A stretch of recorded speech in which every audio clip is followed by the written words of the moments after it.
Hi, it's me again. Today we are diving into the Supreme Demon Sword Master.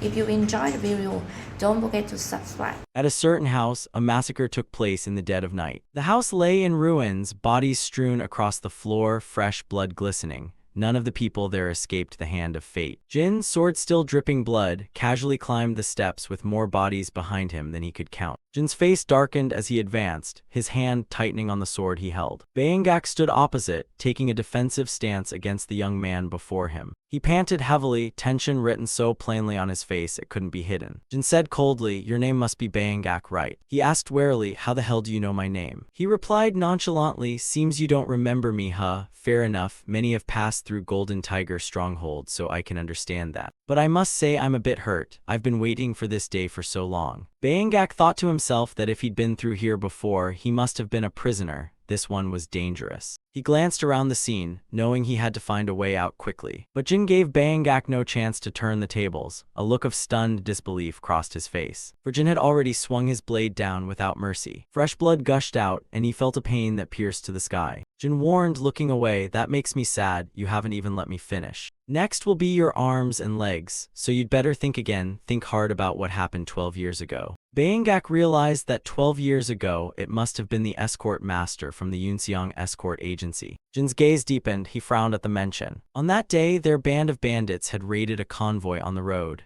They even captured the boys in the house. Jin, though still young then, was tormented by them. Back then, Bayangak had heated a knife in the fire, looking at him with venomous eyes. The hot blade was pressed straight against Jin's chest. The burning heat seared through his chest, making him cry out in pain, his face going pale. Now Jin looked at him with eyes full of hatred, then lunged straight at Bayangak to continue his attack. Another sword strike fell. He felt such pain that veins stood out across his face. His limbs were severed, blood spraying in torrents. His body lost momentum and collapsed face first to the ground. A scream of agony echoed through that dark night. Jin repeated, "This is your last chance. Do you remember the name Samajin?" Bayangak, on the verge of death, still spat, "What nonsense are you talking about?" His tone calm. 12 years ago, during an escort mission, that man was ambushed by you and taken prisoner. Only then did Bayangak remember. "Yes, right, now I recall." He admitted, "It was my fault then." Jin placed his hand on his chest.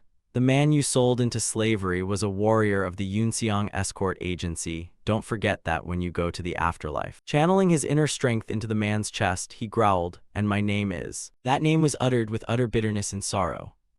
Samajin. Fresh blood splattered everywhere. Bayangak's life had reached its end, the area stained with the enemy's blood, then vanished into nothingness, along with the rising smoke. Jin admired his handiwork, watching the corpse already start to dry and stiffen. He sheathed the sword in his hand, it made a soft click. He turned to look at the battlefield behind him. The hatred had been laid to rest, and Jin's heart felt light. This would be the last time his hands were stained with blood. From now on he'd live a normal life. At that moment, an explosion tore out violently, sending earth and stone flying. From behind the demolished brick wall, a proud figure emerged. "Is that Chiaowu done already?" he calls out to Big Brother. Jin turned and silently listened as Chiaowu reported the situation. He pointed back, a group of people was emerging, and the prisoners we had captured had all been released. Jin praised him, "Good work, kid." Chiaowu asked impatiently, "Big Brother, how does it feel to have taken your revenge?" Before he could answer, Chiaowu laughed, looking at those at their feet.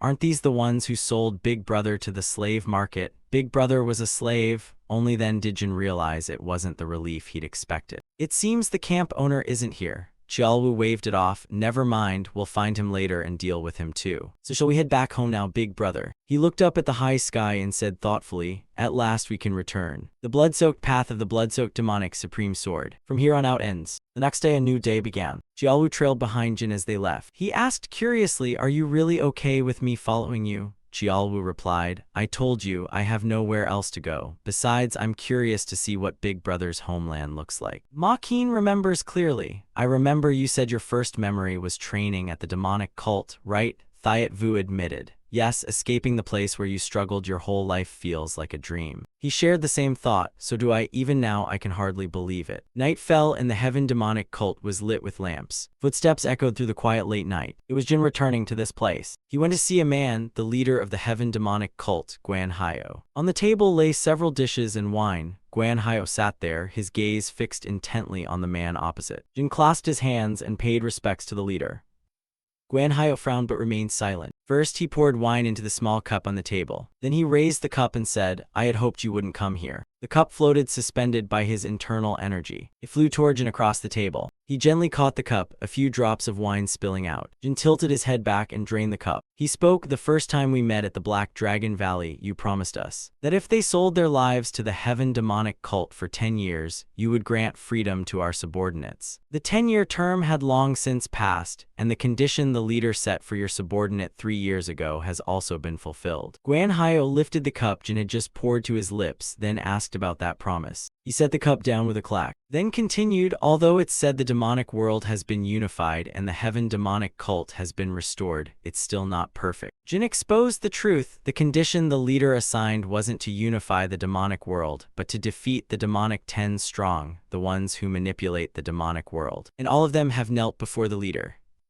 Guanhyo admitted that this was indeed the case. He thoughtfully raised the cup to his lips and took a sip, thinking to himself that among the children raised at the Black Dragon Valley, he truly stood out above everyone, but back then he hadn't yet reached this level. In terms of pure martial skill, he might even have been weaker than Qiaowu. However, he had completely changed since he destroyed the Guiman clan and returned. His aura then was entirely different from usual, a dense murderous qi always surrounding him. And his martial skill had become so formidable it was unimaginable whatever had happened at the Guiman clan. Jin lowered his eyes and said, "I apologize." Guanhyo angrily smashed the cup down and shouted, "Your words are not sincere at all. Go, you've worked hard all this time. For you this may be a terrible karmic bond, but for me it's a good fate. I will absolutely not forget your merits." At these words, Jin replied, "Thank you, leader." He turned and left. "Please take care." Lord Quan, displeased with this attitude, reached for his sword. "Impudent wretch, how dare you?" But Guanhyo stopped him. "Hold your hand." Jin maintained his composure without a change of expression, despite everyone behind watching him intently. He did not stop walking, moving toward the wide-open door. A new head poked him from outside. Qiaowu waved his hand. "Everyone stay strong and well." Jin thought to himself, even though Min had completed seemingly impossible tasks and barely escaped, would his family still recognize someone who'd been steeped in blood and death for over 10 years like me? The next morning, at the ancient tree, Qiaowu pointed at it curiously. "I see it. This is the guardian deity you always talk about, big brother. It's huge, no joke."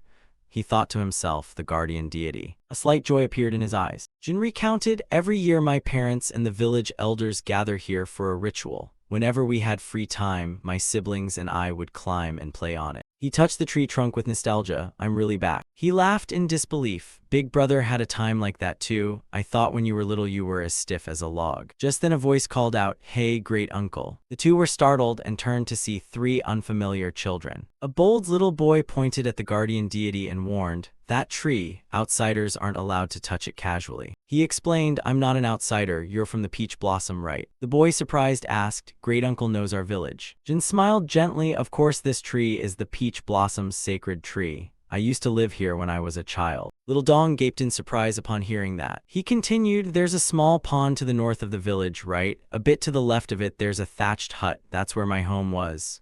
The boy asked in disbelief, "Really?" Jin's eyes curved into a smile. "Of course." Little HWA suddenly snapped, "Don't lie." He was taken aback, not understanding. "Lie about what?" The girl criticized, "That place is Adu's house. Adu doesn't have relatives who look like mountain bandits."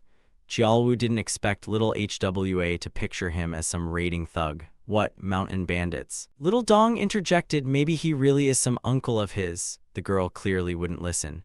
"Have you ever heard him mention an ugly uncle like that? These two are lying. Come on, let's go." Hearing that, he angrily planted his hands on his hips and shouted, "Which stinking brat called me an ugly mountain bandit?" Jin was stunned when he heard that name. "Adu, I've never heard that name before." The peach grove beside them was ripe and pink. Qiaowu casually picked a fruit, and he brought it to his mouth to take a bite. The sweetness spread in his mouth, and Qiaowu exclaimed, "So sweet, really sweet. Now I see why this place is called the Peach Blossom." He called to Jin to try one. Big brother frowned and refused. "I won't." The day Jin returned was beautiful, the sky clear blue. The house imprinted in his memory appeared across the river, backed against the mountain. Jin quietly approached to admire the familiar scene before him, thinking it was the house he'd longed for even in his dreams. An unnamed emotion rose in his heart, unchanged from before. Qiaowu asked curiously, "Is it this place?" Jin confirmed yes. Suddenly a shout rang out, freezing them in place. Who goes there? He turned and glanced at the person who had just called out. Uncle Jang scowled as he stared at the two unfamiliar young men. Behind him, the villagers held spears, poles, and clubs. Little Hwa watched them closely. It was she who had led them here. Representing the villagers, Uncle Jang asked, "This is Adu's house. What business do you have here?" Jin was suspicious. "Adu, that can't be. This is Sama's house, the ancestral home our family has lived in for generations. Who are you people?" He vaguely guessed, "Wait, could you be Uncle Jang? Are you Uncle Jang from the village head's household?" He was stunned. "Yes, that's me, but who are you?" Jin was so moved that he grabbed the old man's hand. He cheerfully introduced himself. "Uncle, it's your nephew,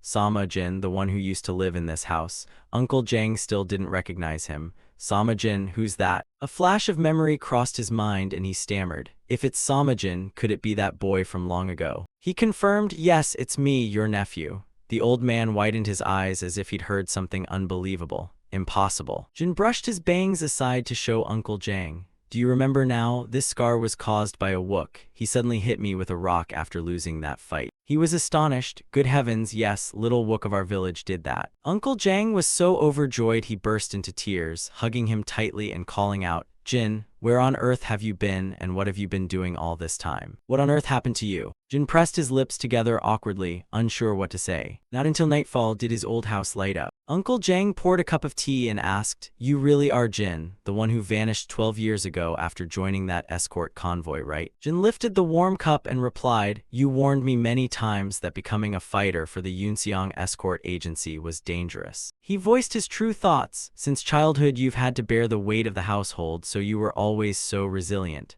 I thought you must have met some misfortune and died doing that work. Indeed, how have you been living all this time?" Jin hesitated. Over the years, a memory rose once more in his mind. One dusk, corpses lay strewn along the mountain path. Behind Kyoyak, countless people had perished. He had worked himself to the point of coughing up blood. Facing him was Jin, standing proud and unbowed. Kyoyak had been hit by one of his strikes. He declared, "It has been 300 years since the heavenly demon passed and the demonic have been scattered." The old man sneered at the boastful ones, claiming they'd unite the sky-defying demon cult, preaching they'd bring together this fractured demonic path. But it turned out to be true. Rumor had it that, aside from the old man, the demonic 10 strong had all been defeated, and each fell to a single person. Jin said coldly, "You are the last one. Defeat you and I'll be free." Kyohyuk laughed coldly, "If you're so brave, then come at me, if you can defeat me. Then you'll be the #1 demon sword, the strongest in the demonic cult." With that, he lunged toward him, drawing his sword. Countless sword intents sliced toward Kyohyuk. The blow sent him flying backward. In the choking dust, a weak rattle cough sounded. Kyohyuk, exhausted, had to prop himself on his sword to avoid collapse. His voice grew hoarse. "I didn't expect you to be this strong." Before long, Kyohyuk fell. Jin exhaled, relieved. The end had finally come. The golden sunset shone over his solitary figure. Back in the present, Jin knew that even if he told the truth, Uncle probably wouldn't believe him. So he found a more believable excuse. "I was sold to a mercenary band, wandered everywhere, and only recently managed to escape." Uncle Jang didn't doubt him. Indeed, he had suffered much. He raised the cup, took a sip, and then slowly asked, "So where did your family move to?" He revealed that Jin's siblings had gone to Sohyong. Jin froze at the name, Sohyong. Uncle Jang recounted, "Yes, about 6 years ago. After you disappeared, they did their best to hold things together and stay here. But then you uncovered the truth. Is that how it happened?" The next morning, a new day began. Jin and Chiaolu left the wooden house, followed by Uncle Jang, as he was preparing to depart. He thought to himself about what was said last night. He said, "Jin, your mother. I heard she passed away last year." The mountain beside the house was shrouded in a pale, ghostly mist. Alone, Jin sat on a rocky outcrop and knelt, facing the distance, his whole body trembling as he choked back sobs. "I have committed an unforgivable sin against my mother." Their faces appeared in Jin's mind, and he nearly collapsed. How could such filial failure be forgiven, mother? After that, the two of them went to Sohyong. Jin's steps halted at a small, dilapidated old house. Could he bear to show pity in his eyes at a place as shabby as this? Chiaolu beside him asked innocently, "What's wrong, big bro? Don't tell me you're scared. It's been ages since I've seen you like this. Not long ago you were walking among swarms of enemies like it was a stroll." Jin replied, "How can that be compared to this?" He thought there was nothing special about it. Just throw the door open. He cautioned that it wasn't that easy. "I'm wondering what face I can show to meet them again. How much hardship must they have endured to move into a place like this?" Chiaolu's logic was simple. You earn money and buy a new house. With you here, anything's possible. "Let's go in," and Jin's mind cleared. Yes, his brother had a point. As he knocked lightly on the door, he vowed to himself that from now on he would never abandon his family again. A voice from behind made his wrist freeze. "Who's there?" The two of them glanced back in unison. Since when had a young lady been standing behind them? Jin glanced, surprise showing in his eyes. She was a youthful, pretty maiden. He privately recalled carrying his little sister on his back to roam everywhere long ago. Jin slowly formed an answer. Could it be? Is it? Xiaolu beside him marveled. Who is so terrifyingly beautiful? Jin was still stunned by his flirty words. Her small but powerful fist struck Xiaolu squarely on the cheek. He stepped forward and asked, "Jin, you're Sama Jin, right?" She was surprised. "How does a gentleman know my name?" Jin suddenly grabbed Jin's hand. "You've grown so much, I'm your big brother." The moment he touched her hand, he sensed something unusual. A strange energy flowed from Jin's palm. While she was still startled by his sudden action, he realized an intense accumulation of yin energy in Jin's body. What on earth had happened? Jin pulled her hand back in fear and shouted, "Let go, or you might accidentally fall to the ground." He flinched and stammered, "I was behind when I heard a loud shout, 'Hey you bastards.'" The two Sama siblings dropped their basket and hurried over. "Who are you people?" Their arrival once again left him dumbfounded. Jin shouted, "Third brother." Jin took note of that form of address. Hot-headed Guangho rushed up, ready to teach him a lesson. "How dare you touch my sister?" Jin was stunned. "Third brother." He casually leaned aside to dodge the attack, then quipped, "So your brother is that idiot, huh?" Guangho confirmed, "Yes, I'm Guangho of the Concordant Mind Association." He charged at Jin once more, throwing a flurry of punches. "How dare you touch my family? Those lowly blood axe scum were all easily dodged by you." Jin assessed inwardly. The Concordant Mind Association, blood axe, is this brat acting like a street thug? Even little Channy and mischievous Guangho from back then has grown up so much now. Guangho drew his spear, teasing, "My sister wasn't enough. Now you want to make a joke of me? I'll kill you." A hand quickly stopped his reckless action. Hyun held him back. "Ahao, stop. What are you doing on Mother's Memorial Day?" He realized it was the memorial. Could this be a Hyun? Guangho, hot-tempered as ever, "Move aside." He shouted, "Why did you rush to draw your sword without knowing the full story? Joining those thugs has turned you mad." Jin hadn't yet recovered from the shock. Have they all grown up so much? While Guangho kept trying to prove a point. "Honestly, I told you he's not a thug." Hyun interrupted, "How many times have I told you to stop?" He closed his eyes and breathed a sigh of relief, grateful everyone was safe.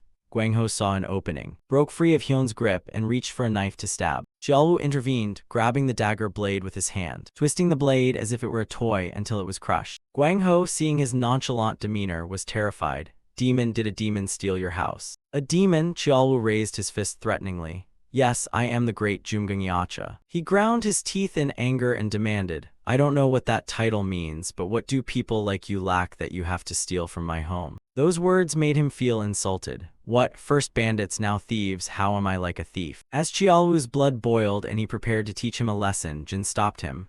"Wait." He stepped in front of the three brothers, fumbling for words. "I am." Guangho stared past Jin and exclaimed, "Blood axe." Sensing people approaching, he glanced back. A group was strolling over, and Jin silently observed them. The leader, a swaggering ruffian, asked arrogantly, "What's this? These folks look strange. I've never seen them around here before." Their arrival put everyone on edge. The man asked, "Who are you?" No one answered. Chuan, used to bullying, stepped forward and slapped Jin hard on the shoulder. He repeated, "Hey you deaf, I'm asking who you lot are." Chuan, not fearing for his life, went up to Qiaolu and asked, "And what the hell is that big guy?" Guangho couldn't help but shout, "This is territory of the Concordant Mind Association. What are you Blood Axe doing here?" Jin held back from acting. "Blood Axe, are these really the Blood Axe?" Chuan declared, "From now on we'll take over this place. You're Guangho, right?" He snapped angrily, cursing at them. "You bastards, using that petty bandit name to come steal from my home wasn't enough. Now you come here to hunt us down and finish us off." He warned them that if they cooperated, he'd end this matter quietly. No sooner had he said that than the sword Chuan wore at his back slid from its sheath. With a casual flick of his hand, Jin guided the blade across the man's throat. Blood spurted and Chuan's head fell, and the whole crew that had followed him stood dumbfounded at the sudden turn of events. Only after a while did they regain themselves and all grabbed their sword hilts, ready to attack.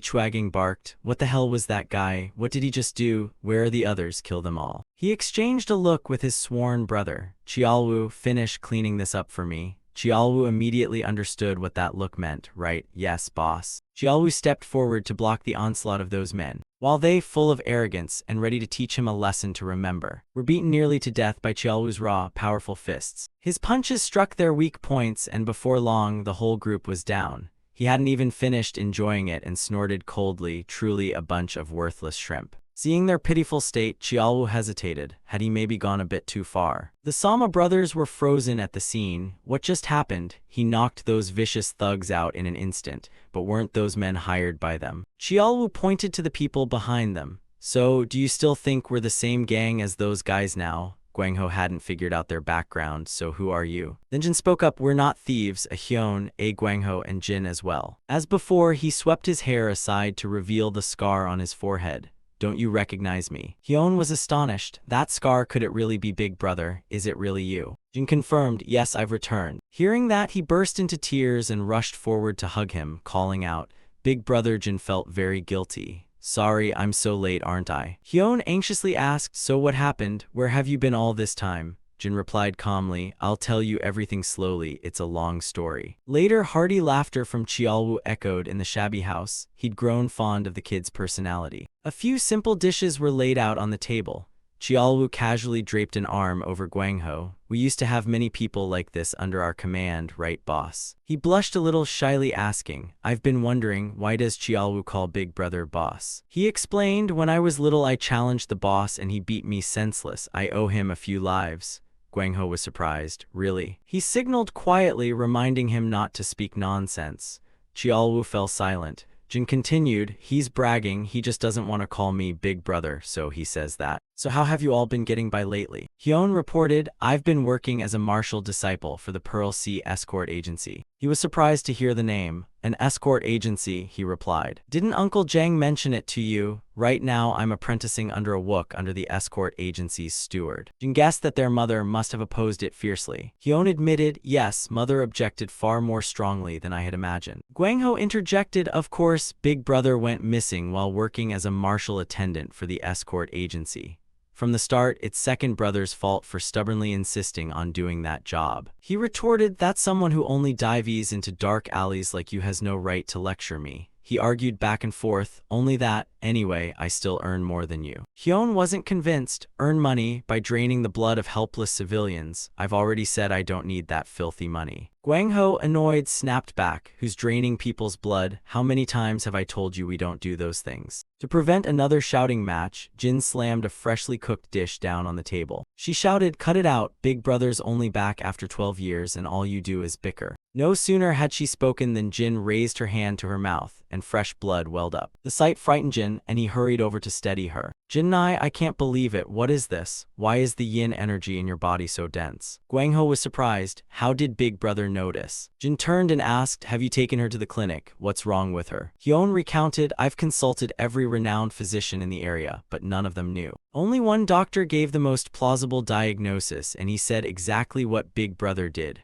Her cold limbs and pale complexion are caused by that. Jin, trying to be brave, reassured them, I'm fine, I can still endure it. She quietly stepped outside, not wanting them to see her current state. The door clicked shut for a moment, and inside the house, Hyun continued the story. The reason they left their hometown and moved here was because that doctor was in Sohyung. Guangho added he prescribed yang-restoring tonics, so Jin-nai has been able to stay alive until now. Otherwise, Jin-nai would have. Jin worried, is there any way to cure her completely? He replied sadly that he didn't know about a complete cure, but he'd heard the condition could be suppressed, though it would be extremely expensive. To be honest, even now the costs are not small, and living on my wages alone can't possibly cover it. If not for the money Guangho earned, we probably couldn't manage, so I have no right to scold him. After saying that, Hyun broke into tears. Guangho called out with concern, second brother. He stepped forward and put his hand on his two younger brothers' shoulders. Jin comforted them, no, of course I bear responsibility. What kind of brother would fold his arms and watch his siblings go astray?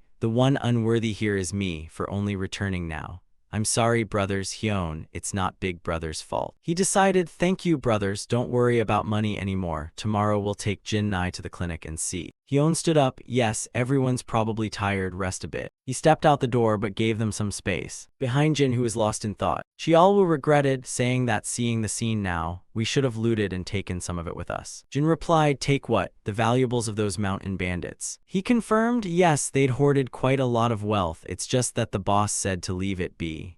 Jin answered, that wealth should of course be returned to those who were captured, and also sent to the families of the caravan guards and others who perished in the merchant convoy. Honestly, I don't even want to touch that bastard's money. Didn't we still have that item we took from the demonic Buddha before? Sell that and we'd have plenty of coin. Leader, what do you make of Jin Nai's condition? You just took her pulse yourself. Jin frowned and poured a cup. I'm not sure either, I'm no physician. He asked if there really wasn't a single clue. You replied that the chi balance in Jin Nai's body has been completely shattered, with yin energy overwhelmingly dominant. Xiaolu doubted it, so just infuse yang chi into her, right? If we use the master's deep internal power, how hard could that be? Jin was a bit uneasy. I think it's not that simple. I tried to transmit a bit of yang qi as you said, but it was completely ineffective. I couldn't even see a channel for the yang qi to enter. He wondered what it meant that it wouldn't take. You summed it up. If things stay like this, Jin Nai won't be able to hold on much longer. The next day, they traveled to Chingsim to have Sama Jin examined, and everyone stopped in unison to look at the signboard ahead. Outside Chingsim, it was packed. The clinic staff had to coordinate the crowd, lining people up neatly and telling them not to push. Jin muttered, what a long line, we must be a bit late. We left at dawn and it's still this crowded. Looks like the physicians here are very skilled. Guangho explained it's because they're famous throughout the region. Wait, hold on a moment. With that, he stepped forward alone. Guangho clasped his hands and bowed to the group. Greetings, elders and brothers, thank you for your hard work. Qiaowu was curious. What's going on? Who are they? Hyun answered, they're people from the Concordant Mind Association. They use the pretense of keeping order to collect protection money not just here but at many shops. He asked, so that's what they mean by maintaining peace. But why do they seem so obsequious? Wasn't yesterday they claimed to be some sort of pillar? Hyun replied, pillar my foot, they're just small fry. Xiaolu laughed at that. Everyone has to rise from the bottom to the top after all. Guangho called back, enough chit-chat, let's go in. Xiaolu urged brightly, looking very trustworthy. Come on, boss. They all entered the clinic, and he assessed that not only were patients numerous, but the physicians were plentiful too. Hyun chimed in that he'd traveled with the escort agency to many places, don't mention Sohyung. Even surrounding areas have nowhere bigger than this. When they first arrived, there was only one small infirmary and only that Sasoma as physician. Yet thanks to his medicine, in just a few years it's grown to this scale. Jin noticed the name, Sasoma. Xiaolu was certain he wasn't a quack. Boss. He thought sadly to himself that even such a skilled physician couldn't cure Jin Nai's illness. Guangho went forward to pay respects to someone. Oh, master physician, greetings to you. The man was surprised. Oh, young Lord Sama, it's not your appointment time yet, why have you come? He answered offhandedly that a matter had come up and asked him to inform the chief physician. The master agreed. I understand, please wait inside a moment, I'll fetch the master right away. Inside the main clinic, patients waited. When their group entered the consultation room, Jin was sitting on the sickbed and a voice rang out, may I come in? HWA Jiang continued, hearing you're here startled me, there should still be the previous medicine, has her condition worsened? He bent down to examine Jin. Luckily, it seems that's not the case. Guangho confirmed, yes, it's not that. My elder brother wanted to see the miracle doctor, so I took the liberty of coming early. He stepped forward to introduce himself. I am Sama Jin. The other returned the greeting. I am HWA Jiang. I've treated your family for many years, though I only just learned you have an elder brother here. Jin mentally noted, good looks, modest too, however. A physician who also knows martial arts. Xiaolu silently updated his impression. A physician with nimble hands, boss, you have to admit, he does look quite capable. Jin then spoke, I've wandered in foreign lands for a long time. Now I'm home and heard Jin Nai is gravely ill.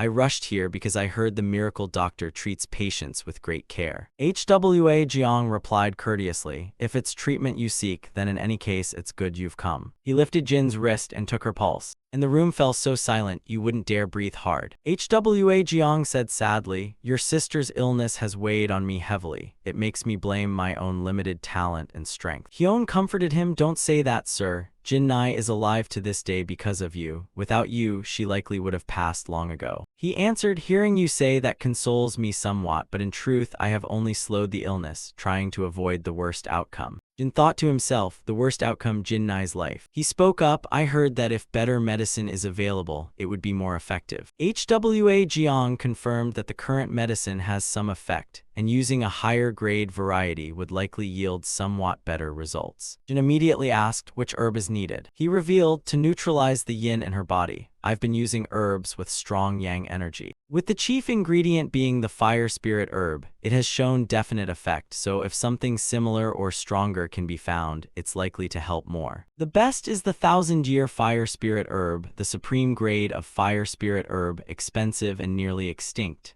There's also the cold cleansing stone nectar. You asked if Cheng Sim had any of those. HWA Jiang denied it. How could we? This place doesn't have such precious herbs. Honestly, keeping them is dangerous. Jin realized it's true. Everyone in the martial world is desperately searching for that herb. You need more information, so where can I find it? He suggested, have you ever heard of the Suryong Trading Guild? Hyun knew a little. Wasn't that the trading guild in Hangzhou? HWA Jiang confirmed. Yes, it's a major trading guild famous across the Central Plains. Not long ago, the guild master's son unfortunately contracted a heat-cold disorder, and they urgently invited me to treat him. At that time, the guild master showed me a kind of herb, saying it would help the treatment, and I was astonished. Jin concluded, so you used it then? He denied it, not at all. Using the cold cleansing stone nectar for a heat-cold disorder, any physician would laugh me out of the hall. I said we didn't need it, but the guild master joked this one line. You cut to the chase and asked how much. HWA Jiang answered, 300 taels. He said they'd sell it for 300 taels of gold. This news astonished the Sama brothers. 300 taels of gold. Jin seemed to have accepted her fate. Hyun worried, 1 tael of gold is already Jin Nai's medicine for half a year. Xiaolu asked a very blunt question. They won't let us buy on credit, right? Jin cut him off irritably. I'm just asking. He reminded them that the money they had was probably not enough to fill a tooth. If we sold that thing, it should be enough. Hyun hurriedly asked, what is that thing? He whispered through Chi, are you planning to shout to heaven and earth about it if we keep it? Xiaolu revealed, when I was a mercenary at Mount Mandiok, I happened to pick up an object, thinking it was just a glowing stone, but it turns out people say it fetches a high price. Jin added, right, I heard it's valued up to 400 taels. Folks nearly fainted. The two brothers were astonished. 400 taels. This news moved Ma Chan deeply. Big brother. He reassured, don't worry Chan, I'll definitely bring it back for you. I'll buy that cold cleansing stone nectar, he said to the miracle doctor. Please arrange an appointment. Hong Chin agreed at once. I'll contact them right away. They proceeded to Biryong's residence. Inside the room, Jin and Xiaolu stepped before the old man. He bluntly refused, I will not sell. Jin was surprised, what did you just say? Biryong repeated, do you want me to say it again? The guild will not sell the cold cleansing stone nectar to you. He grinned, a gold glint flashing from a false tooth. Hear that? You still pressed for an answer. Why is that? Biryong replied, this place isn't valuable enough yet. Jin frowned and stared coldly at him. He probed, do you think it's a fake? If you wish, you can have it thoroughly inspected. The old man denied it. He was the head of the Suryong Trading Guild and had a discerning eye. Certain it was a true luminous pearl and moreover visibly top grade. Jin still didn't understand, so why not sell? Biryong fell silent and hesitated for a moment, then finally answered, although I told Sasoma I'd sell it for 300 taels of gold, in truth, I never intended to sell it. Haven't you heard why I took it out? You know, I heard your young master had malaria, so you brought it out to treat him. He confirmed it was the toughest, hard-to-treat strain of fever. Only reluctantly did he bring it out. The cold cleansing stone nectar is rumored to revive the near-dead, so rare it's like plucking stars from the sky. If the world knew our guild possessed it, this place would become a target for attack. So I intended to keep it a secret item reserved only for important figures in the guild. Even after Sasoma refused, I explained my reasons and demanded secrecy. Of course, I know he's not the sort to break his word easily. With his character, he'd only blurt it out while desperately trying to save a critical patient. And judging by the situation that critical patient is, Jin remained silent, waiting for him to continue. Biryong exclaimed, as I said, I have some eye for people. Once news leaks, lookers will soon appear, so I had to get rid of it. But I couldn't just hand over such a precious elixir at a cheap price. Besides, in trade, the rarer the item, the higher the price. He began to inflate the price, 500 taels of gold. That exorbitant price shocked Xiaolu. What? Biryong picked it up and judged this luminous pearl to indeed be top quality. But its size is quite small, so it's hard to fetch 400 taels unless you meet the right buyer. At best it'd go for about 300 taels, plus a 100 tael distrust fee and another 100 tael demand surcharge. Add 200 more taels and I'll hand over the cold cleansing stone nectar. Qiaolu couldn't help but curse loudly. That doddering, sly old man, does he want to die? Mind your tongue a bit, will you? Want me to flatten this trading guild for you? Jin frowned and warned, stop. Why do you always lose control and start smashing things? How much do we have left? He answered. We brought about 120 taels. With that, you negotiate with Biryong. I'll add 100 taels, leaving just enough for living expenses. You say you have an eye for people. What kind of people do you see us as? The old man frowned, pondering inwardly. Fai Long guessed, though they're young, he could see the world weariness of men who'd been to death's door. Jin confirmed that although we weren't willing, we had once walked the demonic path, and had killed countless people. Not long ago, after escaping that place, I promised myself that I would end a life steeped in blood and live a normal life with my family. But that family is dying piece by piece. I don't have the luxury of time to keep that vow. In this situation, what do you think I'll do? Biryong understood the threat implied in his words. He thought to himself, daring to recount a dark past and calculate finances so precisely. This surely isn't a lie. Biryong agreed. All right, our guild will show leniency. In return, you must do me a favor later. Jin accepted without hesitation.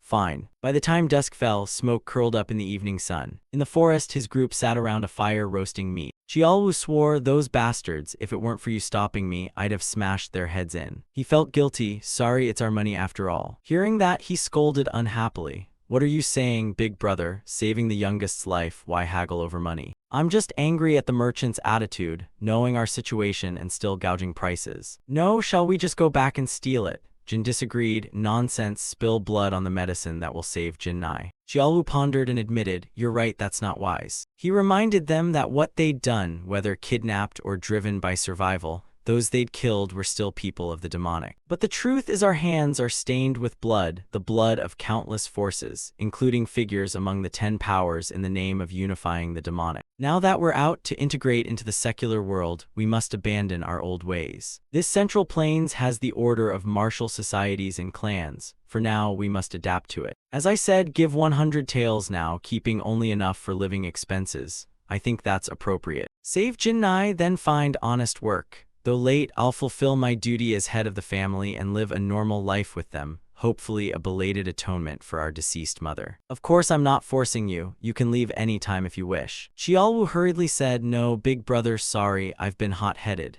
We paid dearly to escape from there, after all. He pondered, for my brothers, I can't live the old life anymore. Suddenly, I remembered the old days. Jin didn't quite get the other's meaning. What happened? Qiaolu answered, the cold cleansing stone nectar the boss got from the Guiman clan and gave to me. If we'd rationed it back then, we wouldn't be suffering like this now. He replied, ration? What ration? It was only 1 dose, given your constitution, that wouldn't do much anyway. He grinned brightly, fair enough, but it was small and you managed to train your diamond body from it. And your nose got keener for the metallic tang of those scumbags' blood. Glancing at the movement behind them, Qiaolu was curious. What's that? He picked up his pack absent-mindedly, but I had a bad feeling. Go check and you'll see at once. Ahead, a band of horses was charging at full speed. They galloped like the wind toward the two of them. All at once, they surrounded the two in the middle. The horses stopped and the riders dismounted. They looked rough and fierce, faces scarred, staring at the pair. He sighed, things really weren't going smoothly. They drew swords, one spoke, these beggars run fast, and another chimed in, almost lost the trail. The two brothers looked at their opponents silently, and this one sneered, shall we cut off their legs first? Jin spoke, you chased after us. He replied, hand over the goods obediently, and we'll give you a quick death. The blackguard warned, if not, we'll make your life worse than death in this living hell. Thichvu, puzzled, asked what they wanted. He answered, the thing you took from the Suryong Trading Guild. He thought to himself that the Suryong Guildmaster said to keep it absolutely secret. Sure enough, you can't trust anyone. Jin ordered, get lost, I've seen enough blood, leave now and I'll pretend this never happened.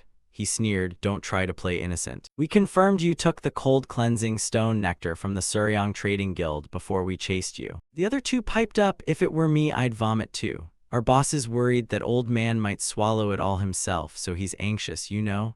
Right, if we're a few days slower, no matter the magistrate or guards, we'll scale the walls and take it. They kept threatening and mocking, we're going to die anyway, might as well die happy. Hand it over and I'll let you go peacefully. What's with that big bear, ugly mug, really? Jiaolu smiled coldly. Bear, huh, interesting. So who are you lot? The two others replied, do we need to say? We're all about to die anyway, so why not tell you? After all, answering a dying man's question is a code of chivalry. You've probably heard of the Thousand Killer ruling the Knights of Hangzhou. We are the heroes of the Thousand Killer. The black guard, losing patience, shouted, shut up all of you. I'll count to 3, decide quick, a quick death or one more painful than death. Qiaolu picked his teeth with his finger and said, or you could just die already. That attitude offends him. What did you say? Dare to mock me, do you? Fly away. If it wants a taste of hell, we'll indulge it. The black guard's henchmen all prepared to follow orders at once. Qiaolu skeptically pointed at them. What's so valuable here that you'd risk your lives for it? No choice, I've warned you already. He's very professional, he smelled it right away. A strong metallic tang of blood, heavy murderous intent. You must have stained your hands with many people's blood, huh? The black guard leveled his sword at them. That insolent brat, gouge his eyes, cut out his tongue for me. A whole bunch of men brandishing swords looked at the two like they were prey. Qiaolu stepped forward, waved them off and called, I'll return that line to you intact. Then he lunged. Only then did Jin speak up to stop him. Wait, he asked, turning back curiously, what's going on? Seeing figures in the distance, Qiaolu froze. Huangin and 2 others were walking toward them. Qiaolu gasped in confusion, eyes fixed on them. The black guard's men were stunned too. What the who are they? She judged they looked like unlucky merchants who ran into bandits, terrified out of their wits. Poor souls. Looks like you're in trouble, need a hand. Jin was curious. Helping strangers, who are they? He admitted it, they claimed to be from Hangzhou's underworld. Qiaolu exchanged a hush opinion. Boss, these guys have some skill. Jin agreed they were fighters, then corrected himself. Calling them masters is a stretch, but they're more than enough to handle these guys. He pointed out that the real expert was that female commander, awkward, but let's leave it to her to deal with it. Jin asked, can you lend us a hand? These bandits are pointing their swords at the 3 newcomers. The 2 companions realized the bandits might attack them too. Miss, what's your move? Scum daring to radiate killing intent before me. Huangin warned kindly, be sensible and leave now. I won't make trouble. Let's call the earlier matter forgot. The black guard thought to himself, are those armed men bodyguards? They look of high status, but the main thing is getting the cold cleansing stone nectar. He shouted, not knowing his limits and daring to act superior. Ah, fly away, kill them all. A group of bandits took the order and charged in unison. Jinu drew his sword, the blade flashed with a keen light those vermin. He threw the scabbard forward as 3 bandits kept rushing in. Every downward slash they made was parried by Jinu. When the scabbard plunged into the ground, those attackers collapsed, all covered in blood. Men horribly wounded. One man with the last of his strength croaked, boss, a master. Jinu let the blood smear his face, eyes glinting. Jin and the other exchanged a silent assessment. Not bad. Seeing his men all down, the black guard cursed, bastards. He leapt from his horse and charged. Damn it. This time Jinsen greeted him with a swift slashing stroke. Then he teleported to the opponent's back and turned back to say, when the young lady showed mercy and told you to leave, you could have kept your lives. But this is more fun. The black guard, clueless about fear, lunged in a furious charge. Damn him. Jinsen casually tilted aside to dodge, even praising, not bad. That agility and quickness left him gaping in astonishment. The black guard could only swing his sword like a machine, until he was counterattacked and stabbed by the man. Fresh blood spurted down his back. He fell to the ground, blood gushing from the corner of his mouth. Bastard. Jinu was a bit displeased. Why was his friend so slow? Jinsen sheathed his sword. The leader truly had some skill. You looked at him with such contempt. The rest hurriedly dropped to their knees. The newcomers had some presence, and with prisoners captured, cutting down a few more would have made them drop their weapons immediately. I wanted to cut them all down to settle the score, but the young lady said to spare them. Jinsen knows her well, that's just how she is. Jin thanked them, many thanks, sirs, because of you we kept our lives. Huangin modestly, don't be polite, it's just what's right, helping people is enough. He replied that he should properly thank his benefactors, but he had urgent matters to attend to. She smiled brightly and said, what benefactors? Don't be formal, just go, we'll handle these guys. Jin clasped his hands politely and said, many thanks. Please leave your name, I am Sama Jin, if there's a chance in the future I will repay your kindness. Qiaolu scoffed following him. Repay one day, boss, that gives me goosebumps. Makin barked to shut him up. Jinsen and Jinu remarked that these people were strange and rude. No matter how rushed, if it's your mess you should clean it up before leaving. Wangin didn't mind much, they'd apologized. I agreed, to be honest, I was scared earlier. Her gaze flicked to one side. Jinwoo asked curiously, what is it, miss? Only then did Wangin realize they showed no fear at all. Those two didn't exhibit the slightest fear. The two listeners blinked in surprise. She noted that no matter how many bled or died, their eyes never wavered. Their aloofness made it seem like it wasn't their concern. It was as if they were leisurely watching a play. Early the next morning at Chingsim, Jin had arrived early. He entered the room. Behind him there was a sound. Ma Qin turned to look. Hwa Jiang hurried over and asked, did you find it? Jin took out the pack. Fortunately, it had been retrieved safely. He clasped his hands remorsefully. How shameful, I should have gone with you. Jin interrupted, what do you mean? Just pointing out how to find the cold cleansing stone nectar was enough. Hwa Jiang sighed in relief. Thank you for understanding. Where is the junior who accompanied you? He replied. I sent him to fetch the younger siblings. Jin added, I told him to hurry. He's almost here. He exclaimed, I see. He thought to himself that maybe they only think of themselves. They must be in a real hurry. Jin clasped his hands. My apologies, because we have the medicine. I wanted to treat her immediately, so I was a bit hasty. I'll return when the physician is less busy. Hwa Jiang blushed. You've misunderstood. It's not because we're busy or annoyed. Actually, the real reason I couldn't accompany you to the Suryong Trading Guild was different. A distinguished guest from my family was visiting. Ma Qin blinked. Your family. He covered his mouth with his hand and cleared his throat awkwardly. Hwa Jiang suddenly asked, have you ever heard of the Fire Immortal medical family? He replied, aren't they the famed medical clan said to revive the near-dead? I never expected the divine physician to come from them. Since you treated my little sister when no one else could, I already thought you extraordinary. The reputation is well deserved.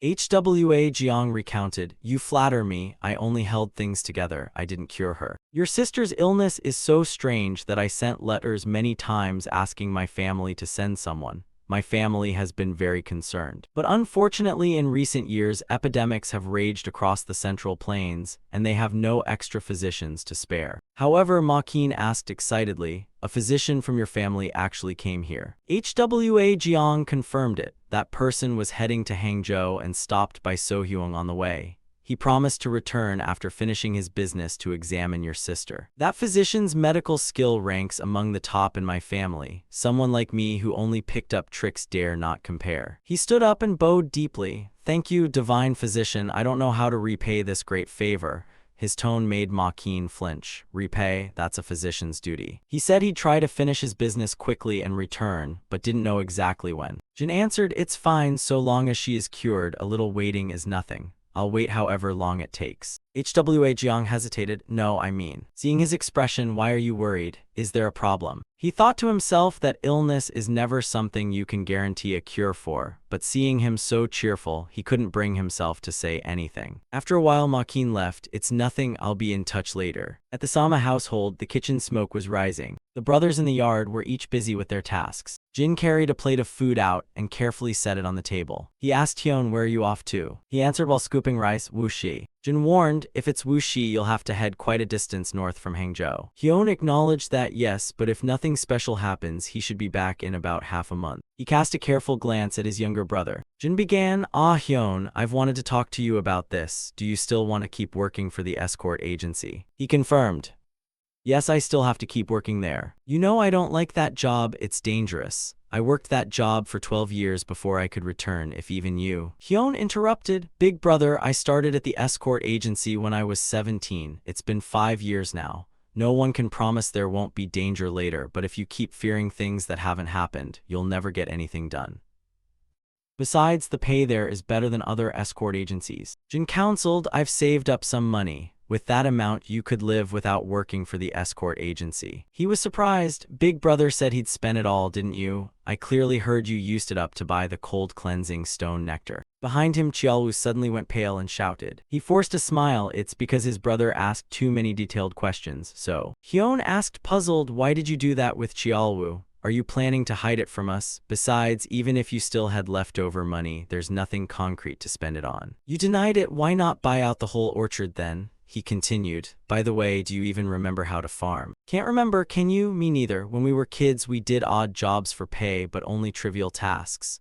Jin suggested. Then how about trading? Hyun immediately rejected it. Trading? That's even harder than farming. Without a head for it, you'll just bankrupt yourself. At that moment, Jin cut in. Everyone, come eat. Gwangho from the back spoke up. I cast a vote for trading. If Big Brother wants, I can find you a prime spot. Chiaolu doubted. Where do you get that authority? Ah, the Concordant Mind Association. Is that feasible? He answered, looks aside, I do have a bit of clout. Chiaolu wasn't very convinced. Really? I saw you the other day, never mind. Hyun reminded them, why rush? Big Brother has only just returned, and we still need to monitor the treatment of the little sister. If you're truly worried, come work with me. Judging by Chiaolu's looks, the boss will surely rush out to greet him warmly. Chiaolu refused. I won't be a martial enforcer for the escort agency. If I work, I'll only be a guard. Jin still hesitated, but returning to work at the escort agency felt a bit off. Hyun counseled, take your time, don't decide hastily, just look into it slowly. Jin stayed silent and didn't intervene. He agreed, I was too impatient. For now, I'll think this over carefully and slowly. In return, you should consider it seriously too. I won't force you to quit now, but I hope you'll think about it earnestly. Hyun agreed, I understand. I will seriously consider what you said. The two nodded to each other. Everyone go eat. Cut to the bustling streets crowded with passers-by. Jin and Chiaolu strolled along the road. He was complaining, this is tough, really tough. Boss, let's rest for a bit. You go find us a place to rest then. Chiaolu went to a roadside bun shop. Let's stop up ahead for some buns. Sitting at a table, he called the waiter for 2 meat buns. Do you have wine? The waiter hesitated. Sorry, sir, our shop doesn't sell alcohol. Chiaolu instructed, then just bring the buns. The waiter replied, 1 moment please. He turned back and asked, what do we do now? Boss can't find any job that suits the two of us. Jin admitted, I feel the same. Though I told Hyun so, people like us who scrape by on the edge of a blade find it really hard to secure an honest job. Chiaolu brought up that matter, why don't we actually try trading? Jin was surprised. Are you really planning to ask a Gwangho for help? He answered, yes, give him a chance to make the family proud. Jin couldn't refuse after handling a Hyun. I even planned to drag a Gwangho out of that scoundrel circle. Now asking him for a favor feels a bit undignified. Besides, with your temper, would you sit quietly and trade? Not punching a customer in the face would be lucky enough. Chiaolu found Makin's remark unanswerable. That was true. The waiter set the tray of buns on the table. Here are your buns, sir. He picked up his chopsticks. Eat first, decide later. The small steaming bun was picked up by Chiaolu. He sensed its deliciousness. The flavor was indeed quite good. Jin tried one too. It was really good, much better than the buns we had yesterday, especially the filling, which was truly excellent. He asked the waiter curiously, this is pork, right? The man confirmed, yes, it's finely minced pork stuffed inside. Jin pondered, could that shop be using rotten meat? Same kind of meat, yet the flavor differs worlds apart. The man boasted, I don't know where you ate buns before coming here, but I'm afraid no place uses pork of better quality than my shop. Curious, he said, aren't all porks the same? Chiaolu chimed in, maybe it's because different cuts are used for the filling. The man denied it, no sir, the difference isn't which cut is used but who slaughtered the pig. Jin realized, so there really is a special butchering technique. The waiter explained, the method is the same everywhere. It's the skill of the butcher that makes the difference. He blinked, I still don't quite get it. Suddenly Chiaolu sprang up, dangerous. Jin turned alertly to look toward the source of the commotion. Tetsu stood up and intercepted a pig that was running toward them. He knocked the pig to the ground until it was unconscious. Chiaolu turned back and asked, boss, are you all right? Jin replied, thanks to you I'm fine. Much obliged. He wondered how on earth a pig had appeared out of nowhere. A few people hurried over to them. 2 of them out of breath asked, young heroes, are you all right? Chiaolu pointed down, we're fine, but it seems that pig over there isn't doing so well. Sorry that I accidentally killed it, but this happened because of your negligence, so you won't make us pay compensation, right? They were surprised. No, of course not, but how did this happen? Suddenly someone stepped up from behind, and they all turned to look. Oldso angrily shouted, you fools. He scolded them, pathetic, how many times has this been now? They bowed, sorry boss, Oldso admonished. You should be apologizing not to me, but to those young gentlemen over there. They apologized to the 2 young heroes. Jin replied, it's fine, nobody's hurt. The old man fretted, I'm terribly sorry, I let the pig escape while those applicants were trying to catch it. Thanks to you stopping it, a big problem was avoided. What a relief. He was surprised to hear them mention applicants. Applicants. Old So revealed that he owned the butcher shop over there and was looking for someone to inherit it. Those people were the applicants. Jin had a vague inkling. So, master, are you the one who slaughtered the pig used in the filling of these buns? Old So calmly admitted it. Yes. Jin asked politely, may I take a look at your butcher shop? The old man was curious, what's there to see? It's hardly a spectacle worth noting. He protested, but added that it wasn't something seen every day. Old So thought for a moment, then agreed. Suit yourselves. He led them to a shop by the roadside, then moved on to a farm out in the distance. Inside the house, Old So looked down at the pig at his feet with disappointment. He said, that applicant is out of the running. What a waste. That pig was caught with great effort by those guests. Old So turned to the two applicants and asked, why do you think the pig slaughter failed? They spoke in turn. The chisel placement wasn't accurate. He should have aimed for the center of the pig's crown. The hammer strike also slipped. Old So dismissed them. What you say is all correct. However, it was already wrong from the basic start. I've made it clear the top priority is to make sure the animal doesn't notice it's being slaughtered. They forced a laugh. How could those beasts understand that? Do you mean we should, chat with them? Old So glanced at them, his look more commanding than angry. Beside him, a pig was eating its feed. He picked up a sharp stake, sat down in front of it, and opened his eyes wide to stare closely. One strike touched the pig's head, and it showed no sign of defense. An applicant was astonished, unbelieving. Earlier it went berserk just at the sight of the chisel. What on earth is going on? Old So explained that it was because the pig couldn't sense the killing intent emanating from him. They were bewildered. Killing intent? Old So revealed that no creature is as sensitive to killing intent as livestock. Even the slightest hint of killing intent will make them feel threatened immediately. He continued to demonstrate like this. When the sharp iron withdraws, the pig looks up. Xiaolu was amazed. What kind of wizard is that old man? He revealed killing intent in an instant and then immediately erased it. Boss, could that old man be a master? Jin denied it. No, there are no signs of martial cultivation on him, yet his skill is terrifying. Only when one reaches the state of not revealing any aura before the pig can the preparation be considered complete. A hammer fell with a single blow, echoing through the room. Everyone present froze. The pig's head was already bleeding. Old So reminded them, the next important point is a killing blow that ends it all. Strikes so fast it doesn't even know why it's dying. Xiaolu marveled, this is insane. See that, boss, it died without even a cry. Jin replied, I saw it, a mighty, decisive strike. Old So barked at the three applicants. What are you standing there for? Only after severing breath does the real work begin. He stood aside to wipe his hands and instructed, quick, bleed it out first. Xiaolu twiddled his ear. This old man's tone is no joke. Was it necessary to be so intense? A sweeper nearby explained, it's understandable. He has no children and is looking for someone to inherit the reputation of the butcher shop he built, so he's particular. He thought slaughtering cattle and pigs wasn't a big deal. Just rotate people through, right, boss? Jin saw it differently. Not exactly. If someone has devoted their life to something, it's understandable. Remember Master B-letter 1EA5T Thoi, he turned away countless people before you. Isn't that the famous anecdote in the Black Dragon Valley? Xiaolu replied, how can that be compared? But Master does have that thunderous voice just like this, it's true. He rated Master B-letter 1EA5T Thoi not only for his loud voice, but also for his formidable physique. That the Master favored me so much is probably because I'm built large like him. He laughed. He'd heard such lines until they were worn out. Jin decided, all right, I've decided that we will take over this butcher shop. He was surprised. Us, you confirm? We've been searching everywhere all day, but no place would hire us. Of course, if we picked up swords, things would be different, but I want an honest job so I can hold my head high when speaking to my younger siblings at home. Hiding my past has been difficult enough, and I've almost slipped up a few times. Sojin called to Old So, uncle. My brother and I would like to apply for the position, if we may. The old man asked curiously, both of you. It seems that after seeing what I did, you think this job is easy, don't you? Excuse our customers, but please. He kept a humble tone. Not at all, sir. After witnessing your single decisive strike, how could I dare think otherwise? That so-called killing blow is the skill that most perfectly conveys the weight of years.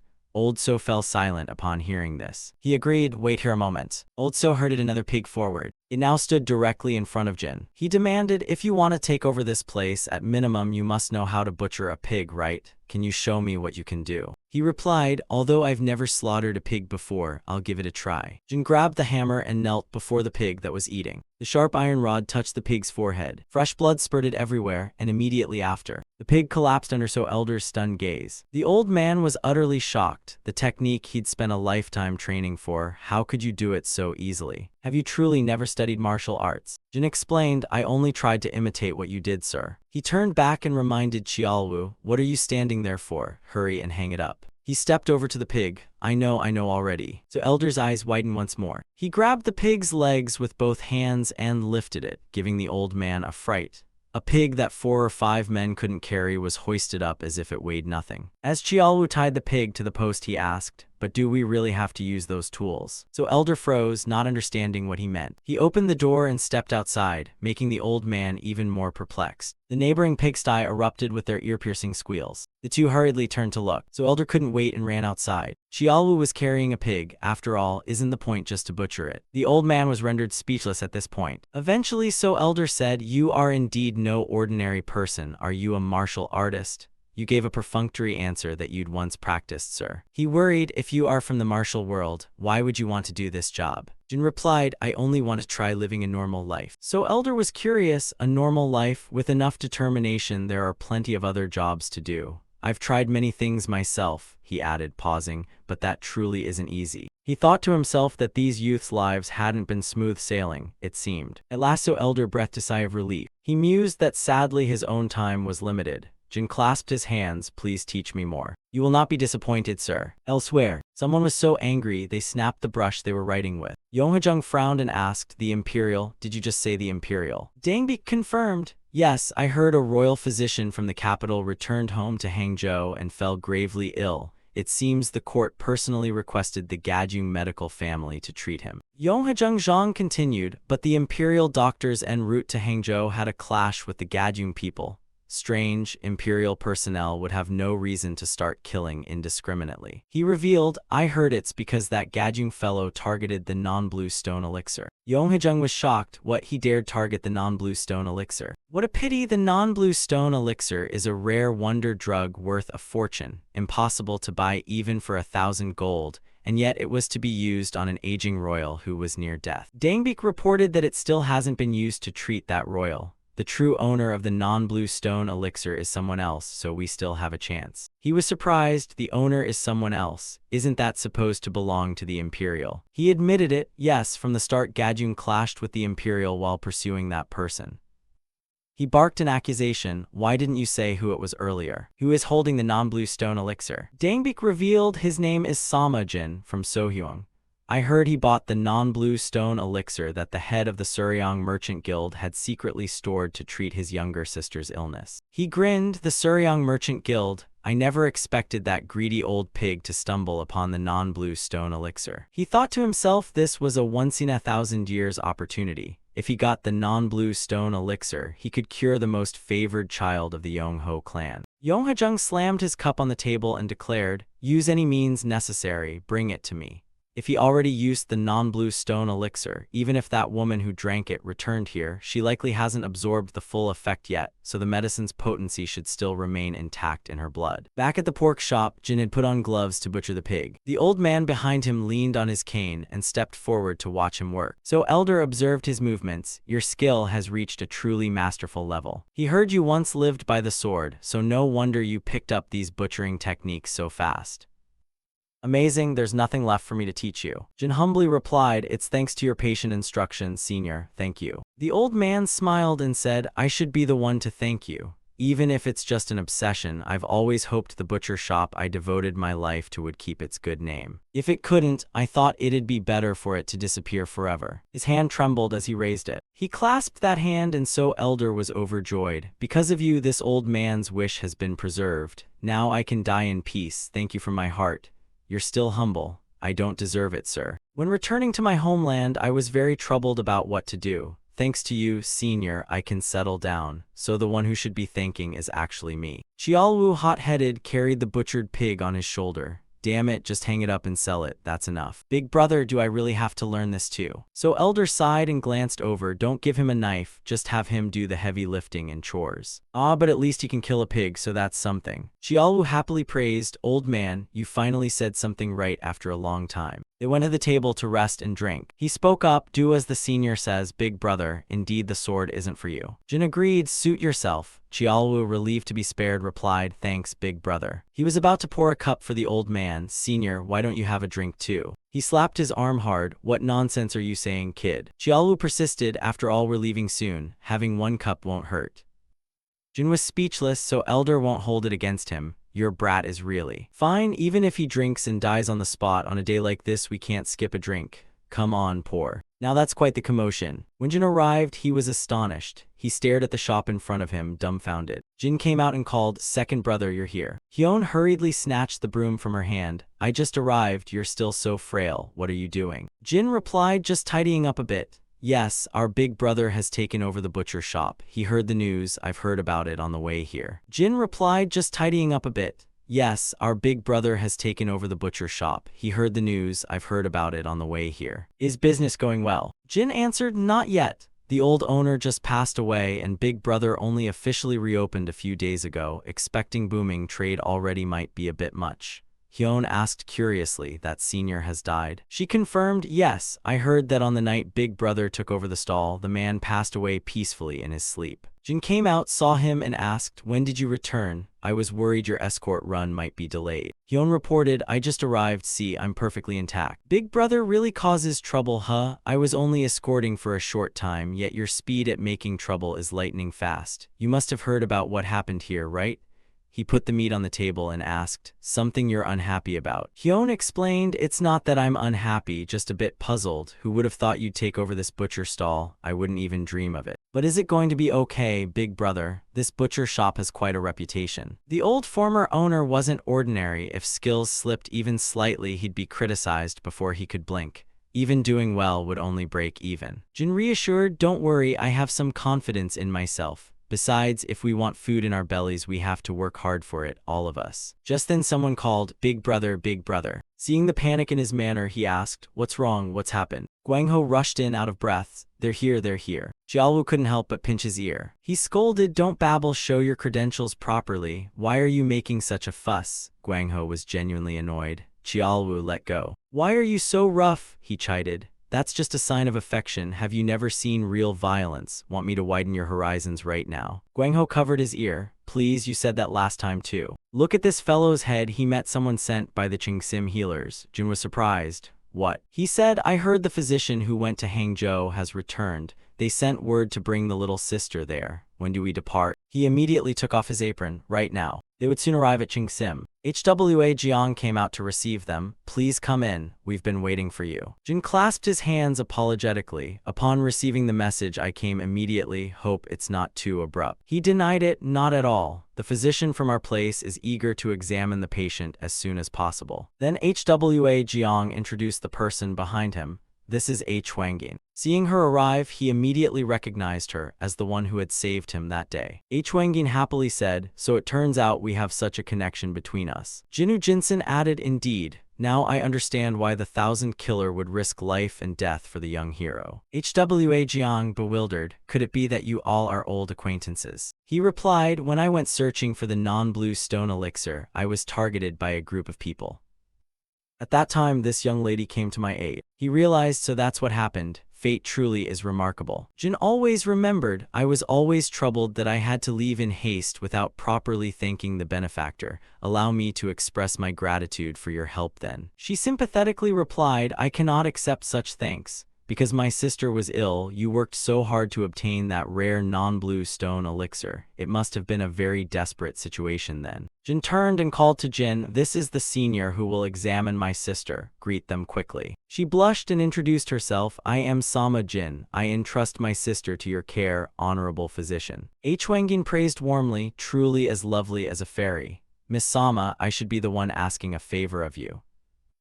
Illness cannot be cured by the physician's strength alone. It requires the patient's cooperation alongside the doctor to overcome disease." Hearing her, Jin replied, "Yes, sir." Her cooperative attitude pleased H. Wangin. "Very good." She asked the two to step aside for a moment. They went outside to wait. Half an hour later, the three were still standing outside the door. Jiaolu, curious, asked, "Why is it taking so long?" Only then was the door finally opened. Jin stepped forward and asked, "How are things?" She answered, "First, it seems I have identified the name of the illness." He hurriedly asked, "What illness is it?" H. Wangin revealed, "Miss Sama was born with the heavenly yin meridian." HWA Jiang was surprised. "The heavenly yin meridian, isn't that the 9 yin death vein?" She explained that while they appear similar, it's actually a completely different condition.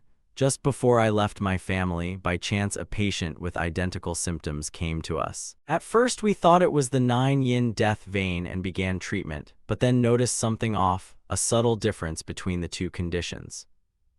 If I hadn't found records about the heavenly yin meridian in our family archives, I surely wouldn't have recognized Miss Sama's illness. Qiaowu worried, can it be cured? Imperial physician H. Wangying couldn't be certain. Frankly, the young lady herself cannot give you a definite answer. The patient I mentioned had already missed the best treatment window. However, according to the records, our family's acupuncture techniques show clear efficacy against the heavenly yin meridian. So, he changed his question. What was the outcome for the patient H. Wangying mentioned? Did they survive? She hesitated and said, as for that, night fell and darkness spread everywhere. At a pavilion there was someone sitting. Jin sat there silently listening to the person beside him say, will everything be all right? Asking again, of course it must be all right, no mistakes are allowed. Guangho anxiously asked, when will there be results? Qiaowu reminded him, not even half a moment has passed. He looked worriedly toward Jin, who remained silent. His gaze grew intense as he thought back to the events of that morning. Was H. Wangying at a loss for words then? Well, Jin had an ominous premonition. Had they failed? H. Wangying answered, yes, it failed. He asked, do you wonder why it failed? She explained, first, the window for effective treatment was already too late. When that patient returned to our house, they were 21 years old. The yin energy had penetrated to the bone marrow, and even the rarest herbs were powerless to save them. Second, although the symptoms look similar, the stream of yin energy flowing in someone with the heavenly yin meridian is far more violent and potent than the yin energy of the 9-yin death vein. Pathologically speaking, it can be said to be much more severe. Hwa Jiang was surprised. The heavenly yin meridian is more severe, isn't it the other way around? Among those with the 9-yin death vein, none survive past 18. Yet you said the one with the heavenly yin meridian lived to 21.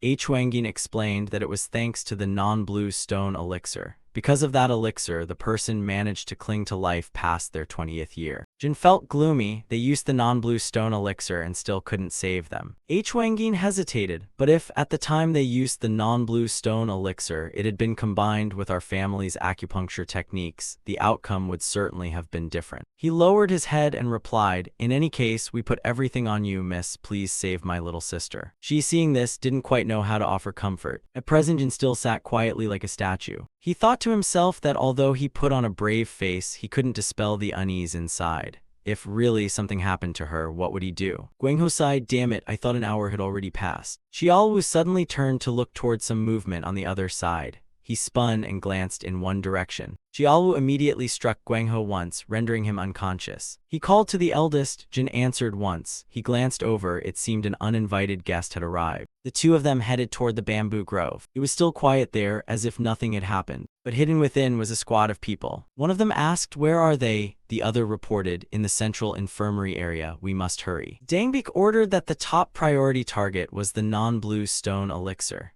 The Imperial team would be handled by me along with the deputy captains of Group 1 and Group 2. He called roll for the leader of Group 3. That man shouted for his subordinates. Dangbik demanded that not a single one escape. First, secure the main gate. Move at once. The man obeyed, understood, men ready. They began to depart. A shout rose and set them in motion. Qiaowu entered the bamboo grove and called out, hey, you timid rats. These men were stunned by his sudden appearance. Qiaowu casually brought his hand down and killed one of them. Dangbik watched him appear and growled, asking, who are you? He wiggled his ear. That question should be the other way around. Who are you lot? What are you, forming gangs and dressing all in black? What monkey business are you up to here? Dangbik glanced at his subordinate who had fallen and thought that with a single strike having brought the team to this state, the man must surely be a top-tier expert. But judging by his appearance, he didn't seem to be the Samajin we were looking for. He assigned a task. I'll go kill that Samajin. The one here is handed to you to deal with. Subordinate obeyed. With that he shot off at once. Qiaowu watched the direction the others departed, saw him fly past overhead and muttered, that guy sure has quick feet. The subordinate across asked, it seems you don't intend to stop him, do you? He replied, what, me stop the one using lightness skill? The man confirmed, that's right, your comrades might be in danger. Qiaowu found it ridiculous. Now you're worried about my eldest. Want to bet with me? Let's see whether it's your leader or my eldest who dies later. He warned, your arrogance is truly something else. There's no personal grudge between us, my apologies in advance, he beckoned. So chatty, come on, all of you, rush him. The whole group charged at Qiaowu at once. Each one of them was eager. He gave a cold smile as he watched these men heading to their deaths. A flash of light blazed in the darkness. Dangbik was surprised by the commotion over there. He thought to himself that indeed it seemed they were in trouble over there. They must quickly kill Sama Jin, seize the non-blue stone elixir, then come to assist. Just then Jin appeared before him and asked, "What are you so busy scheming about?" Dangbik, startled, tried to draw his sword yet showed no aura. When did he get here? He coldly asked, "Who are you? What is your purpose here?" He sized Jin up. "This must be Salmujin. I'd heard they butcher pigs for a living and thought they'd be puny brats, but turns out they're a bunch of monsters.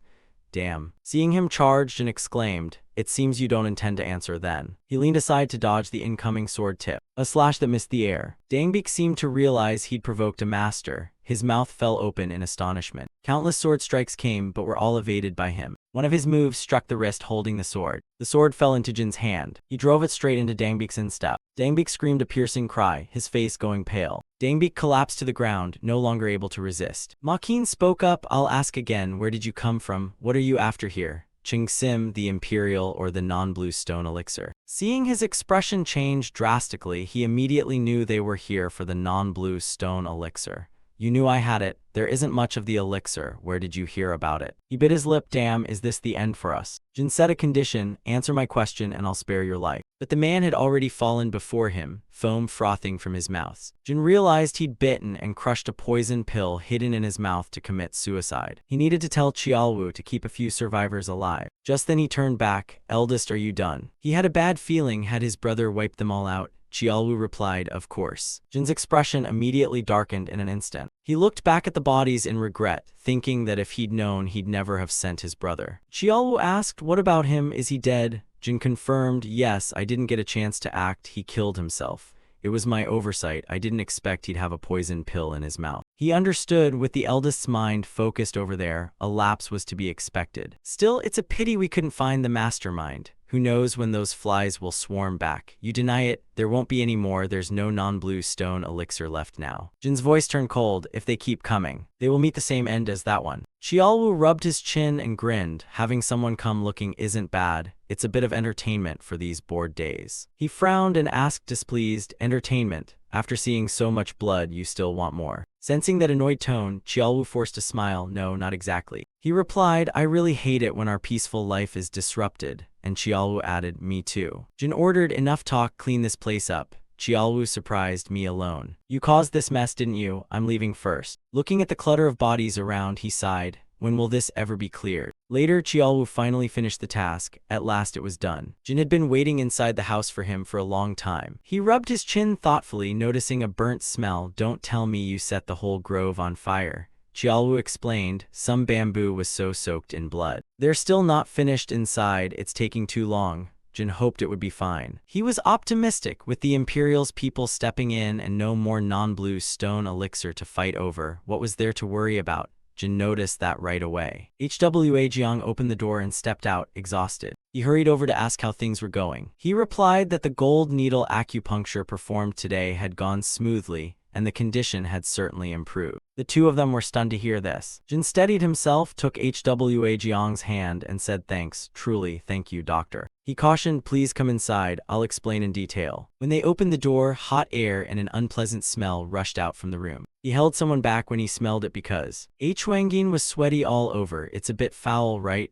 That's from the expelled poison gas being driven out of the body." Jinsen worried, "Ti letter 1EC3U2, quickly circulate your chi to calm it. She's still resting, I'm fine, it's not necessary to go that far." Even though they'd used the non-blue stone elixir and our family's gold needle techniques to treat her with all their effort, unfortunately they still couldn't cure her completely. Jin was surprised. "What? The doctor just said it had improved earlier." Huangin admitted it had indeed improved. Her health was much better than before. "But I cannot cure it entirely. I'm truly sorry." He added that it wasn't the young lady's fault. He said that during this needle procedure, any carelessness could do great harm even to the doctor. all he could do was offer deep thanks to the young lady. Wangin dismissed the notion of harm. Rather, this was a fortunate opportunity for him to encounter a rare illness and to use the non-blue stone elixir. Besides, healing and saving lives is the duty and moral code of a doctor. Jiaowu listened silently to these words, his expression changing. He spoke up, "From the moment I heard everything had failed, I sensed something was off." The two Jins frowned at that attitude. Jin turned and scolded, "Get in line, your rambling is just pointless bluster." Lucky huh, damn it, what a thrill. The two Jins couldn't hold back and shouted, "How dare you speak like that? How dare you insult the young lady and us?" Jiaowu grew even colder. "Where did I speak wrongly?" The two were startled as a surge of aura rushed in. Huangin and Hwa Jiang were horrified. A killing intent radiated from him. Jin had likewise called out in anger. Jiaowu regained some composure and raised an eyebrow to look. His eyes blazing red, his voice low, "Apologize now." She thought inwardly that while the big brute's aura had been impressive, this presence was even more terrifying. He bowed his head very deeply. "Sorry, out of anger I spoke rudely." Jin interceded, "Please forgive my little brother's rudeness. I also apologize to you all." Huangin waved it off. "It's fine, you needn't do that. If anyone should apologize, it should be me." Although they expected no major problem, they couldn't entirely rule out the possibility of relapse. Hwa Jiang objected, saying, "Nonsense, anyone could see the acupuncture technique was performed flawlessly. It couldn't have been done better. It's just that this illness is more stubborn and dangerous than the 9-yin blockage, and the diagnosis had a slight error." Jin was stunned, not understanding. "An error?" He answered, "I was overconfident in the efficacy of the non-blue stone elixir. What are you shocked about?" Hwa Jiang added, "The non-blue stone elixir still isn't strong enough to suppress the excessively powerful yin energy of the heavenly yin meridian." Jiaowu couldn't help swearing.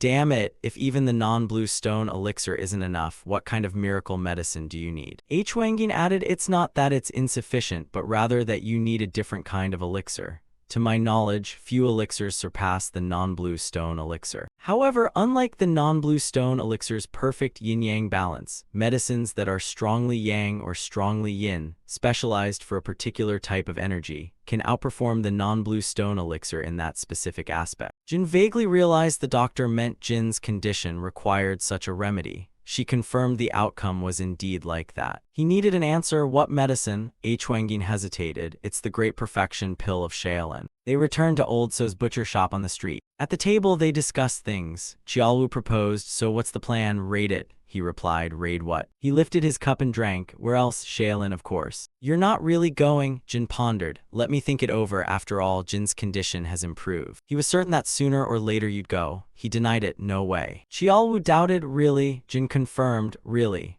The physician Huang had said she'd be stable for now, so there was no need to rush. "I just returned home not long ago. I still want to spend time with my brothers. If we go, it'll be a long trip. I need to secure the butcher stall first. The stall, if both of us go to Shaolin, there'll be no one left to run it. Jiaowu decided the stall must keep operating after we leave. I have to train them properly first." He frowned and asked, "Train them? Train who?" He answered, "A Hyun and a Guangho. Guangho's already pretty competent, but a Hyun, weren't you going to tell him to stop grabbing at everything?" Jin admitted, "Yes, that's what I was thinking." Jiaowu suggested, "Then the trip to Shaolin will have to be postponed until those two can manage the stall on their own. A Hyun is honest and hardworking, so he's not a worry, but little Guangho, when you mention Cao Cao, he shows up like Cao Cao himself." Guangho was now rushing back, calling out, "Big bro, calm down, what's the matter?" "He brought bad news. Second brother has been kidnapped." Jin was horrified on hearing this. "What?" he asked to be sure. "Kidnapped? What are you babbling about?" Guangho reported that the other day second brother went with an escort convoy of the Pearl Sea Escort Agency and was taken by mountain bandits. Jiaowu laughed coldly. "Who dares to do something like that?" Jin took off his apron. "First, let's go to the post where Hyun works and see." They went to the escort agency where he worked. Hyun led them over. "Over there is the Pearl Sea Escort Agency." The three of them stepped into the escort agency, which had gathered into a crowd. The townspeople were loudly asking, "What happened to those kidnapped guards? Is my son all right?"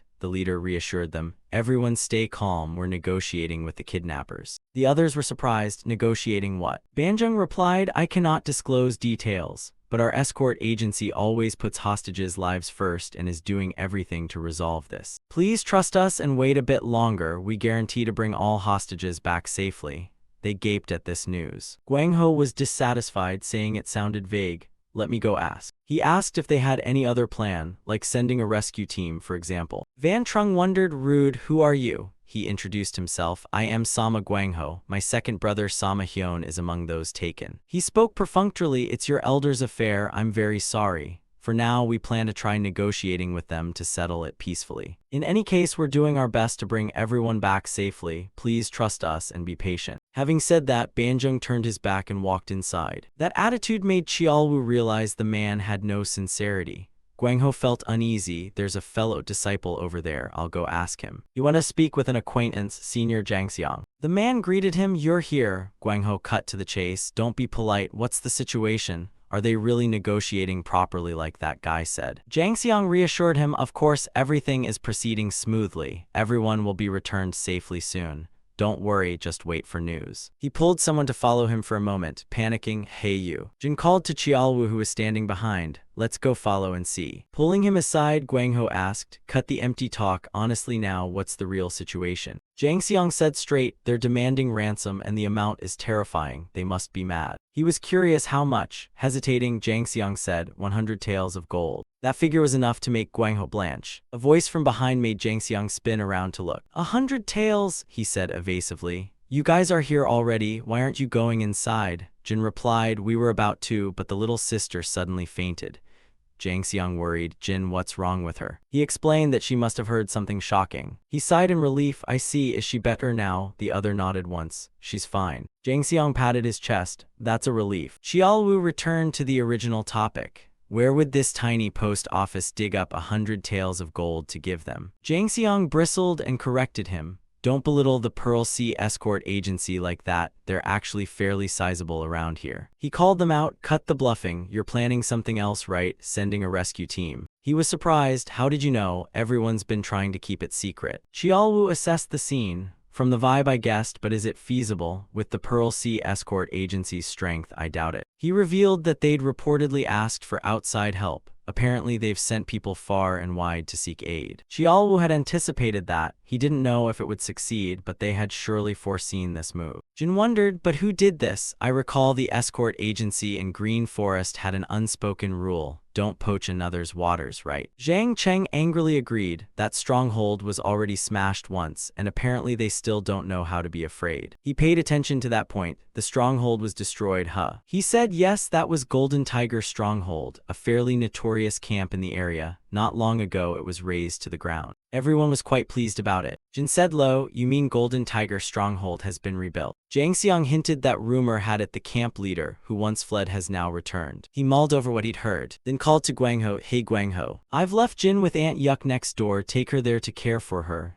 Guangho asked curiously, yes, where are you going, brother? Jin said casually, I have to go take care of something for a bit. So sudden. He had a bad feeling, but in this situation, Chialwu reassured him, we have many connections, there will be a way to rescue a Hyun. Don't worry too much, stay home and take care of your sister. In the chief's office of the Pearl Sea Escort Agency, Hajing asked in astonishment, is that true? Banjung confirmed, the Blaze Escort Agency sent word, the news is entirely accurate. He felt as if his heart was celebrating. That's great, truly great, heaven has helped us. Is it true the Namgung clan masters will come to assist? Banjung replied. Yes, I heard they've already departed for Golden Tiger Stronghold. Hajing brightened so fast, right, the Blaze Escort Agency was attacked before us too. We must hurry, there are still many people waiting to be rescued.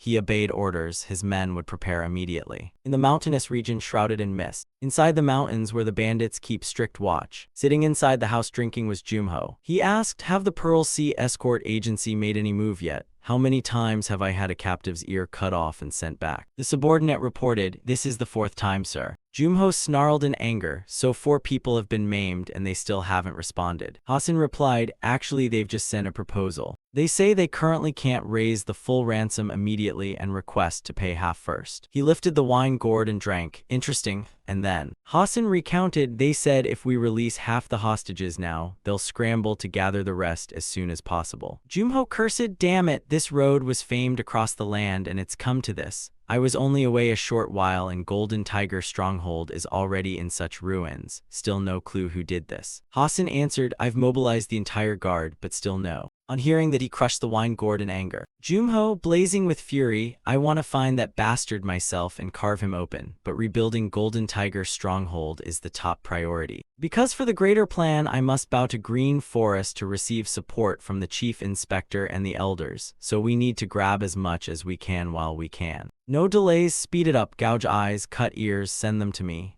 Hassan obeyed the camp chief's order. Just then Yusun led his men in, suggesting, next time just send the heads to make it tidy. Jumho was stunned to see the man. He stood and saluted, you've arrived. The chief inspector, if he acts rashly, might face fierce resistance. The noble families and sects allied with the escort agency could mount a punitive expedition. Yusun grinned, that's precisely what I'm hoping for. So what if a punitive force comes? We have elders and top masters of the 18 camps stationed here, after all. Two men behind chimed in, the chief inspector knows how to flatter, but he's not wrong. Unless imperial masters intervene, no one can touch us. Jumho accepted this, understood subordinate. He ordered Hassan, go chop off their heads and send them to me immediately. The man replied, yes, sir, orders received. Suddenly, the wooden wall was kicked and splintered. Kim H. 185 spun to look, his gaze full of menace. Seeing Hassan fall, someone exclaimed, what the hell is that? Qiaolu stepped in, I remember smashing this place to bits. How did it get restored so quickly? Jumho pointed at him and demanded, who are you? Are you the rescue team sent by the Pearl Sea Escort Agency? He was surprised. Rescue team? Are they even the rescue team sent here? Yusun sneered, not a rescue team. Then what the hell are you? Ma Qin asked their identity. We're just small shopkeepers from the market. Nothing for you to be curious about. You're the camp leader of Golden Tiger Stronghold, right? He taunted, so what if I am? You answered bluntly, then die, isn't that the point? Jumho drew his sword and shouted, you insolent lot. Yusun stopped him, wait. Camp leader Jumho, hand him over to us. The elders are bored out of their minds. Jumho sheathed his sword, clearly relieved. Yaseng said with interest, good. Just when we were bored, we got a chance to mess with you. Qiaolu asked, big brother, you have a score to settle with that bandit boss, right? Leave the small fry to me. Aren't you just itching to get your hands dirty? He grinned, convenient for both sides anyway. Jin agreed, suit yourself. With permission granted, Qiaolu stepped forward to block them. He raised his fist and moved to strike first. Yaseng tilted his body to dodge the blow. The tobacco pipe in the old man's hand pointed toward him. A strike aimed straight at Qiaolu's chest. At that moment, Yaseng sensed something was off. He staggered back as a layer of blue vital energy wrapped around Qiaolu. Yaseng thought to himself, a strike carrying over a suit of inner power, and he only used body protection energy to block. This one is no ordinary person. He then circulated his inner power. His aura began to radiate. Qiaolu flexed his hand. Old man, you're interesting. At least about the level of a demonic clut expert. I better take this seriously. Yaseng thought inwardly, seeing that calm composure despite my presence, truly an extraordinary master. Seeing him remain motionless, Qiaolu taunted, not going to jump in. That contempt in his tone made Yaseng lose his temper. Bastard. He aimed the pipe at Qiaolu's protective shield and delivered a strike straight to his chest. He thought smugly this will hit die, but the tobacco pipe shattered into pieces. Yaseng couldn't believe it. What the? One punch from him sent the old man's teeth flying everywhere. The elder was astonished. He hadn't expected his comrade to be beaten so badly. He hurried to support the man. Elder Peng, are you all right? What's going on here? Yu Chuang whispered, urging him to be careful. Elder Yo thought to himself, Peng Yaseng, one of Green Forest's top masters, and he's taken down in a single move. What kind of monster is this? Qiaolu tugged his ear, cursing, damn, my body protection chi got broken. Boss, is my skill rusted or is that old man just too strong? Jin guessed for sure it's rusty skill. He was shaking with anger. God damn it, I've really lost my touch. Training with those pigs was useless as hell. Not good, everyone charge at once. Yusun panicked, what do we do? Elders, the elder instructed. They aren't opponents we should spare face for. I'll create an opening. You and the others strike with everything you've got. A whole crowd of men waited above for the order. Qiaolu appeared before the leading elder. His fist raised. A flurry of blows rained down on the elder's face, and the leading elder was knocked flying backward. The ambushers above all surged down. Yusun pointed his sword forward and ordered the whole force to attack. Every blade broke the moment it struck his protective aura. Qiaolu sneered coldly, what a noisy, troublesome lot. Yusun, seeing trouble, shouted, get out of the way. A single punch from Qiaolu produced a spreading shockwave. The bandits were swept away, and the entire room collapsed into rubble. The man stood frozen, unable to accept the sight, impossible. Elder Yo rushed forward, praising him. Still won't give up, good credit for the spirit. He flushed with humiliation and anger. Shut up, I'll admit you're strong. Elder Yo landed and launched a punch, his whole body erupting in blazing flames. but even if I die, I'll drag you down with me. Jiaowu warned, that's just what you think. He used a straightforward punch of his own to teach the opponent a lesson. The two fists collided and power exploded. Elder Yo couldn't keep up and was sent flying backward. He unleashed a punch that went clean through the elder's head. Yusin gaped in shock as he took in the scene. The floor beneath the man shattered when the elder fell. Yusin backed away in fear and leaned against a pillar. Jiaowu stepped up. You sly bastard, who knew you'd dodge and survive on your own? The man hurriedly protested, wait, my father is the chief camp leader of the Green Forest, if you spare me. Too much noise, and he grabbed Yusin's face and twisted it. Noisy, occasional entertainment like this isn't so bad. With everything settled, Boss Jin understood. He then glanced at Jumho, only you remain. He thought to himself that Green Forest's top masters had been taken down in an instant, and the other hadn't even acted yet. Reluctantly, they'd sacrifice the guards to escape and wait to avenge the day. Jin asked again, reminding himself, you just asked who we are, right? Is the ones who leveled this place an adequate answer? Jumho was at a loss for words at that contemptuous remark. He asked coldly, you dare do this to Golden Tiger Stronghold? Murder gleamed in Jumho's eyes. I will kill you. Outside in the wild mountain forest with mist swirling, a group of people were moving through the mountains. They made their way through dense thickets. Namgung Min of the Namgung clan scowled at the thorny branches blocking the path. More briars. Hu Yugon of the Pearl Sea Escort Agency explained, sorry, to avoid enemy eyes I took the quickest shortcut so the route is a bit rough. He laughed it off.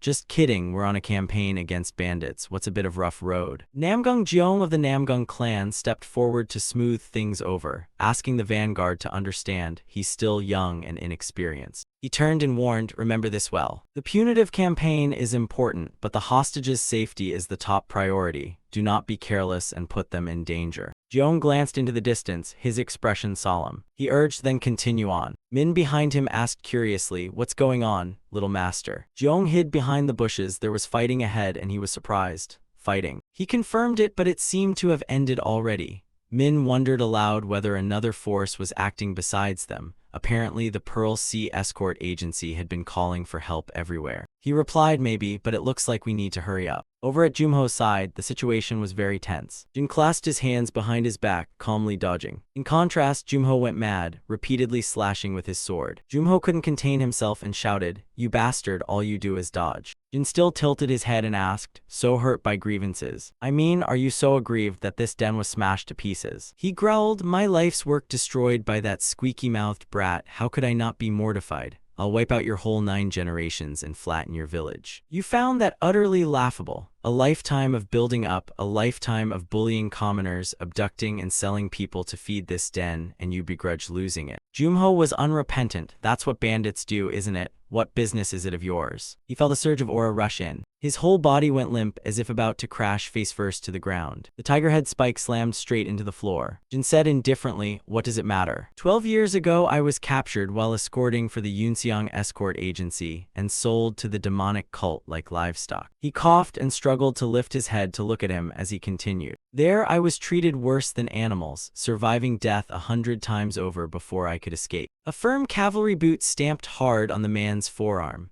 The family's breadwinner was gone, the household plunged into misery, and finally my mother died from overwork. His foot swept in and kicked him. Jumho was kicked against the wooden wall behind him. Jin continued, I didn't even get to be by her side when she died. He was astonished. He hadn't expected one of those sold that year to survive and return for revenge. He stepped forward, not only that, you even dared to kidnap my little brother again. So now do you see how it concerns me? Jumho begged. I know I was wrong, hero, please spare my life. Jin denied him, no, I will make you beg to die. And then, if you willingly reveal the hostage's location, I'll grant you a peaceful death. His finger, carrying a surge of power, touched the man. Arc of electricity crackled forth, his whole being filled with killing intent. Jumho screamed in pain, his face drained of color. Trying to endure the electric shocks coursing through him, Jin frowned and continued to increase the power. Just then, Jeong arrived and ordered him to stop. He froze, surprised that more people had shown up. Xiaolu turned around annoyed. What's this? Who's that old man? Jin ordered, bring him out and help me a bit. He glanced at the newly arrived group.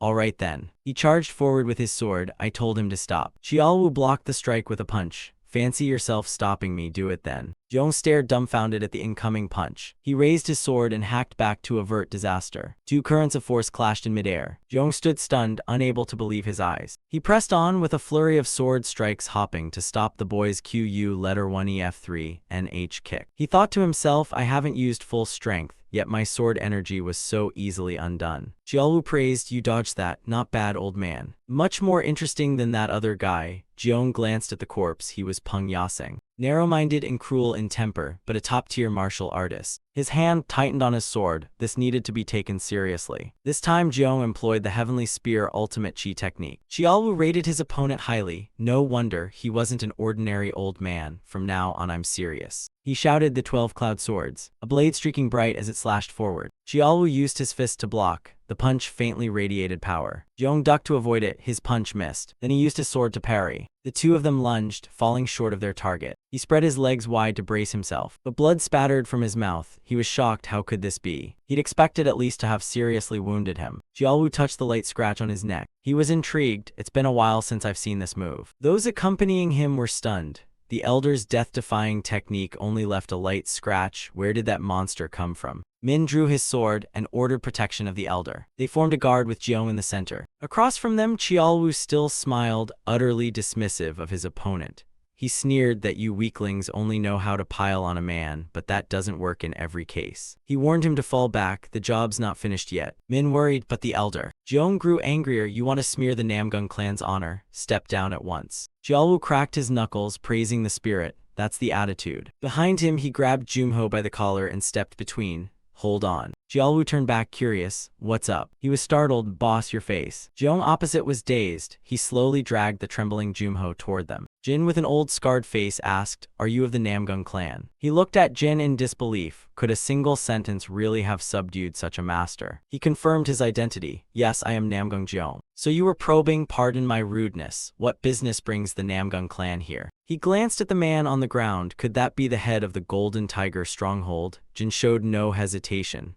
Yes. Jiong asked, we're here to avenge Blossom Escort Agency and to rescue the Pearl Sea Escort Agency's family. And you, who are you, and what are you doing here? He revealed, he's our target too, not personal vengeance. It's just we've received too many commissions and pleas from everywhere. He wondered silently, commissions, a cleanup crew, with that skill and yet doing this job, strange. Jin added that besides eliminating the gang, the evil this man caused was substantial. Countless people came asking for help.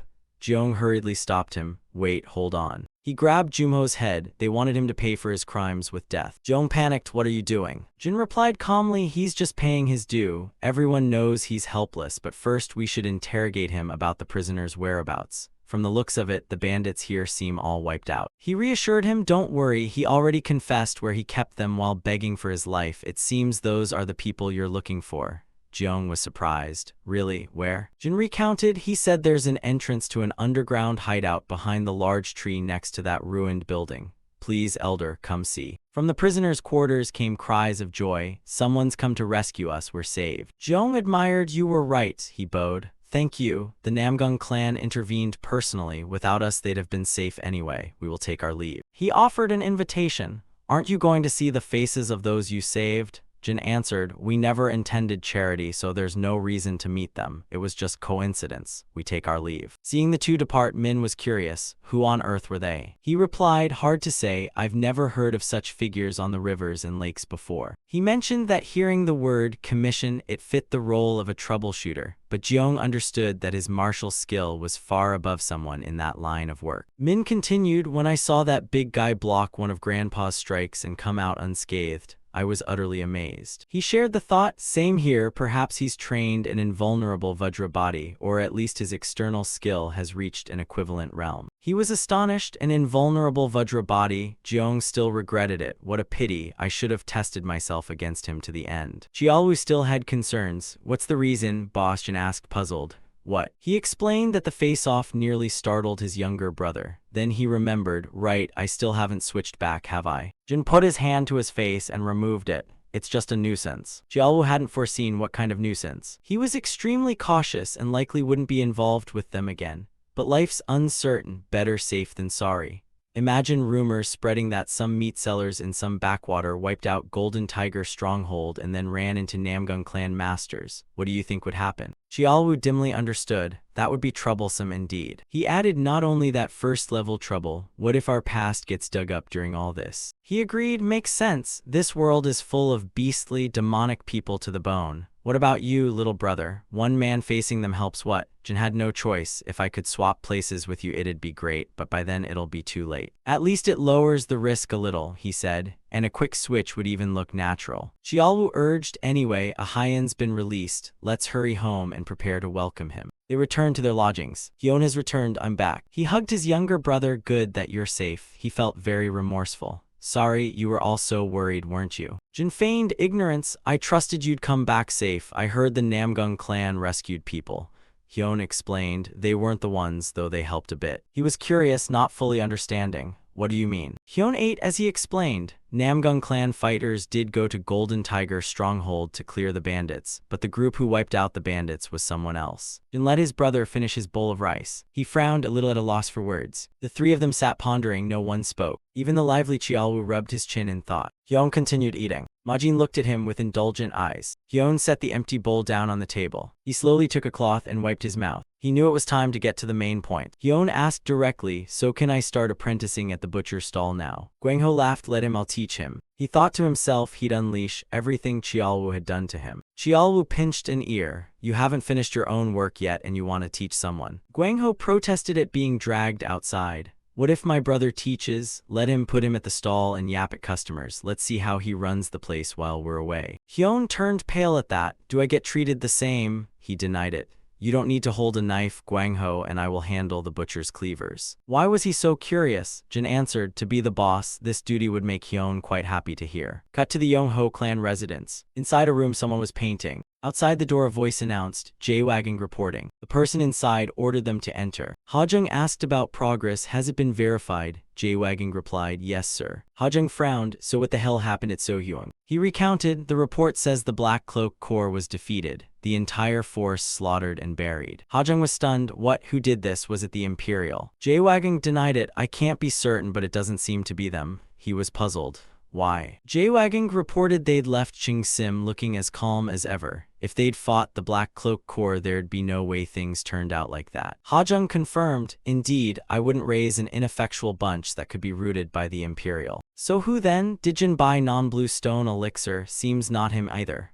J-Wagging revealed that investigation showed it was a butcher. Hajung couldn't believe it. A butcher? Ridiculous. How could a slaughterman afford to buy non-blue stone elixir? So what deity or saint is he? J-Wagging didn't know. Apart from him being a third party who intervened, they had no other leads. Hajung fell silent, pondering these words. He ordered, no, send people to the Forest of Death and Blood at once. J-Wagging asked to confirm, the Forest of Death and Blood. He replied, yes. Entrust them to uncover the truth and bring that man's head back here. J-Wagging obeyed, understood, sir. Hajung suddenly remembered something. Also, that butcher, if he hadn't stood in the way, the non-blue stone elixir would already be in my hands. I must vent this fury, he said, half-jokingly cruel. Put his head up as a reward, he added. At Jin's butcher shop the day's business was opening. Inside, Hyun was carefully trimming each slice of meat. He wiped the sweat from his brow, truly absorbed. Qiaowu thoughtfully brought over a bowl of water for him to drink. He praised the neatly cut slices. Well done. A chip off the old block, much better than that slippery fellow.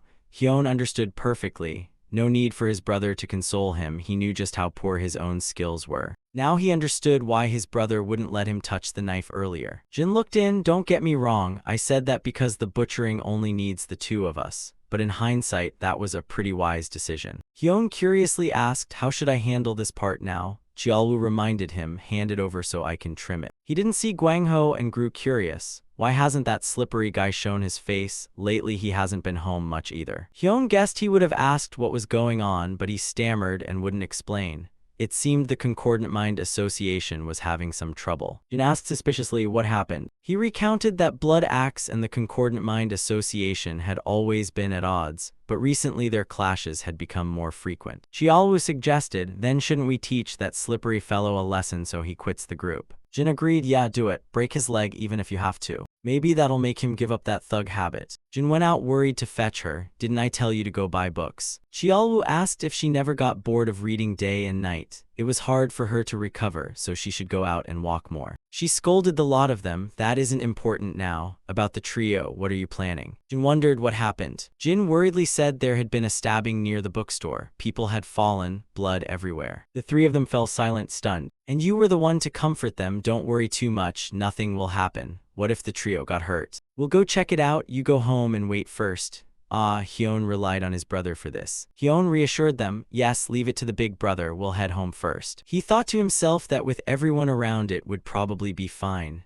Then he blurted out, so we're counting on the big bro, huh? Jin was taken home by Hyun. Chiaolu probed, are you really going? He decided to follow Jin's advice. What if something unpredictable happened? He shut the shop and grinned. At this rate, the Concordant Mind Association will vanish from the world. Night fell and the moonlight shone down. The place of the brawl lay in ruins, bodies strewn everywhere. The floor still pooled with congealed blood. Mulim panted, his face smeared with fresh blood. Across from him, the Ma brothers wore smug smiles. He demanded, you're not Blood Axe. Massang sneered, looks like your eyes aren't completely blind yet, huh? Mulim asked in confusion, if you have nothing to do with Blood Axe, why attack us? The man explained, only if you disappear can Blood Axe monopolize Sohyung's underworld. Hearing that, Mulim flew into a rage, grabbed his sword and lunged, the blade aimed straight at Massang's face. The man casually stopped the sword with 2 fingers. Mulim's eyes filled with horror. Impossible. Massang lifted his foot and kicked him squarely. Get lost, Mulim's body was flung outward, sending lanterns tearing off and flying with him. Just as he was about to fall, Chiaolu caught him with his hand. He stared in surprise at the person he had just grabbed. What the heck is this? The Ma brothers stood on the upper floor looking down. Chiaolu glanced at them and asked, isn't that the Concordant Mind Association leader who used to run with that slippery eel? Did you guys do this? Madding wondered about the two who had suddenly appeared. Who are you? He looked around. Wait, that's not important. I don't see it nearby. Seems like it's not here, right, boss? Jin looked and truly couldn't see it. Chiaolu set Mulim down. With their leader like this, the Concordant Mind Association was basically finished. He eyed the two. You from Blood Axe. Clean work. Your swordsmanship's pretty decent too. They denied being Blood Axe. This skill level couldn't belong to some back alley thugs.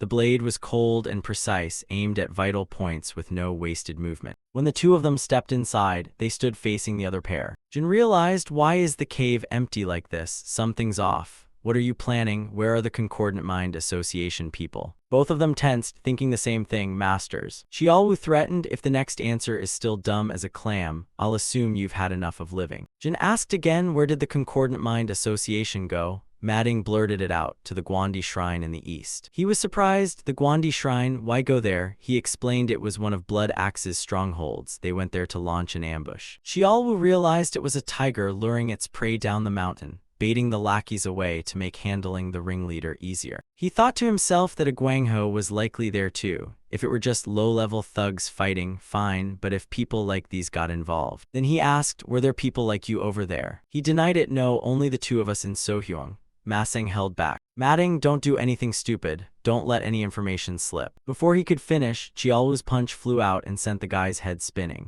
The thug's body toppled backward, his head flying off. Madding froze, unable to dare glance at his comrade's corpse beside him. Chiaolu flicked his ear, annoying fly exterminated. Keep talking, boss. Jin continued, judging by your reactions, you're not just mercenaries for Blood Axe. What's your objective? He trembled, knelt, and confessed they used Blood Axe as a screen to destroy the Concordant Mind Association, then take over Sohyung's underworld. We need more information. Where did you come from? Madding confessed, from Hangzhou, sir. Jin guessed, Hangzhou, are you from the Thousand Killer? He stammered. Yes, that's right. Chiaolu pinched a knuckle. Had enough of living. I told you to tell the truth, not lie. The Thousand Killer's bosses are all dead. Who do you think you're fooling? Madding dared not. We wiped out the remnants of the Thousand Killer and seized Hangzhou. He concluded, so who are you? Which organization do you belong to? He confessed, the Flying Dagger Society from Nanjing. Jin knew of them, the Flying Dagger Society. These guys are dangerous, their operations mysterious and unknown. One slip and the whole plan collapses. Good thing I borrowed the Flying Dagger name to hide my identity. We must report that Sohyung has such dangerous elements. After extracting the information, Madding was dealt with. Chiaolu turned and asked, shall we head to the Guandi Shrine? Jin agreed, hurry up and let's go. He muttered, isn't taking Hangzhou enough? Now they want all of Sohyung too. Truly bottomless greed.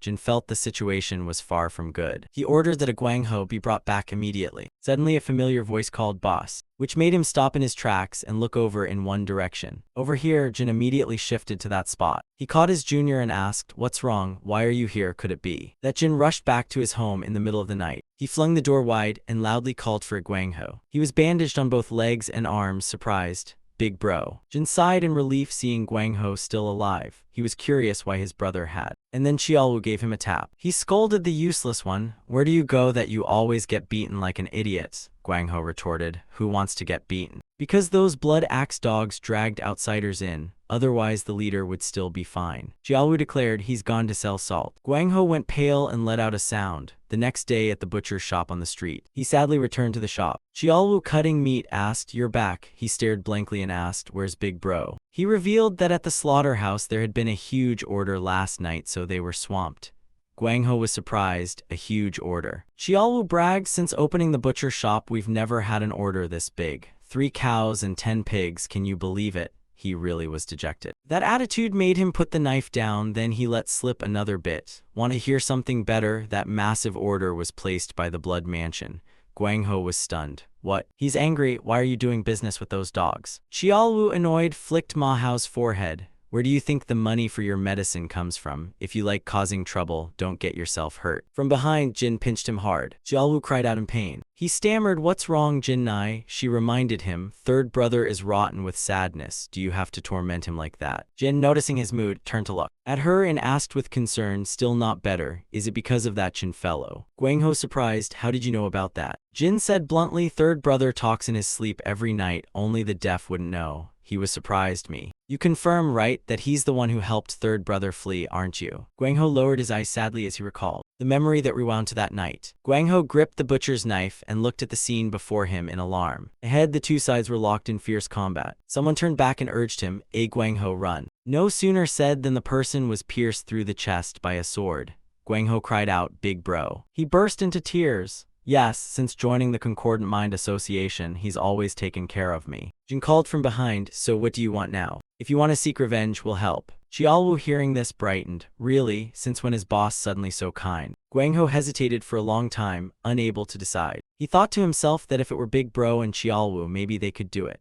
When second brother was kidnapped, those two gathered people to rescue him. But the Flying Dagger Society are masters who could single-handedly kill both a leader and his guards. Would that be safe?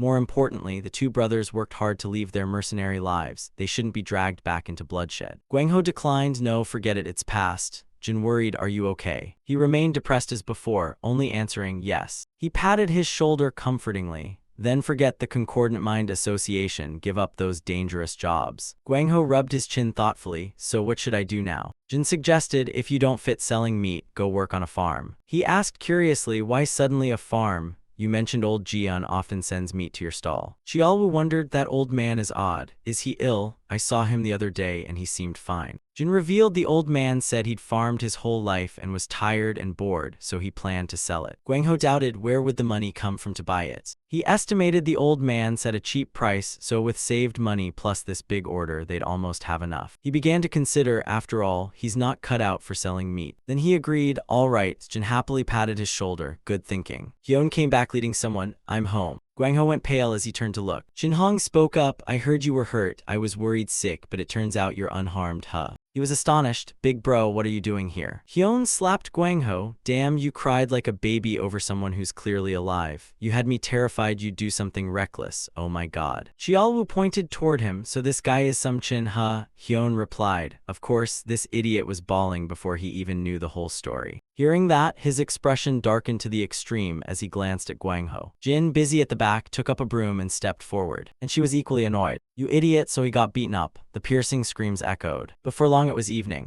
Night fell, and inside the house there were two coffins holding the Ma brothers. Heads of the Flying Dagger Society, Yang Hachung asked, "All taken down with a single strike?" Joryong, the faction leader, answered, "Yes, both had shattered skulls." He glanced at the thug bodies. One of them had his head blown off. And he thought to himself, their ribcages were smashed like dry twigs. The shock shattered their hearts and lungs.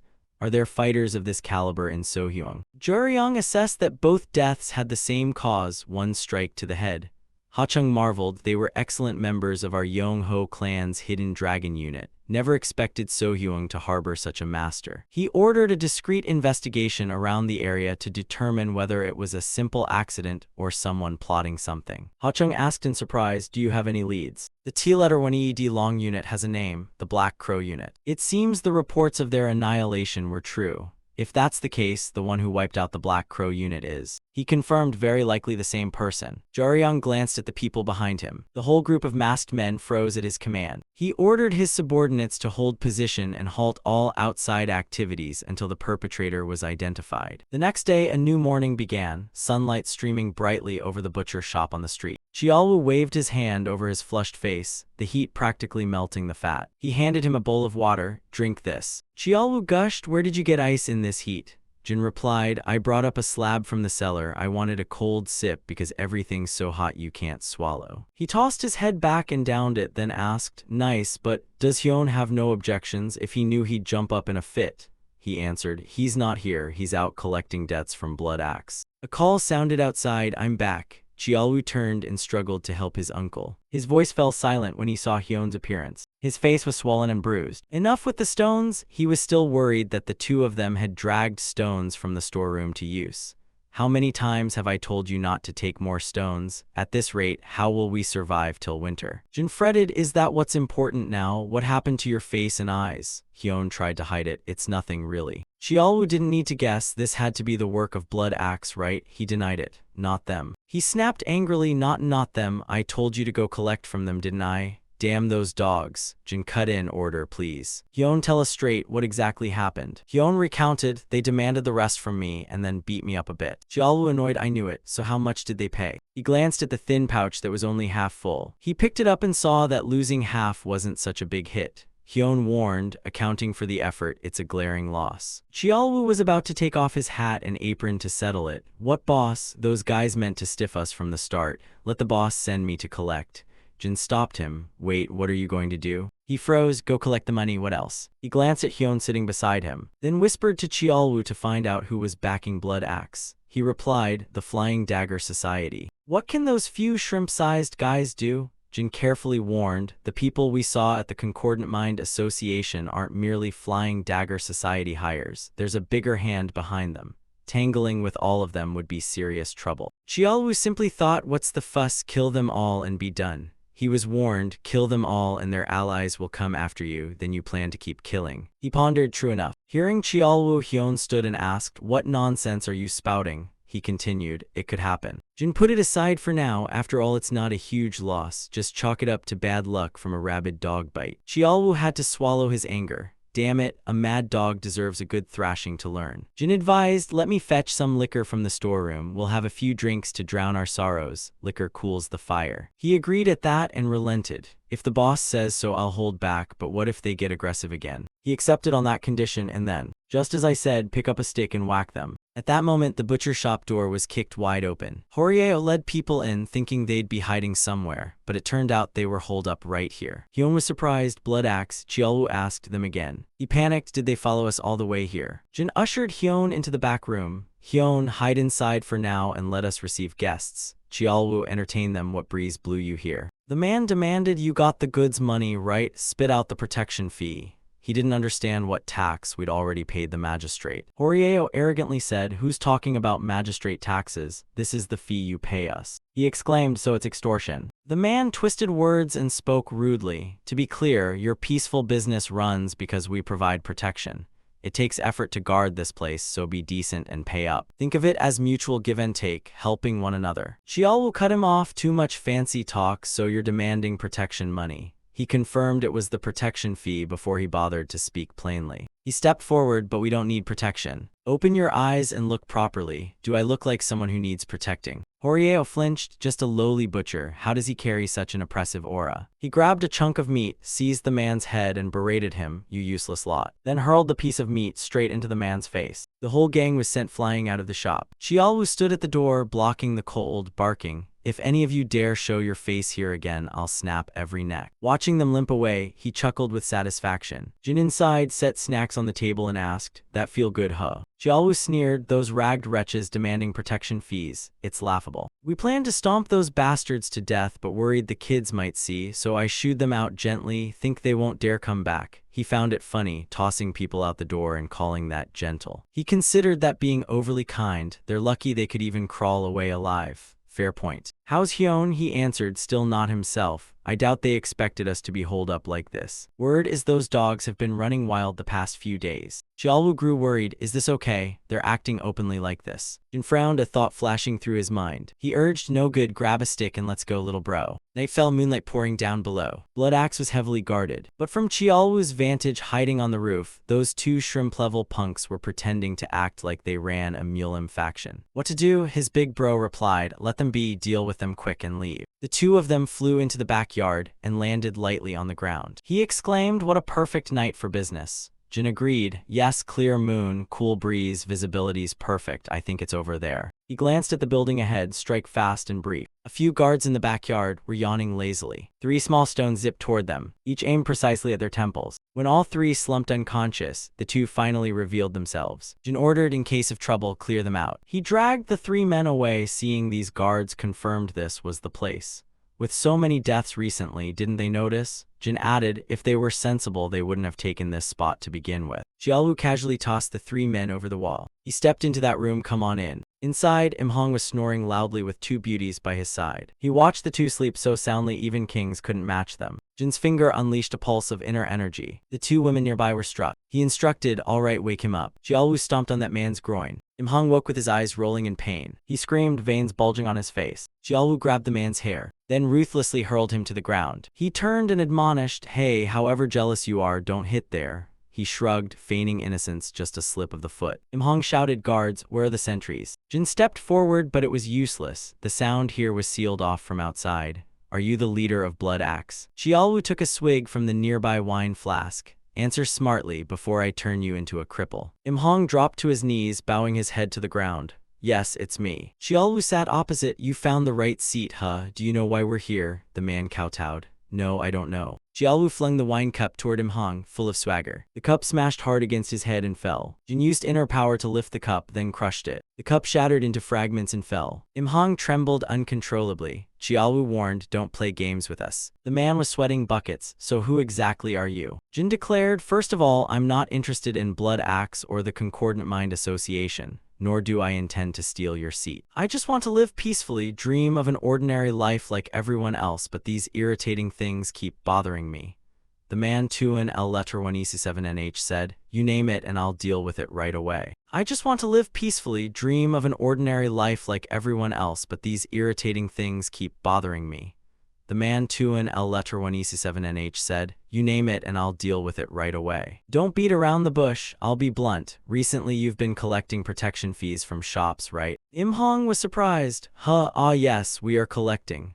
Jin continued, "I'm not forbidding you to collect, but have some restraint. Just take what the Concordant Mind Association used to take and there won't be a problem." The man hesitated at that. Xiaolu coldly asked from the side, "Is that so hard? Want me to make it easier for you?" The man was embarrassed. "I'd like to follow your orders, but it's not my decision to make." He grabbed the man's head and forced him to look up. "What kind of barking is that? You said you're the boss," Xiaolu said. "Well, yes, but not everything is up to me to decide." Jin understood immediately. "It's the Flying Dagger Society, right?" he added. "Flying Dagger Society? The bunch we saw the other day. No wonder those gloomy types have been lurking around the market lately." Imhong thought to himself that they even knew about the Hidden Dragon unit. This was definitely them. Jin asked bluntly, "Are there still Flying Dagger Society people here?" The man reported, "They've all withdrawn, but we still have to pay tribute every month." "You order them to reduce it." The man gasped in shock. Jin repeated, "Cut down your share, it's more than enough to get by." Lam H letter 1ED3NG hesitated, but Xiaolu squeezed his head. "If you don't like it, fine, there are plenty who can replace you." Imhong quickly complied, "No, I'll do it, I'll follow your orders." Only then did he release his grip. "You're getting smarter. If you try any tricks, your head will roll across the ground." "Right, boss, and you should collect the old debts too." Jin stepped forward. "You just held a banquet not long ago, right? That ate up quite a bit of meat." Imhong blurted out, yes. He frowned and warned, if you feasted like that you should pay properly, planning to stiff us. The man went silent, not daring to make a sound. Jin looked around, they must be hiding somewhere nearby. He glanced in one direction, that one. Jiaowu walked over to check it out. He punched straight at the painting hanging on the wall. Imhong ground his teeth in fury. He stared at the displayed jewels inside. Jiaowu cursed the lunatics. They live in mansions like this and still raise protection fees? Fiend warned. Forget them, just take our share. He stepped forward and grabbed a few sacks. This is the meat money. Imhong gaped, sweat pouring down like rain. Meat money. Jiaowu tossed down a few more sacks. And here's the accumulated interest up to now. The man trembled with anger but forced himself to stay composed. He stuffed them into a large sack. Boss, include medicine money too. Getting beaten while collecting debts would be unfair. Jin brought over a pearl. Right, this is the medicine money. The shelves had been emptied. There were 2 more pearls up high. He thought to himself, these bastards still had quite a bit. This should be enough. Jiaowu grabbed Imhong by the collar and hurled him toward the storage cabinet. Jiaowu sneered, count your life in 2. Imhong, terrified, took down a bag. About now it's. He threatened, if you're short any coin, I'll chop off limbs to make up for it. So both chests were tossed into the sack. Jiaowu was satisfied. This one sure values his life. Jin called, that's enough, let's go. Imhong stood frozen, staring at the empty shelves. A voice spoke up, you best clamp your mouth shut. Do that and you'll keep your life, if you leak today's events outside then. He heard that and turned pale, not daring to utter a word. Something whizzed by. It was a leaf embedded in the wall. Seeing it made him shake all over. On the way back, you guessed we were being generous and that there'd be no more entanglements, right? Jiaowu replied, what a smooth talker. If he dares talk back like you said, replace him and that's that. Once we deal with these people, it's like clearing out all the nuisances, right? Jin thought they'd be safe for a while. The next day at Tongshan Demonic Cult, there were guards posted outside the gate. On the side of the Muchin Pavilion, someone had just been thrown into a house. The person flew to the middle of the room and stopped. Guanung clicked his tongue a few times and stepped forward, saying if he'd been obedient and kept out of trouble he wouldn't be in this mess. We're acquaintances. It makes me uneasy. He clasped his hands in greeting. Long time no see, uncle. Watching Guanung's actions, Guanhio frowned, thinking to himself he'd anticipated this somewhat, but hadn't expected Lord Hachun to be defeated so miserably. Guampi demanded, how dare you? Do you know where you are to cause such a ruckus? Guanung smiled coldly. I've seen it before. You still lack the knack for reading the situation, huh? Still don't understand what's happening? Now's not the time to gape and spout nonsense. Worry about keeping your old life. Guampi lunged forward in anger, cursing, you rootless. A sword pierced through his chest. Guanung glanced at the fallen man. Rootless? You say that and it saddens me.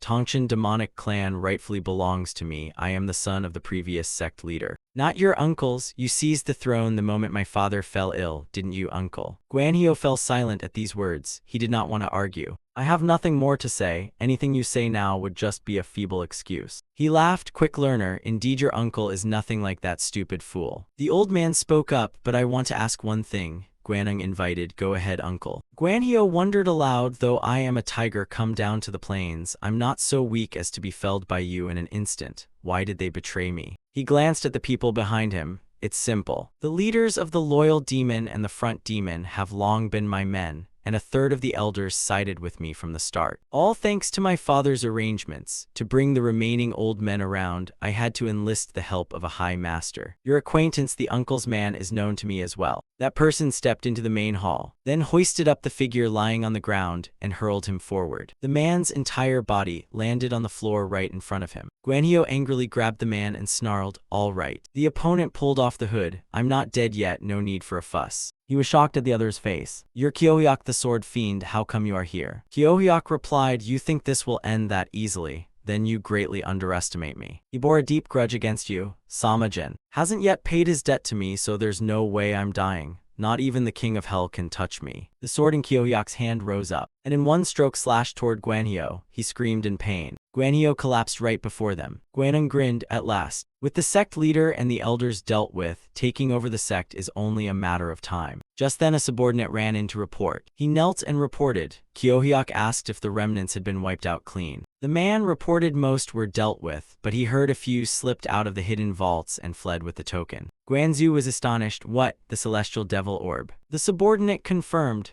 Yes, sir, I tailed them, but it seems the one carrying the token split off and ran in a different direction. He knew it was the relic of Tongshan Demonic's founding ancestor, the sword symbolizing the sect leader. Possessing it is necessary to legitimately become the successor of Tongchen demonic. Who was that? The subordinate answered. They say it was Nojian of the divine demonic unit. Guanzu speculated the divine demonic unit. Could he be heading to Samagen? Someone from the butcher's stall said, this is getting complicated. Hubo asked curiously, so who runs this butcher stall? Jin replied, sir, it's managed by the elder brothers of this young miss. He murmured, is that so? What can be done now? As he turned to leave, Hubo accidentally bumped into Qiaowu. He apologized sheepishly, oh dear, sorry about that. Qiaowu smiled brightly, no problem. Jin stepped forward and said, excuse me, sir, it seems we don't have the kind of meat you need here. Hubo replied, I didn't come to buy meats. He was surprised, if not to buy meat then. Jin revealed that members of the Hahu clan had come, saying they wanted to invite the executioner. Jin stepped forward and asked, are you here looking for Elder So who used to live here? He answered, yes. Every year around this time, our family sends a red-clothed daughter to this tavern and invites the elder back to host the feast. It's been over 20 years, yet we didn't expect he'd passed away. Ma Qin asked curiously, you're here for the ancestral banquet, the master's 70th birthday, right? The servant was surprised. That's right, but why you? Jin explained that Elder So had once instructed that people from the Hahu clan would come and told them to give their full support. Hearing that, he brightened. Really? Jin ordered Qiaowu to fetch that letter. Then hand it to Habu. This is the letter he left, instructing that it be shown to members of the Hahu clan. He opened it and read. The heir he chose was carefully selected, skillful to the level of the elder himself, trust them with the task. And he inwardly sighed with relief, hearing they were capable indeed. Habu emphasized that although a birthday feast is held every year, this year's scale is entirely different. The amount of food and meat to consume will be beyond imagination. Are you confident? Jin replied, I will do my utmost. He thought to himself that though it sounded like empty words, he somehow felt reassured. Habu instructed, the feast will be on the upcoming full moon, be there on time. In Taishan Zhejiang, flags were hung everywhere along Jinhua Street. And inside the Hahu clan grounds, Qiaowu saw the interior's ornate expanse. This was no mere house. Calling it a fortress wouldn't be an exaggeration. Jin marveled, good heavens, in my life I never imagined a place larger than the Red Flame clan, truly an aristocratic clan. He admitted the family lived up to its name, spectacular indeed. The boss, merely a gatekeeper, radiated such formidable presence that it gave off a creepy vibe. Jin was puzzled. Who is it? Qiaowu named one, Nojian. He recognized him. Yep, spot on. The face, the build, even the way he holds his sword against his chest. If you said he's a blood brother, I'd believe it. He suddenly felt a pang of fondness for him. Every time that guy mouthed off, he ended up getting a few good kicks, fun memories. I wonder how the others are doing. Entering, Qiaowu watched the crowd and admitted how packed it was. He said this was already a large city and the feast scale wasn't small. Merchants from around had flocked here. Qiaowu figured a 3-day feast must mean there'll be plenty to eat and see. I heard there's even a grand martial tournament. Want to enter, little brother? Jin suggested. What are you saying? Sounds tempting. Planning to wipe out the whole tournament. He begged, saying a light match would do. No way, he firmly refused. Look at your build, how could you hide it? Qiaowu scowled. Fine, sulk then, I'm not helping anymore. He went to the stall by the road. The owner gave him a skewer of candied hawthorn. Watching Qiaowu eat the candy, Jin scolded him. You're not a child, are you? Across the way, someone blocked their path, a bit rude in their approach. Jin politely asked, is there a problem? Nogang asked, excuse me, may I ask where you folks are from and what business brings you here? Qiaowu complained, if you're apologizing, stop before you finish speaking. He plugs your mouth. We come from Sohyong. We've heard this banquet needs someone to perform dissections. He frowned and assessed them. Nogang thought to himself, the deputy steward warned me before, look at that fellow, eyes like a bandit, but he seems to know nothing of martial arts. In front of him, Jin was scolding, I told you to fix that hot temper of yours. He replied, sorry, boss. He's already finished confirming. All right then, please come in. They were led into the kitchen area. On the way, someone sighed. Hahu clan, the 3 oddities of the martial world, the sword oddity. Hahu Gok grumbled, I was going to drag that old man to drink and then curse the host who babbled and made me referee the tournament. Yet, Hahu Yon advised, don't be too upset. If old So recommended him, his skill must be outstanding. He barked, that brat, do you think your granddad is upset over a piece of meat because of him? The other wondered, well, if not. Hahugak said sadly, my friend is dead. He was my bosom buddy. How could my heart be at ease? Yon thought inwardly that the two chatted so cheerfully, but it didn't look like they were true bosom friends. Their social status differed too greatly. He asked, puzzled, do the words friends sound strange to you? The other admitted frankly that yes, he didn't think they'd spent enough time together to truly understand one another. Hahugak explained that time isn't what's important. What matters is the hearts turned toward each other. Besides, you met him for only a few years and claim that I spent 20 years with him. 20 years is long enough for mountains and rivers to change twice. Yon retorted, wasn't someone just saying time doesn't matter? He was annoyed, shut up with the nonsense and follow me. Entering the kitchen, they saw Jin sitting before a cow. Hahugak was curious. Is that the man old friend recommended? Let's see if he's really as talented as the old man said. Is this the final farewell feast? That old man mentioned the same thing. At that moment, he lifted the hammer in his hand. Watching the movement, he judged that the fellow had been properly trained. The cow soon collapsed before Jin. Yon marveled, too skillful. He saw it wasn't just skill, the way the knife moved, so neat it gave him goosebumps. Jiaolu stuffed the cow into a large crate and then hoisted it up. He admired, the strength was terrifying, truly the might to split mountains and wield the world's edge. Yon thought that he believed mere strength alone couldn't achieve that.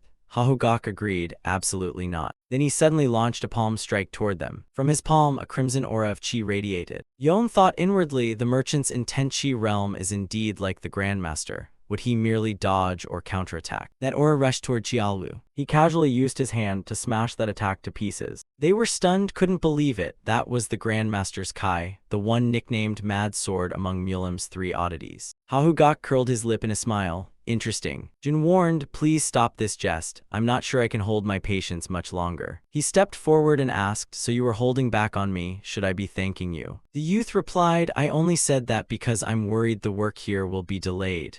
Hahugak said coldly, no matter. It seems you're not an ordinary executioner. Who are you people? Chiaolu folded his arms and asked casually, your old man's got quite the mouth, huh? And you are what exactly? Hahugak was momentarily stunned by that remark. The old man was 58. He had taken up a sword and walked the Jianghu, and by 50 had proudly inscribed his name on the martial roll listing Mulim's top 100 masters. Since earning the title Mad Sword, this was the first time he'd been treated like this. Chiaolu replied, Mad Sword or a lump of gold, I don't give a damn. From that petty trick earlier, I already know your level. Best we both quietly let it go, or if not, let's see this through. I don't care either way. He was cut off when Jin clapped a hand over his mouth. He turned and asked, you folks are from the Hahu clan, right? We don't mean to cause trouble, nor do we want to fight your senior. We only ask that you let us do our work. Hahugak frowned and said angrily, do you expect me to believe that? A lowly butcher who can casually parry a strike loaded with my power? Who exactly are you lot and what did you come to my place for? Jin bowed modestly, just some meat sellers from Sohyung. As you see, we're only slaughtering pigs, we just want a normal life. Fate pushed us here somehow, so please turn a blind eye. He asked sharply, and if I refuse? The youth stayed calm, what do you want then?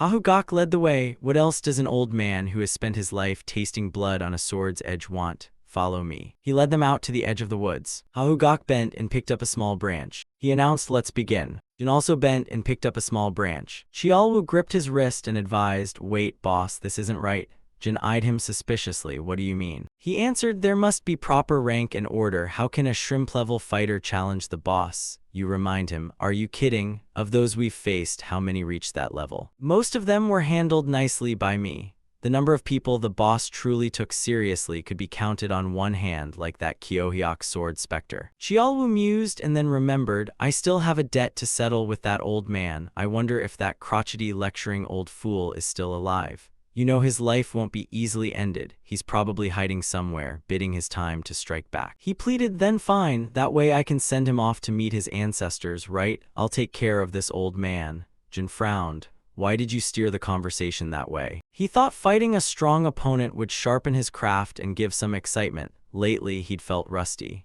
Jin agreed to leave it to him, though he doubted the old man would consent. Chiaolu was confident he'd make the old man submit. Hey old man, you heard what we said, right? Hahugak replied, heard bits of it. I didn't expect to be so disrespected, it feels truly unpleasant. He relented, I only stepped forward because I saw you had skill, don't get the wrong idea. I'll take 3 strikes from you, use your full strength. Hahugak laughed in anger, delirious. Very well, old man will take that as filial respect and gladly accept. The branch in his hand flared with fire, the universe-eating divine art enveloping Hahugak. Jin thought to himself, the overwhelmingly yang aura reminds me of the Red Flame clan. Xiaolu, excited by his opponent's power, flared his own vital energy. That's more like it, sorry in advance, boss. Hahugak rushed forward with momentum, brazen. How dare someone mock the old man? Xiaolu stomped and ran up to meet him. Before either could do anything, a stream of fire leapt forward. Xiaolu's steps retreated back. He braced his body and stood firm, completely unharmed. Hahugak was surprised. I poured over 90% of my power into that. Are you made of iron? Xiaolu praised, not bad, old man, but not quite what I hoped for. If that's all you've got, I'm disappointed. He was shocked at that externally trained power, but even so, how could? Hahugak, refusing to yield, summoned the 9 dragon sword technique, 9 dragon blood, and charged once more to see how he'd parry this move. Xiaolu fearlessly met him.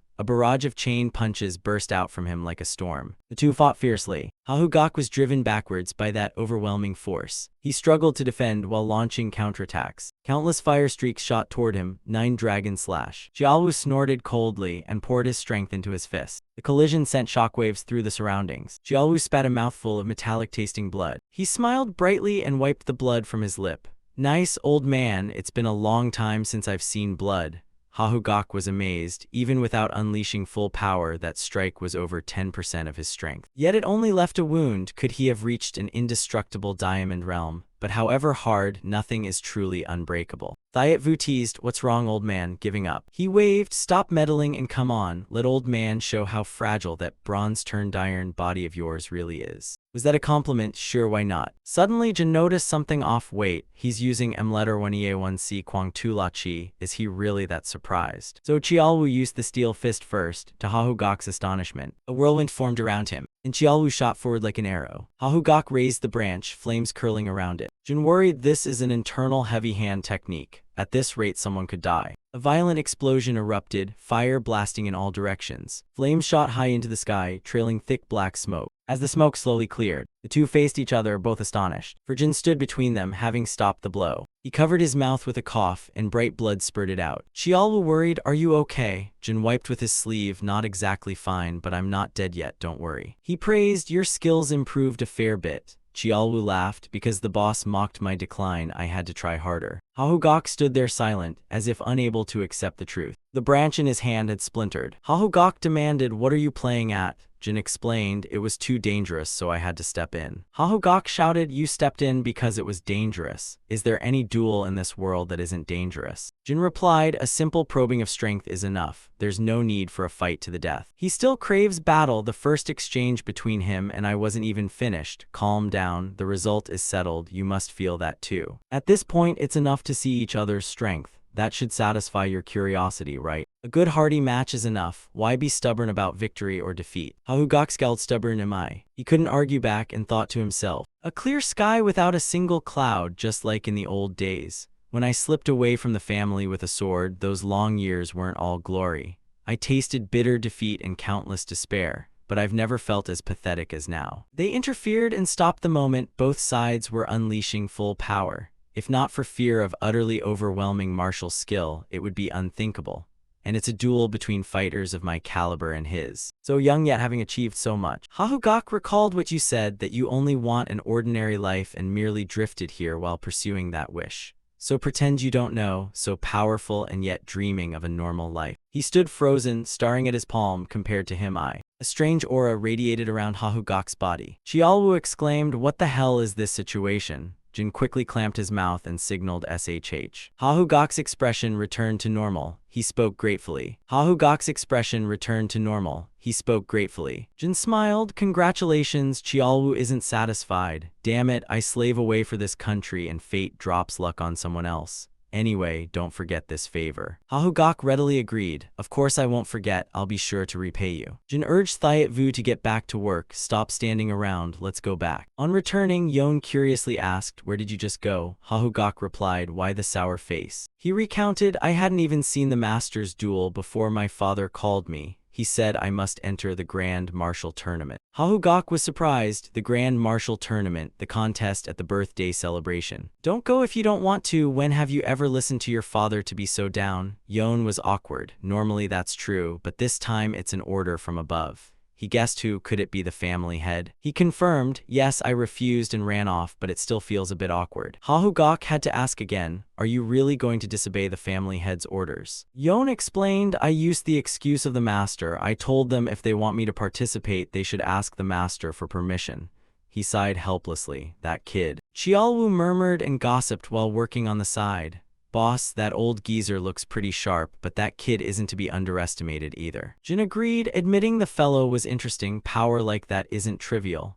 Yon added that the Grand Martial Tournament for the Lord's 70th is something else. The prize is huge. I remember the prizes were always swords. This time isn't that the case. He revealed this time it's still a sword, but with an extra bonus prize. After my father returned, I met the chief steward. He was holding some weird blades of grass. They say it's an extra gift for the champion. Hahugak guessed it must be some kind of elixir. He was certain whether it's truly medicinal or not I couldn't tell. But just the name sounds ominous. Yon racked his brain. Fire, what was it? Right, fire spirit herb. Millennium fire spirit herb. Jin, overhearing, was stunned. What? The Millennium fire spirit herb? The Millennium Fire Spirit Herb is a supreme grade among fire spirit herbs, priceless and almost impossible to find. Hahugak casually said, Millennium Fire Spirit Herb, huh, now that's a miracle cure. Jin cut in and called out, Senior, I have a request. Night gradually fell. Voices discussed inside an estate. Father, here is the final list of contestants sent by the Northern Masters. In the room, Ha Yusung opened the list to look. He read each name, Nangung Hak, Tang Chialyong, Akiedo. At last, these people have shown themselves. They intend to sabotage the grand tournament. Ha Yujong worried. I heard Young Yon refused to participate. Ha Yusung sighed helplessly. What can we do? The outer door opened with the announcement, I'm coming in. Ha Yujong turned warily. Who dares? Ha Yusung's hand stopped him. Hahugak entered and said, no need for formalities. The two clasped hands and bowed, long time no see. Greetings, Grandmaster. He glanced at him. Is that Young Jong? Step outside for a moment. I have something to ask your father. Ha Yujong ordered. Yes, sir. Hahugak sat and said, get to the point. Why must it be Young Yon? Your son is here. Our family isn't short on talent. Ha Yusung recounted that the 4 great families are deliberately trying to humiliate our clan. He was surprised. You mean they sent out their masters to show face? He confirmed, yes, and not just ordinary masters. The Namgung clan sent the youngest son of the Sword Saint. Rumor says his power surpasses the Sword Saint at his peak. Not only Namgung but Tang clan, Hebei Peng clan, Shandong Yue clan, they all sent their brightest rising stars. Hahugak guessed immediately. The backstab during the previous leader election must have offended them severely. He agreed, I think so too. Among our younger generation, only Yon can stand against those monsters. Uncle Duong has personally trained him for so long. If he has talent, isn't Uncle the best judge? Hahugak replied, those crafty foxes dared to bring up a reason I can't refuse. Fine, I'll personally push Young Yon into the match. Ha Yusung clasped his hands. Thank you, Uncle Hahu. He set a condition, but I have a request. I hear the roster's closed. Can you add one more? He placed an envelope on the table and added one more name. I'll vouch for his strength. Ha Yusung was curious. Who is it? Hahugak headed for the door. You don't need to know. Don't go poking into his background. That person will be very useful to the family and to Young Yon. Ha Yusung opened it with curiosity. Inside were just 2 words, Erang. He muttered the strange name he'd never heard before. The next morning, as the dawn sunlight streamed in, Chialwu asked, all set? Boss Jin replied, you wear the disguise mask, I'll handle things quickly and come back. He blinked. This guise is the Golden Tiger stronghold. Jin double-checked, surely no one will recognize you like this, right? Chialwu wouldn't vouch for that. It's hit or miss. Maybe some hawk-eyed fellow will find it familiar. If that's risky, why don't you change the face entirely? Jin had his reasons. He wasn't used to it yet. Besides, my fire gorge bone-smashing technique isn't that miraculous. He brushed it off with a made-up line. Who'd link a tavern with butcher-like brothers like us? Stop worrying, boss. Just fight well. When you're done, I'll cheer you on. Jin was surprised. Fight well. Chialwu beamed. They're all the type who go to heaven at the slightest touch. You should be careful and hold back. He turned toward the door. All right, I'm off. Upon arriving at the arena and seeing the atmosphere, Jin thought to himself, quite spectacular. With silver inlaid stone tiles on the ground, non-slip and not glaring, The Hahu clan really knows how to style things, huh? If Chiaolu saw this, he'd sneer and call them nouveau rich, but I rather like this stage. The registrar behind asked, "Are you here to compete? What's your name?" He answered, "Erang." He wrote it down. "Erang, huh, you're up first. After the opening speech it starts right away. Hurry and prepare. The opponent hasn't arrived yet. If you don't want to forfeit, he'll show up." Jin glanced over the crowd here. No name caught his eye at all. It seemed the tough ones were all over there. Rumor has it the strongest rising star from the 5 great families is participating. This should be interesting. Jin continued observing. 5 judges sat high above. In the center was Hahugak. He raised his hand and waved to him. Hahugak's eyes curved into a slight smile. Ma Qin was at a loss for words at that gesture. Earlier, he had brought good news back. Registration was closed, so it was tricky, but I used a bit of my old man's face to beg for your entry. Jin replied, "Much obliged." He asked a favor, "By the way, could you do me a small task?" Jin listened. "Go ahead, sir." Hahugak instructed, "Not a big deal. Seems some great families intend to spoil the celebration. I want you to take care of them a bit. And while you're at it, make that arrogant Yon who doesn't know his place see sense." Jin thought it convenient. "I'm aiming for the championship anyway. The old man's wish will come true." The referee announced the first preliminary match of round 1 begins. Erang slowly climbed the platform. Jin calmly stepped up. "Let's go." When Basu stepped onto the floor, cheers echoed. "Hurry up and fight." They exchanged introductions. "I am Erang. I am Basu of the Xian clan." The man twirled his saber in hand and lunged. "I'll take you on for 3 moves." The 2 judges above commented the boast was loud, hard to say. He doesn't look like someone with the skill to back that mouth. Another said that the Xian clan is famed for spear techniques. If he properly trained in lance arts, he's not easy to deal with. Someone glanced at the old man and asked, "What do you think, senior?" Hahugak casually judged, "A lunatic." The other 2 judges looked baffled, as if they couldn't believe their ears. "Yes." He added, scolding that one shouldn't crow loudly without knowing the opponent's strength. Jin swung his sword. "Then I won't be polite." Basu laughed at that, using that rustic immortals reveal trick again, huh? Watching his movement, the man sneered inwardly. Interesting indeed. Daring to use the petty street thug techniques of dumb sidekicks. Just as saber and sword were about to meet, the blade hissed past. He bent down and avoided the saber's edge, while the tip of the sword slid up toward the man's throat. Basu ground his teeth, stunned as the blade skimmed his throat. He thought he couldn't widen the distance. A pulse of aura spread from the boy's arm, and Basu's steps began to retreat. He was trying to stretch the gap between himself and the blade. As his whole body was about to topple backward, Basu blurted, "Oh dear," and simply tumbled out of the arena. The place fell utterly silent after that swift victory. Even when Jin sheathed his sword, they still couldn't believe it. What the hell was that? What was that? Just that immortals reveal move alone. The motion had no wasted movement. While pursuing the opponent, the sword point didn't tremble. I doubt many could withstand that one stroke of his. The other contestants realized his strength. Faces grew serious. The proud noble rubbed his beard. "If you're not blind, you must have recognized him. Bastards, things won't go your way." Shouts rang out. "You were bragging you'd handle 3 moves. What are you doing now? Don't send those trash. Send someone decent." Seeing him return, Chiaolu was astonished. What, already done? As for the next opponent, he replied, "The second qualifying round is tomorrow. Today's probably over." He folded his arms angrily. "Damn it, I rushed here for nothing." He was puzzled. Ending early is a good thing, isn't it? Chiaolu explained, "What a bore. It's been ages since I got to see Boss show his skill." Ma Qin advised, "It's fine to watch tomorrow. Go drink instead." He happily returned to treat the boss. Sitting at the tavern, Chiaolu suddenly remembered, "Wait, why Erang? That's the name of the wolf we raised at the divine demonic unit. Why remember him?" He explained he just saw the gatekeeper earlier and it reminded him of the kids. Chiaolu put his cup of wine on the table. He said, "Yeah, I do miss them. Noji and Sachirin Erang, hope they're doing well." Scene shifts elsewhere. Someone is frantically running away. A group is chasing from behind. "Stop there. This is a direct order from the sect leader." The man, exhausted, leans against a tree, muttering, "These damn pursuers, chasing this far, they should give up already." Looking at the ring on his hand, he realized it was tied to the token. They would never let go if that was involved. He must quickly deliver it to the captain. The masked lot closed in. He who killed Nojian here was exposed and cursed.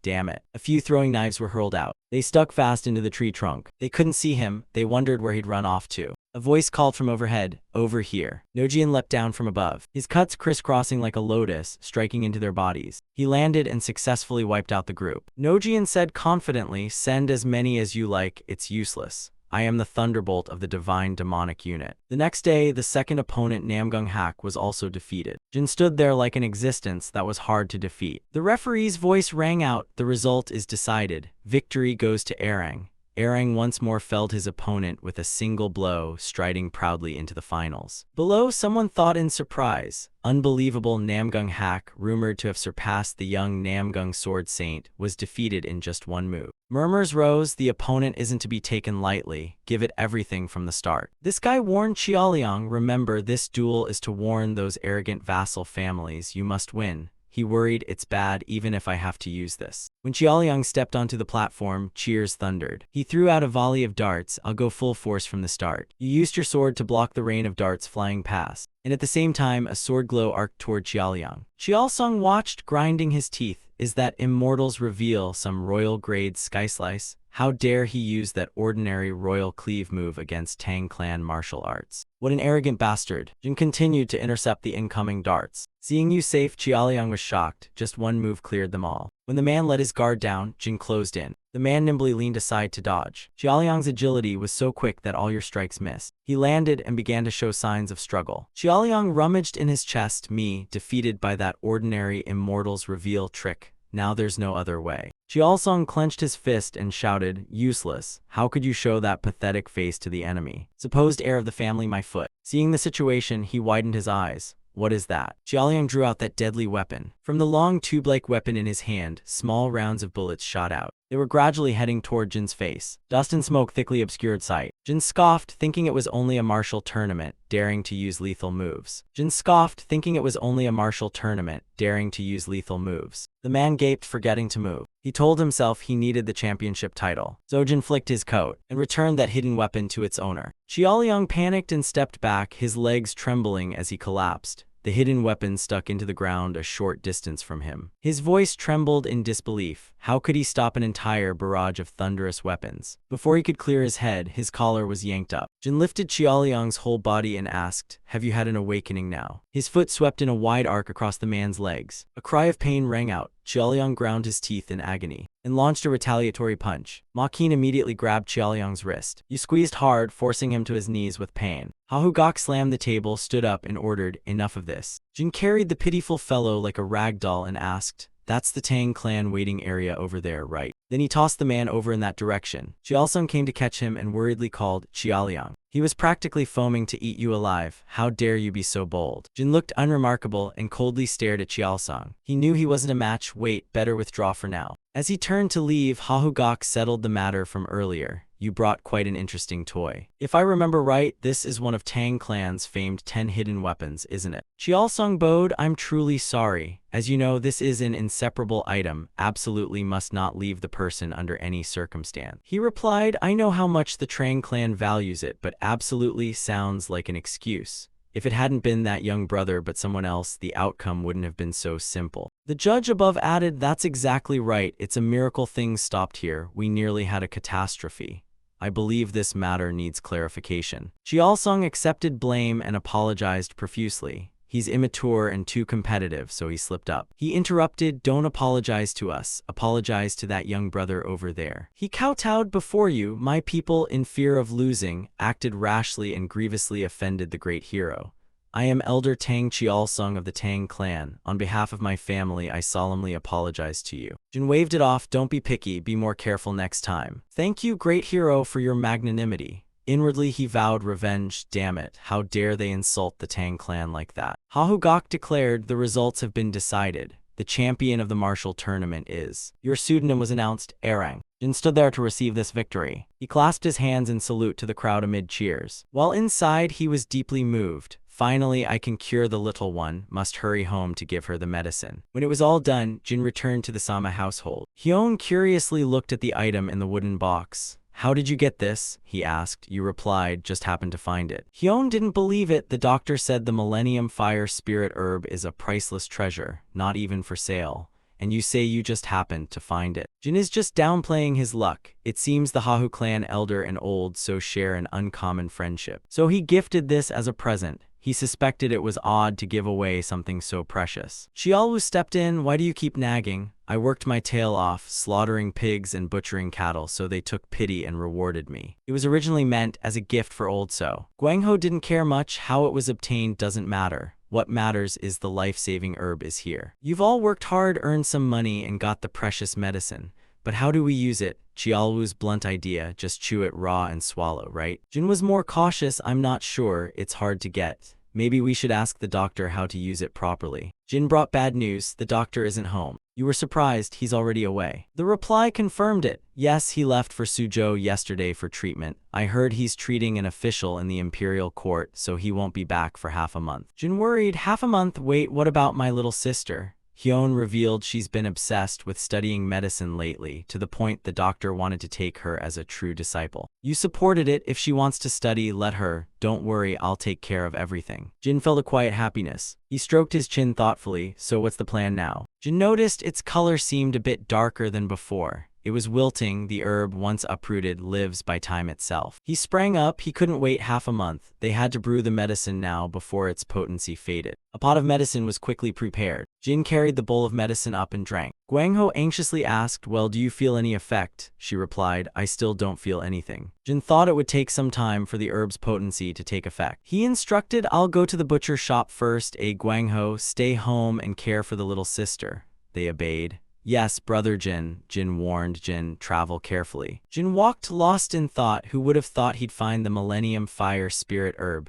Truly a miracle. Maybe Jin's condition will improve. He paused when he saw a familiar figure ahead. Across from him, Hahugak kept waving enthusiastically. He smiled and greeted, how are you? I'm rude to drop by unannounced. You were curious, why did you come? Hahugak replied. I had business along the way, so I stopped by. Jin led him into the butcher shop and invited the two guests inside first. When they sat at the table, they first enjoyed tea. You recounted everything. Hahugak smiled and rubbed his beard. That's good then. Jin lowered his head and asked, Sir, what brings you to see me? He grew serious. I have a favor to ask of you. Jin was surprised. A favor? What is it? Hahugak cleared his throat and glanced at Yon sulking beside him. He got to the point. I'll have to stay here for a while. Don't worry, I'm not asking for servitude. Hahugak placed a bag of money down on the table. Chiaolu curiously opened it. What is this? He asked. This size should be more than enough, not just barely enough. Jin declined. Please forgive me, sir, but I don't think I can help. He asked curiously, why not? You explained our home doesn't have enough room for 2 guests. Even if there were space, I don't intend to live with you. The most important thing is I don't want to disrupt our peaceful life. We worked hard to get this. Hahugak smiled broadly. Don't get me wrong. I only want to enlighten my poor nephew out of his shallow knowledge and narrow view.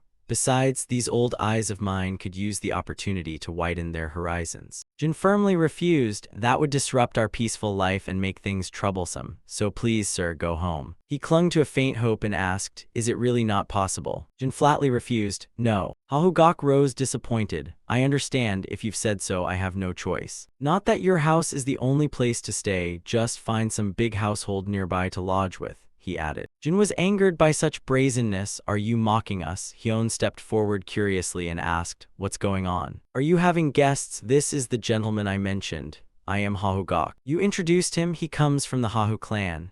I already told you, this elder has a deep bond with old So. He greeted warmly and bowed. I am Sama Hyun. Thanks to the elixir you gave, my little sister's condition has improved. We don't know how to repay such a favor.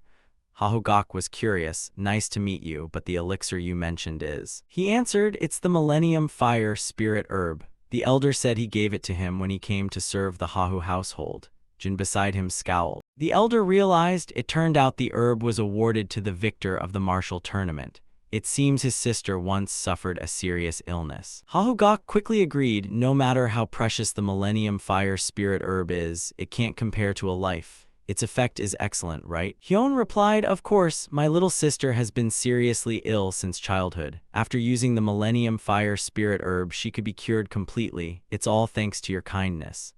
Hahugak exclaimed happily, I'm glad it was used for the right purpose. Hyun said, we don't know how to repay this favor, and the man took the cue. I'm not doing this for repayment, but since you insist, I actually do have a request. He expressed his sincerity. Please tell me, no matter how difficult, I will help you accomplish it. Hahugak seized the opportunity. I want to stay in Sohyung for a while, but I don't know anyone to ask for lodging. So, Hyun agreed immediately. Of course, aren't we here? Though it's not luxurious, if you don't mind you can stay at our home. He glanced pointedly at someone. Thanks for the offer, but your elder just said the house is too cramped. He turned to scold. What nonsense did you say, brother? Jin scowled, trying to restrain his anger at the man's shamelessness. Please come rest at our home. We'll arrange to make you as comfortable as possible. Hahugak clapped happily. Thank you. With such hospitality, how could I refuse? Suddenly someone shouted from the back, danger. Guangho panicked and reported, the little sister has fainted. The house fell into silence. Hwa Jiang came to take Jin's pulse. He frowned when he learned of her condition. Jin anxiously asked from behind, well, has the little sister's illness relapsed? Hwa Jiang confirmed it seemed so. Though not as severe as before, there's clearly an issue with her energy. You said you gave her the Millennium Fire Spirit Herb, right? Do you remember exactly what it looked like? Guangho described it. The root was yellow-brown, a bit longer than a fist with many fine secondary roots, and notably the petals were a fairy pink color. Hwa Jiang denied that. The petals of the Millennium Fire Spirit Herb aren't fairy pink. Jin realized then the herb Jin drank isn't the Millennium Fire Spirit Herb, is it? He answered, very likely so. Hahugak objected, impossible. Our family surely checked it many times. Hwa Jiang explained, the Millennium Fire Spirit Herb is so rare that even among us imperial healers only a few have seen it. Even for the Hahu clan, if you're not a top expert, it's hard to distinguish from similar herbs. He asked curiously, then what herb did the girl take? He replied, since I didn't see it with my own eyes, I can't be certain. But I suspect it's the cold, immortal herb. It looks very similar to the fire spirit herb. Moreover, its growth process is similar too. The fire spirit herb over years becomes the Millennium Fire Spirit Herb. The cold, immortal herb likewise becomes a spirit herb. It's called the 10,000-year ice spirit herb. Jin grew even more worried. The name alone was no trivial matter. Jin really drank that. Hwa Jiang's expression turned grave. This would be like adding legions of yin energy to an already depleted source. Now there may be no herb that can stop it. If only it were the great restoration pill of Mulim, then perhaps. Jin's voice trembled. It can't be like this. He reassured, we still have some time. I will try to buy more time, and I'll ask my family to lend support as well. Hahugak offered to help. I'll mobilize resources from my family to see what can be done. Before seeing Hwa Jiang off, Hyun held a faint hope. Master Healer, is there truly no other way? Guangho begged. Please save our little sister. When night fell, Jin drank to drown his sorrow. Chiaolu beside him asked, what now? The elder replied, aren't you listening? Of course we must find a cure for the little sister. The Hahu clan elder also said he'd have his people help search for medicinal herbs to heal the little sister. He reminded them, the master healer said that won't work. To stop the toxin that's already spread requires a source of energy stronger than before. Now there's only one way left. Have you heard what the master healer said? The great restoration pill of Mulim. Jin made up his mind, he must find it. Jiaolu asked when to wait for orders. You answered, as soon as possible. The master healer will try to slow the disease's progression, but who knows when it might suddenly worsen. Jiaolu lifted the wine flask on the table. He tipped it back and drained it, deciding firmly. Boss, I thought you'd try to buy time so I'd have to hustle and push the deal. But if we leave, what about the butcher shop? We can't entrust it to just anyone. The meat quality will change immediately. You replied, we can't close the shop. Chiaolu worried, what's the other option? Leave it to a Guangho. I'm afraid we'll lose all our customers. Jin already had a prime candidate, of course not Guangho. There's only one person he could trust to take over. Chiaolu curiously guessed, who is it? You evaded with a grin, you know who it is. Hahugak upon hearing this frowned and asked again, what did you just say? He couldn't believe such a bold proposal. You want me to do what? You repeated. I'm asking you to watch the butcher shop for me. Hahugak asked incredulously, you think I would actually do that? You're dumping the responsibility on me. Aren't you the reason I have to be away? When Hahugak heard it, his face darkened noticeably. He protested that he'd never done such a thing before. Jin replied, I'll teach you. With your skills, elder, 1 or 2 days will be enough. Hahugak advised, why not just close it? I'll compensate you generously for the lost earnings. You firmly refused. Money isn't the point. What's important is not losing the butcher shop's reputation with customers. Just as Hahugak was about to blow up, this guy really. Jin interrupted, fine, I'll indulge you, elder. Every 5 days I'll spar with you. After arranging the butcher shop matters, they set off, both exhausted, stopped to rest in the forest. Chiaolu tilted the water gourd and gulped, it's hot. Has it already been 5 days? Makin just hoped that everything would still be fine. Jin likewise hoped that everything would be okay. Chiaolu, ever the optimist, wondered why worry. There's an old man there who seems pretty good at the job. Jin agreed, surprised that in just 3 days the old man had become nearly as skilled as him. Chiaolu continued, still, you actually trusted him with the meat stall and he agreed to do it. I'm speechless. Then Jin signaled him to be quiet. Wait, someone's coming this way. One wounded person was carrying another, who was unconscious, on his shoulders toward them. As they drew near, the carrier collapsed from exhaustion. Jiaolu stepped forward to check their condition. He assessed the wounds. This didn't look like an animal attack. Luckily, they weren't dead. Jin focused on the other man, who was far more badly injured and seemed to have only been given rudimentary first aid. His condition was serious. Jiaolu waited for orders. What now? You lifted one of them and gave him a bit of water first. After all, the other fellow is ultimately responsible. Then you transmitted a little vital energy into the other's body. The man's body emitted waves of bright aura. Jiaolu asked, how is he? Elder Jin replied, stable for now, he's past the critical stage. You looked back, what about the other one? Jiaolu reported that the other had many small wounds, but nothing life-threatening. He was just exhausted and had fainted. At that moment, a volley of arrows flew in. He widened his eyes at the sudden attack. With a sweep of his arm, those arrows snapped in two. Jin happened to catch one of the incoming arrows. People emerged from the trees behind, exuding a tense, murderous air. The distance between the two groups steadily closed. Jiaolu calmly asked, who are you? They charged without answering. He was annoyed. Were these people insane? A punch flew out to teach them some manners. The attackers were hit by a blast of force. The whole group was driven back in disarray, their weapons broken. What is this? Move aside. A few remaining men raised their bows and fired. Jin flicked his hand. The arrow shattered to pieces. The man kept pulling out arrows, cursing, you monsters. The leader stopped him. Wait. It seems we've been mistaken. Jiaolu sneered and lunged in, beating them senseless. Now you claim it was a misunderstanding? You folks live an easy life, huh?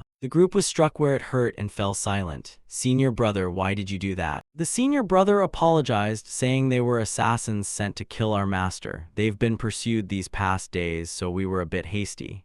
Please forgive us for the mistake. Jiaolu realized, no wonder it felt suspicious. Jin asked again, what? He looks just like us when we were kids. You felt it was true. The old man had a familiar scent as well. The group shouted menacingly, if you're not allies, get out now, unless you too want to become enemies of the martial world. Jin was surprised. Enemies of the martial world. Jiaolu taunted them, oh wow, your master must be quite a famous figure. The man proudly boasted, of course, 80 Blade Sect. The senior brother snapped at him to be quiet. Please excuse us, our master is at death's door. Everyone is a bit agitated. Jiaolu replied, what does that have to do with me? You open your mouth with enemies of the martial world like it's something fearsome, yet you're bested by a couple of lowly assassins. Seems you're nothing special. The insult silenced them. One ground his teeth and spat, how dare you? He launched himself at Jiaolu. Die. Jiaolu's fist was already raised, ready to give this reckless fellow a lesson. Someone grabbed the back of the attacker's collar. Jin hoisted him up. The senior brother panicked. When did this happen? The man was flung down right in front of the senior brother. Jiaolu, curious, what's up, boss? You answered, that's enough. Their master is dying, they'd lose their temper understandably. I've had enough, retreat. One man angrily asked, why are you protecting an assassin? Ma Qin replied nonchalantly, they hadn't even seen who shot first. If we were commoners, we'd have been unjustly killed long ago. At that point, you lost any moral right to judge. The senior brother shot them a sidelong glance before leaving. I understand now. Then the whole group departed. Jiaolu kicked the man resting by the rock. How long do you plan to lie there? I know you're awake, get up. The assassin sat bolt upright. Jin spoke, you've heard everything, so you understand the situation, right? We can only help so far. The man bowed deeply. This great favor I will remember forever. Night fell and the scene shifted to the Namgung clan. The matriarch of the Namgung clan sat inside a room. Someone called from outside, brother leader, I'm here. He ordered them to come in. Kung Tine entered and politely asked, am I disturbing you? The matriarch waved and said, no, I was just about to call you. How about the Hahu clan matter? Namgung Xian reported that Namgung Jeong had taken a letter of apology and departed with his delegation. He replied, on a day of celebration you stir up trouble. Now is not the time for the righteous factions to tear each other apart, especially in these circumstances. He asked curiously, are you talking about the Tongchen demonic cult? Namgung who confirmed, yes, those cult fiends dare to set foot on our land. What on earth is Mulim thinking to allow it? Namgung Xian revealed that he heard they had kneeled and begged profusely, claiming they came to capture a traitor who stole a treasure. He was surprised, a traitor, any clue whereabouts? He recounted that the man was said to be marked with a special incense scent, and they were tracking that smell. Seeing Namgunghu's odd expression, Kung Tine asked, big brother, what's wrong? He raised the question, what if their aim isn't that traitor after all? Given the situation, even if they stir up trouble in Mulim, no one can stop them. They can freely spy on the sects and clans nearby. Namgung Xian guessed, you mean they're scouting to serve their own ambitions. but hasn't the demonic path long been split and chaotic inside? He confirmed, exactly. If you want to quell internal strife, you redirect attention outward.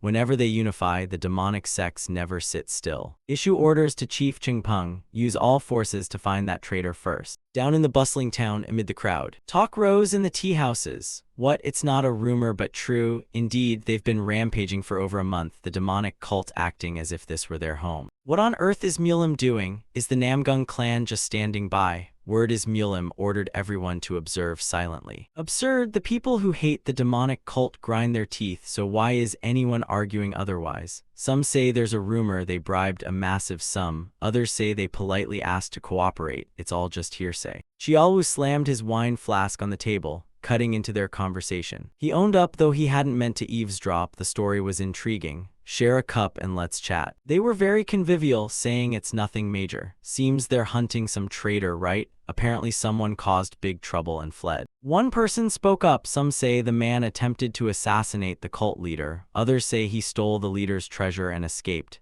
The exact truth is unclear. Having gathered enough information, Qiaolu rose to leave. So it's just nonsense after all, thanks. He returned to his table. Did you hear that? Seems nothing important. Jin sipped wine and asked, a traitor. Most of the major powers have already been crushed. Where would someone capable enough come from? Qiaolu speculated, who knows? Don't tell me that bastard Guampi did it. Jin analyzed, Guampi lacks strength and guts. Officials may be clever, but their martial skill is poor. Why care? It's not our affair anyway. He supports it.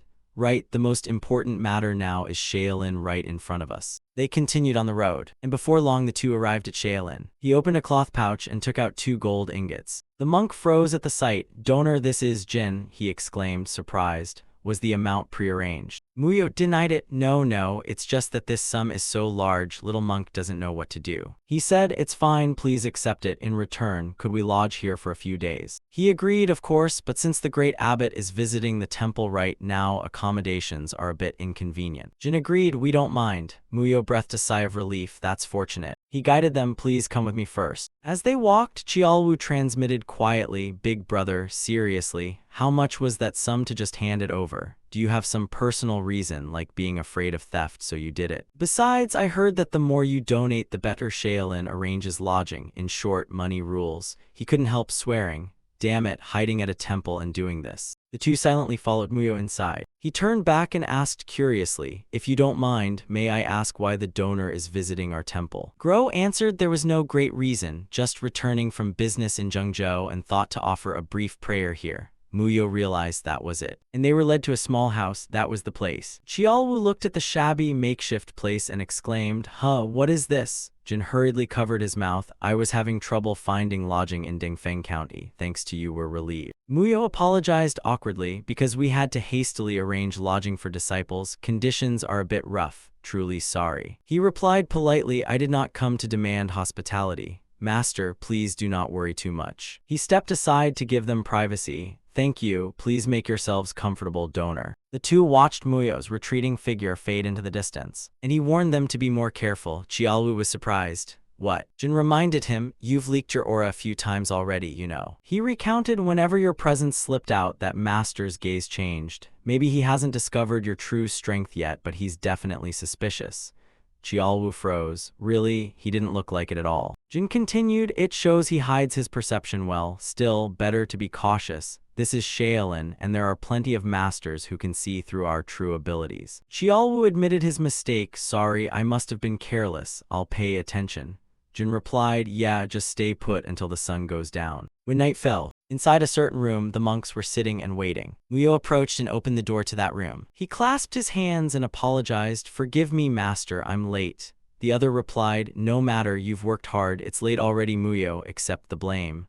No, master, this is my duty as host of the guest quarters. Gonghu mentioned that lately people coming to the sect have been as numerous as at a festival, leaving him dizzy. Gongsu encouraged him, though taxing, endure a bit longer. After all, their guests paying respects to the temple. We must not make mistakes. Muyo bowed his head low. I understand, sir. Gongsu asked about another matter. How are the imperial guards at the White Robe Hall? Have they been causing trouble? He reported, yes, at first they were arrogant, but after the city garrison commander warned them, they've been more obedient. Gongyong asked curiously. They looked very tense. What happened? Muyo reported. While the grand uncle of the emperor is bedridden and ignores affairs, the grand tutor is scheming to seize the palace guards.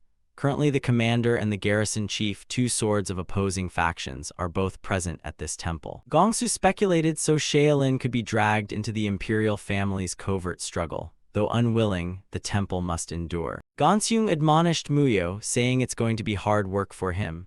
Absolutely no unfortunate incidents must occur. He promised, please don't worry, venerable master, I will do my utmost to prepare. Also, I have one more matter to report. Gongsu listened. What is it? Muyo reported, Naxiang Manor in Kaifeng has donated a large sum of gold ingots, roughly amounting to 100 taels of gold. Gongsu rolled prayer beads in his hand and recited, Amitabha. Gongxiao was surprised. Did they give no further instructions? Muyo didn't know. What do you mean? He thought giving such a large sum for no clear reason was somewhat suspicious. He revealed that although no extra words were spoken, rumors said someone of Naxiang Manor's bloodline was suffering from a strange illness. Gongxiang felt that if someone were ill, the temple could step in to help.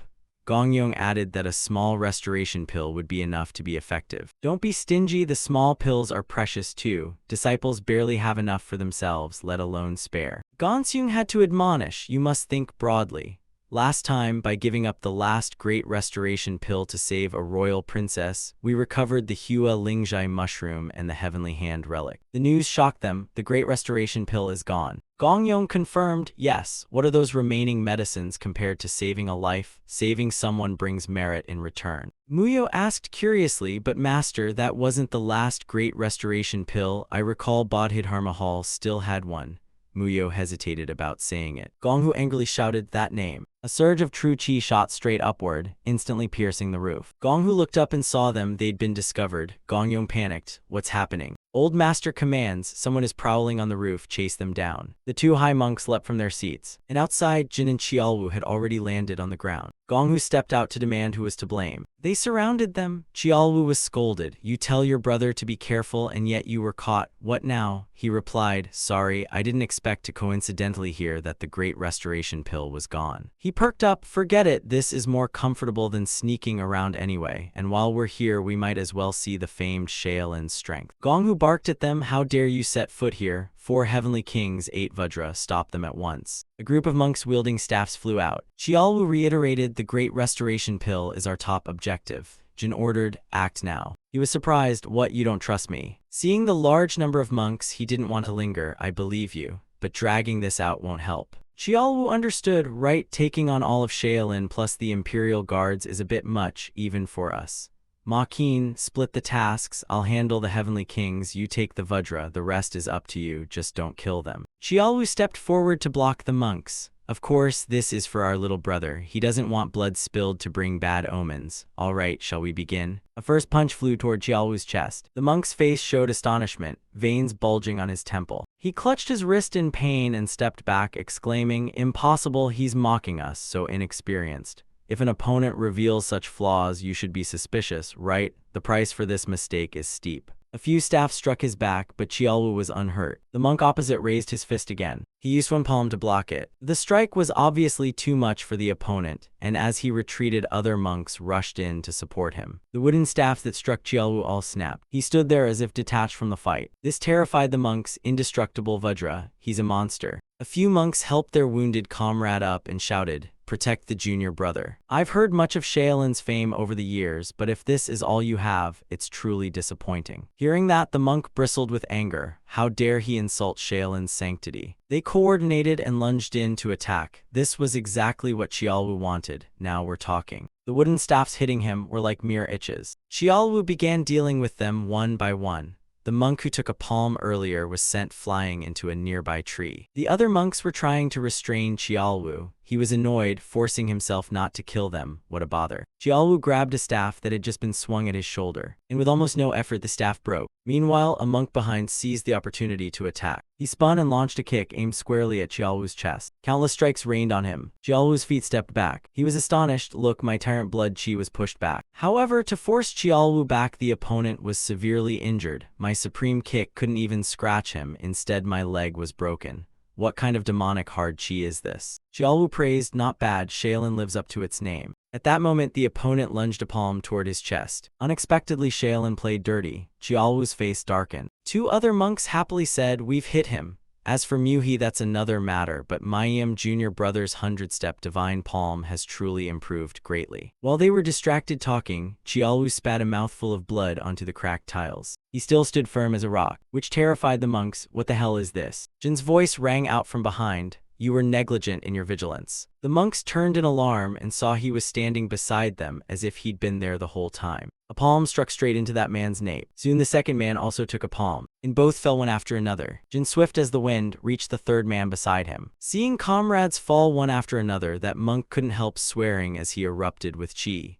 Damn it, the Heavenly Hand Prime technique was deployed. A surge of chi rushed forward. Jin stood there calmly. He raised his hand and casually shouted that attack. What shocked the opponent? This is impossible. Jin soon closed in on that monk, and when the man fell face first into the ground, all he could mouth was Amitabha. He glanced toward the tightly closed gate beside them. Someone flashed by at incredible speed, so fast their figure couldn't be seen. Jin transmitted mentally, his aura is no joke, be careful. This person is streaking in right behind Qiaolu. A streak of light flashed across his face. Luckily, Jin raised his hand and blocked it with a staff length of space. He froze for a moment and turned to look. Two old monks were standing on the roof. Gonghu spoke, so you're the one hiding on the roof. Jin tossed the staff to him. I'll return this to its owner. Gonghu reached out to take it, thinking inwardly that catching my staff was as easy as turning his hand, though I threw it with full force. The old man planned to unleash a signature move. I'll give it my all. Gonghu sprang off the wall where he stood and lunged at Jin, simultaneously deploying his staff technique, the as-you-wish staff art. Jin swung his sword in an arc, blade light blasting straight forward. The collision caused a fierce burst of power, an energy column shooting high into the air. And at the same time, a surge of chi shot directly at the old man. Gonghu swung his staff, hopping to block it, but his whole body was driven backward. Gonghu's feet skidded across the ground, cracking the tiled floor.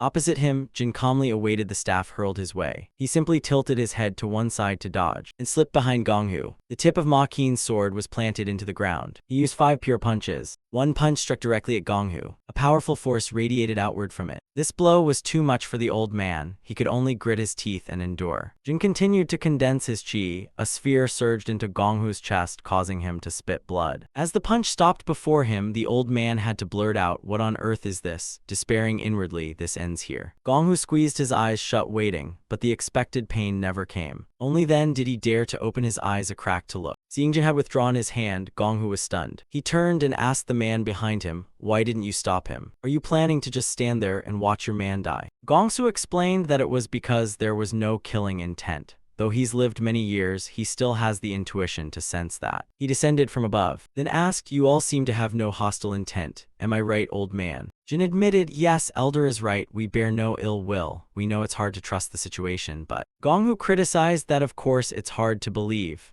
Sneaking onto the monk's roof from the start is a sign of evil intent. He admitted, "You are right, I have no excuse for that, but I can assure you of one thing. If we had come here with malicious intent, we wouldn't have held back like this." Gonghu felt truly arrogant. Gongsu glanced at Qiaolu's ongoing skirmish beside them. "We must accept the truth, this applies to both sides. If they had really attacked, it wouldn't have stopped at a few surface wounds. Now that it's come to this, let's observe a while longer." He single-handedly held off the group of monks. A powerful palm was raised. Qiaolu struck the weak points of the 3 monks. All 3, exhausted, fell down, leaving only one remaining. This one hurriedly helped the fallen up. "Senior brother." Jin admonished, displeased, "I told you to go easy on them already." He turned and asked Gongsu's opinion, "Why don't we stop this fight?" Suddenly he glanced to one side, thinking to himself that it had been a long time since he'd sensed such fierce killing intent. Muin was radiating murderous chi all around him, his eyes blazing red. Qiaolu remarked in admiration, "Surprising, who would have thought a Shaolin disciple could emit such terrifying blood chi?" Muin hurled himself forward, filled with hatred,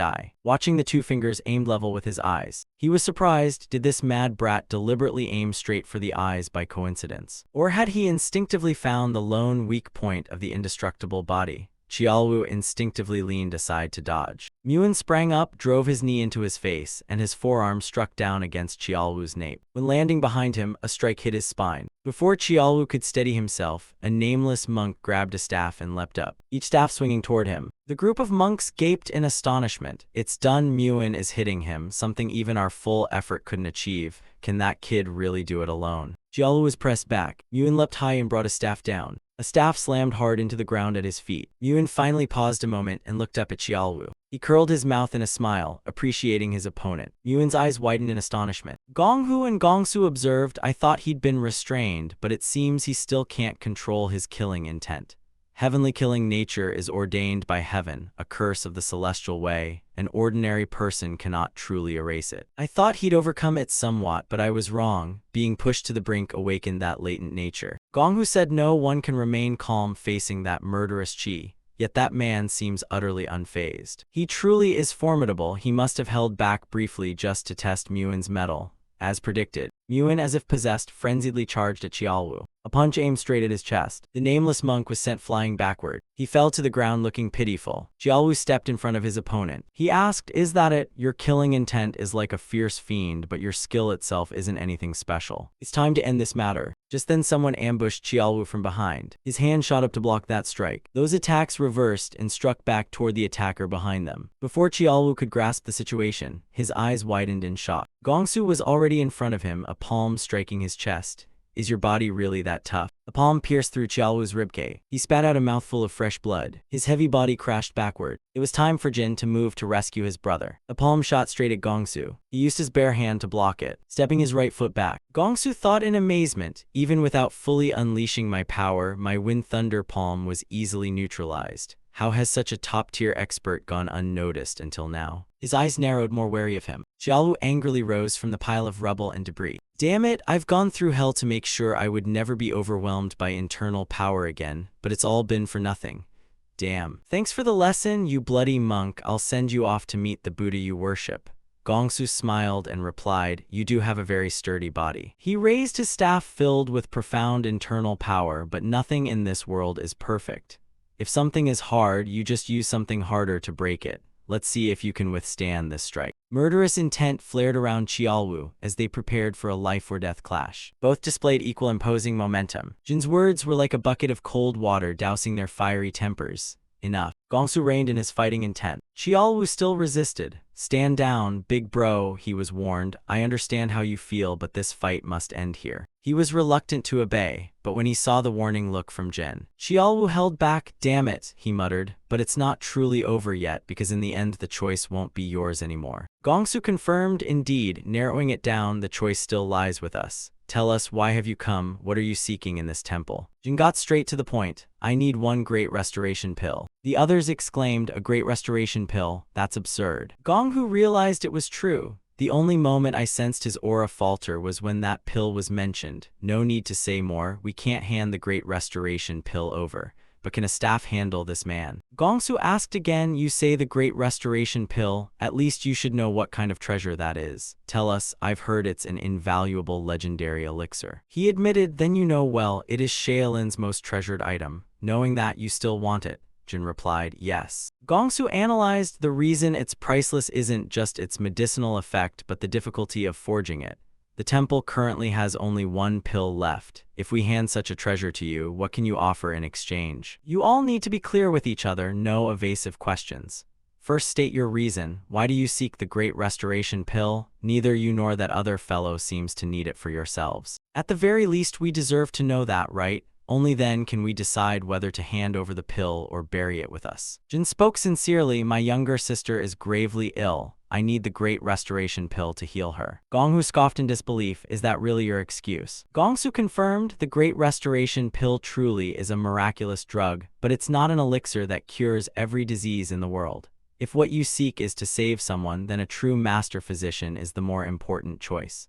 Our temple also has highly skilled doctors, if you wish. Jin said sadly, even the imperial physicians were helpless. He was surprised, if even the imperial doctors give up, then truly there is no remedy. Of course, Gongsu's pride won't let him admit that. As you heard, the great restoration pill is the last treasured relic of our temple. This isn't something to be taken lightly.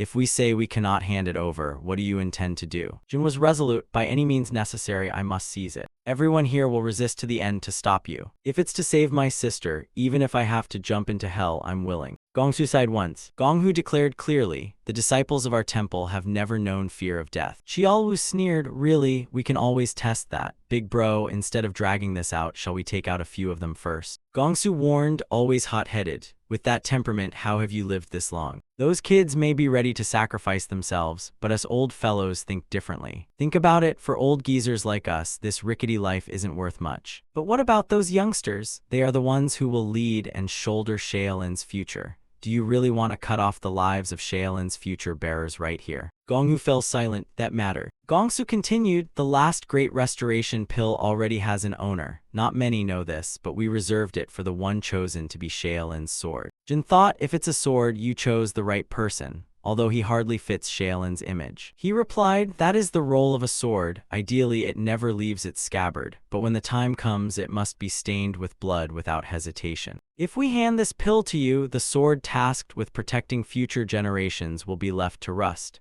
Nothing matters to you more than saving your sister, but for our temple, this is not an easy decision. Our honor is on the scales. Jin demanded, say what you want, elder. Gongsu got straight to the point. I'll give you a chance to save your sister through a bargain, not by theft and robbery like this. Of course, from our side, those forced to accept your unilateral demand, this is extremely unfair and breeds deep resentment. He lowered his eyes and agreed, please tell us what you want. As long as it's within our power, we will do anything. He specified there is only one condition, very simple. Because you have let the sword rust, you must become the sword in its place. Jin was curious, you don't demand any payment or treasure. Gongsu understood clearly, anything you bring here would only be stolen goods from someone else.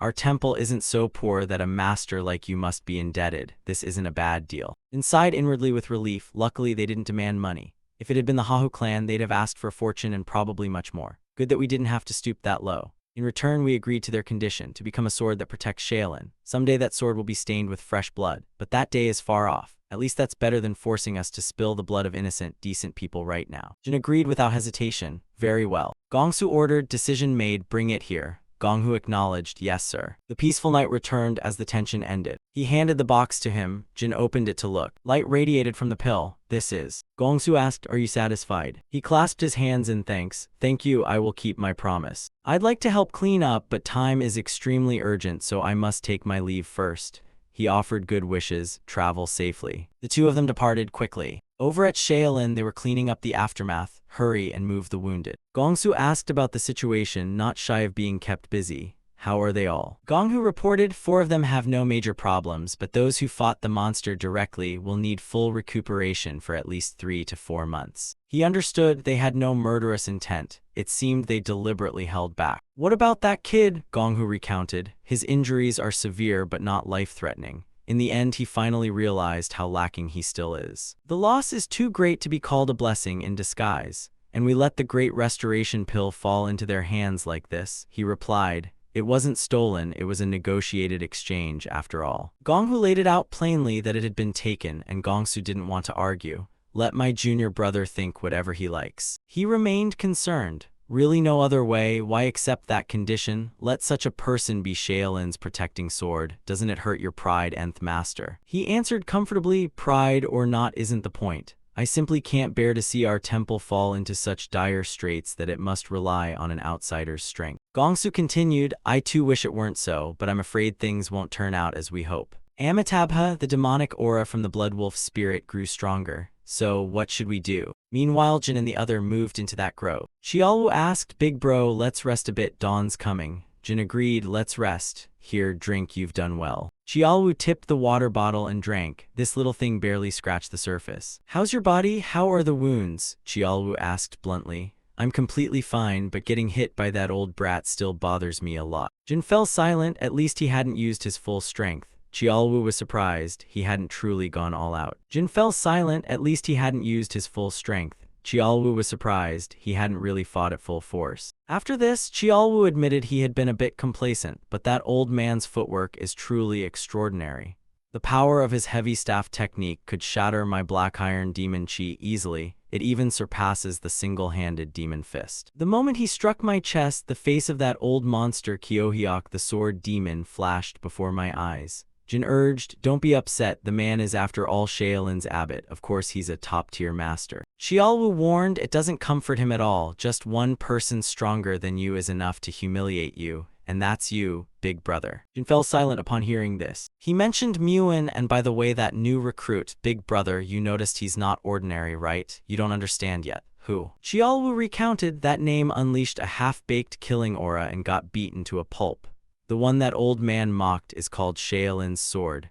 As someone they've invested their hearts into training, he's certainly keener and stronger than the others. But there's no way he pierced my protective chi and wounded me this badly. Could Shaolin's martial arts hide some special power we didn't know about? Jin related, "I happened to hear that old man's words. He said that kid was born under the celestial killer star." Xiaowu was surprised, born under the same celestial killer star as the Blood Emperor, and yet he's at Shaolin. So that's why he could break through. Rumor has it those touched by heavenly chi possess special abilities. The murderous chi pouring from his body shook even my black iron demon chi. It's no joke. But Shaolin harboring a celestial killer, what are they plotting? Big brother, isn't that the most twisted pairing in the world? Ma Qin didn't want to think further. After all, it's better he lodges there than runs amok elsewhere. Whatever, it's not our business. The important thing is we got what we needed. Attached to that was a servitude contract. Even so, we should gladly accept. As the old man said, because of us their destined sword was left to rust.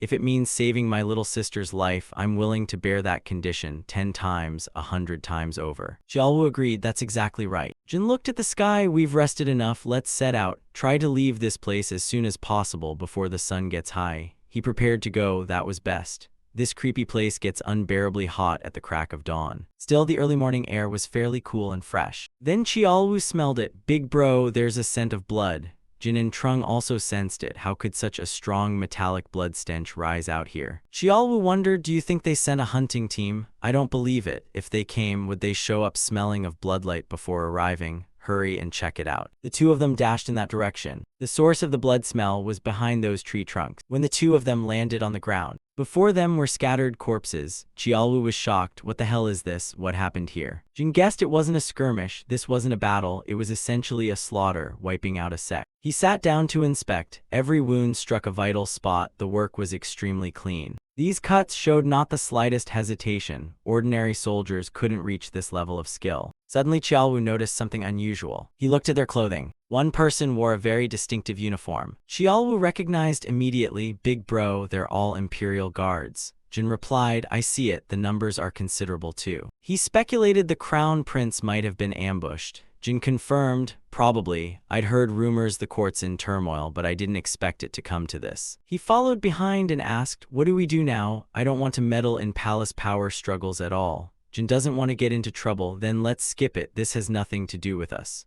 Right now, my little sister's safety is the top priority. His steps halted as he looked toward the distant bodies. They were saffron robes abbots. Xiaowu was surprised. Isn't that the H-1EA5P 10 great technique? It's hard to pretend we didn't see this when it's staring us in the face, right? You said you'd play the role of that sword. Jin frowned and made a decision. Elsewhere, a fierce battle was raging. The Imperial Guards were dealing with the enemies. Deputy Commander Joryong was so exhausted he panted heavily. Before him were numerous corpses. Someone called out, Deputy Commander, are you all right? Joryong replied, I'm fine. The Blood Army of the Blood Cult spoke up, your sword technique is not bad. I've had my eye on you for a while, but I didn't expect you'd be this good. He froze his heart. Impossible, he held the heart up. Compared to him, that bitch was a disappointment. I had high expectations since I heard she was powerful. Then he crushed it. Now it's your turn, entertain me. Joryong thought silently that even Yomwa had failed. What a mess. Hayo Yomgun sneered, already given up, why not struggle a bit more? That familiar voice shocked him. Joryong angrily swung his sword at the speaker. Dongchen, leader of the Eastern Heavenly Order, betray us? I might spare others, but I won't let you off. Dongchen demanded, Elder, finish them off quickly. What are you still standing there for? I told you to kill them. Yomgun raised his hand, and malefic chi radiated from his palm. The man was lifted up. Yomgun squeezed Dongchen's throat. He felt insulted. Are you ordering me around? Dongchen obsequiously denied, no, my lord. How could I, a mere minion, dare? He begged, spare me. At that moment Huisol's voice rang out, "That old man, where is my master?" He threw Dongchen down, attention turned to her. "That old man, this little wench is interesting. If you're talking about that old vixen, didn't you just see her?" Huisol asked in righteous anger, "Were you acting on the Grand Tutor's orders?" He retorted, "Orders? Do you think some lowly Grand Tutor has the right to command me?" Munseong urged, "Girl, stop this." Huisol asked further, "Then why did you collude with the Grand Tutor's hound?" Yomgun replied bluntly, "This is crucial for the great plan. I'm here to ensure this dog doesn't ruin things. After all, he's the Imperial Duke and must be dealt with cleanly, right?" She pressed her lips in anger and snapped, "That Grand Tutor is insane to drag outside forces into court affairs, especially martial factions from the Jianghu. Do you think you can quietly retreat after committing treason and attempting to assassinate the Imperial Duke?" Yomgun was nonchalant. "Treason is laughable. Not only your lives, I could take the Emperor's whenever I want. I keep him alive only because I dislike the hassle." A voice nearby rang out, "That goes for us too. It's the group Jin led here." Yomgun narrowed his eyes at them, thinking, "They've closed in right up to here and I didn't notice." He asked, "Who are you?" He accused, "That's none of your business. Are you the old man who attacked the Shale and High Monks?" Yomgun sneered, "You saw it and still dare approach me, brave to court death truly." Chiaolu answered, "Let's see who ends up dead." Yomgun's underlings surged forward, "Audacious fools, you really are asking for death." He wanted to teach them a lesson. Weaklings often rush to their doom without realizing how pathetic they are. Chiaolu stepped up to taunt, "Aren't you the one clueless about the world? Is your eyesight failing?" Yomgun looked at him as one looks at the dead. "You're truly insane." Jin exposed him, "You're with Blood Axe, aren't you? You're the one who unleashed the H-1EA5P 10 great technique, right?" The trio Joryong were surprised. Blood Axe, they should have been wiped out a century and a half ago. Who knew they still existed? Yomgun asked curiously, "How do you know that?" Jin had an answer, "See, I was right. He didn't care how I knew, it doesn't matter. But anyone who knows about our cult must die." Chiaolu stepped forward excitedly, "That's exactly what I came to say." The Blood Axe mob all charged at once. He was ready to welcome a sumptuous feast today. "Long time no see, you miserable insects. I'll avenge those children." Chiaolu was no longer restrained and could punch and strike freely. The blood cult throng behind kept charging. Jin's sword shot out to provide support. Chiaolu cried, "One down, who's next?" He turned and scolded, "Hey, why's that? I'm the one who should be crushing them." The opponents activated blood talismans to block them. Chiaolu gaped, "Sword mastery, not bad, but that's not nearly enough, is it?" Blade light blazed through the Blood Axe ranks. Their bodies were burned. Fresh blood gushed out. Yomgun thought in astonishment, "Sword mastery, he's not easy to deal with." He no longer underestimated them and ordered the deployment of the Death Soul Blood Wolf formation. Jin watched their formation, thinking it impressive. It's nearly on par with the coordinated assault formations trained in the demonic cult. They showed no hesitation even when 8 were killed at once, and immediately sealed the formation. They had either undergone brutal training or survived countless life-and-death battles, each man charging in from every direction. They intended to overwhelm him with sheer numbers. Jin raised his sword, thunder crackled outward. From afar a column of light could be seen shooting upward, accompanied by a concussive explosion. Around Jin lay scattered fragments of corpses. Huisol and Joryong were shocked. They were astonishing. Astonishing doesn't even begin to cover it. It was truly. Seeing Jin in danger, he shouted, "Careful." An attack came at him from behind. The strike rushed in like a wind blade. Jin leapt up and dodged. The attacker was Yomgun himself, holding an iron spiked whip. Watching the spiked whip slam into the ground, he thought to himself, "I figured it would at least leave a scratch," but he dodged it entirely. Jin exclaimed, "A whip, interesting weapon." Yomgun declared, "From that sword technique earlier to this move, kid, you're far deadlier than you look. However, it ends here. Once our cult is mentioned, don't expect anyone to leave here alive." Dongchen stood frozen, staring at the scene before him. He thought privately, "I knew they weren't righteous sect folk, but I didn't expect them to be Blood Axe." Chiaolu asked, "Judging by your face, you had no idea that old man was from Blood Axe, did you?" Dongchen pondered, "Blood Axe involved in the Emperor assassination. What on earth is the Grand Tutor thinking?" Yomgun, irritated by the man's stupidity, snapped, "Why let the enemy's words rile you?" Dongchen explained, "I only." He pressed, "Do you really think the Grand Tutor is unaware of our sect's existence?" Those words left Dongchen speechless. Yomgun hardened his killing intent, "Kill them." The lethal whip shot toward Jin. He nimbly retreated to evade the strike. He charged forward menacingly, the spike tip closing in on Jin's face. He leaned aside to avoid it. Yomgun hadn't expected Jin's agility to be so quick. Jin grabbed the iron whip with his bare hands. Yomgun laughed, "You fool, those chains are laced with deadly poison. You'll surely die." Jin replied nonchalantly, "You have an interesting toy there." Seeing he was unharmed, how could Yomgun not be shocked? His feet were gradually being pulled forward. He thought inwardly, I don't know how he caught those barehanded, but unless he's forged like diamond, even a scratch would be fatal. Jin pondered, thinking the poison must have taken effect, and looked for an opening. Is this the vengeful chi of those devoured by the H-letter 1EA5P Tin Great Technique? How many have you killed? He activated the 3 honors single mind fist. A red light flashed from his eyes. Vital energies flowed along the whip toward Yomgun. Yomgun was stunned. My internal skill of over 180 years is being forced back. Even the vital breath fused with the thick death chi of those who died in terror. He gradually bowed his head in submission. His hand had to release the lethal whip. Damn it. Veins bulged on Yomgun's head. Blood spurted from his mouth. He collapsed to the ground in agonizing pain, unable to get up. The heavy lethal whip thudded against Yomgun's head. His head was dripping fresh blood. Yomgun gripped the whip's handle and stubbornly stood up. Cut to Green Forest. Jingang concluded, handle it that way. Going worried, will that really be okay? He replied, if it's not okay, so what? The inner circle's already unsettled. Do you want me to declare all-out war on those damned Yangtze River people? Just after taking the throne as chief, he'd been pressured by those water rat scum. Damn it. Sajin stepped forward to report, it's me, father. Jingang asked what was the matter. He presented the letter. Haemun had already sent the investigation results. He opened it to read, an investigation about the youngest elder and the elders. The contents inside shocked Jingang. What on earth is this? He crumpled the letter up, then asked, have you read it too? Sajin admitted, yes. Jingang, you wanted opinions. What do you think? He answered honestly, I can't be certain either. He turned to ask Goong, Lord of Flying Bird, you previously said you suspected those butchers killed the youngest elder, right? The man confirmed. Yes, although subordinates eventually reported it might not have been them. Chungang handed the letter for him to read. Haemun said more than 90% that those bastards were the culprits. They leveled Golden Tiger Stronghold, clashed evenly with the Qingtian Ancient Sword, won in Haho Clan's martial contest, and even allied with the Sword Demon.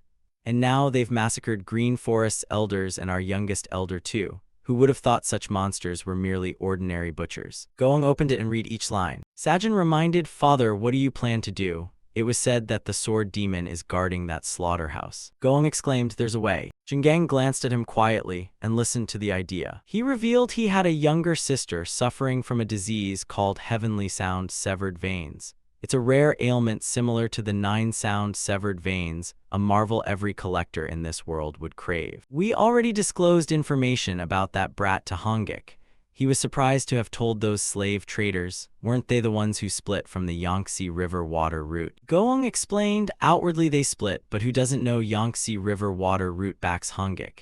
If things go according to plan, we can make the butchers and those water rats tear each other apart. Chingang liked the plan. You mean use the sword of the man who lost his sister directed at the Yangtze River water route? This plan is better than I thought. Prepare a perfect strategy. Cut to an inn in town. Xiaolu was walking while yawning. He shuffled over to where you were sitting, exhausted. Jin continued, you've slept so much and you're still sleepy. Xiaolu replied, probably the aftershocks from that damn monk's blow, and then fighting those bloody blood axe bastards right after. Jin recounted that while you slept, he heard the capital was in chaos, blood flowing like rivers every day. Xiaolu wondered, in the capital? After all that, staying put would be foolish. If it were me, I'd wipe them out. You guess that now that they've learned Blood Axe exists, they'll become even more reckless. Xiaolu remembered and thought it over. Didn't those blood sects defend Miss Chingran Thieu instead of the crown prince? Jin answered, that's possible. Princess Chingran we saw isn't just a clever little girl. It's unbelievable that the royal family discovered us so easily. I hope no trouble comes of it later. Xiaolu found this far-fetched. Big brother, do you really think this makes sense? At the next table, some people were gossiping. Don't get too worked up. It's not just us here. It's just frustrating. What kind of conspiracy is this? A plot? Watch your words, kid. Someone reminded them that the junior made a fair point. The Imperial is in trouble, yet Mulim remains silent. Another poured wine and said, if silence were all, that'd be lucky.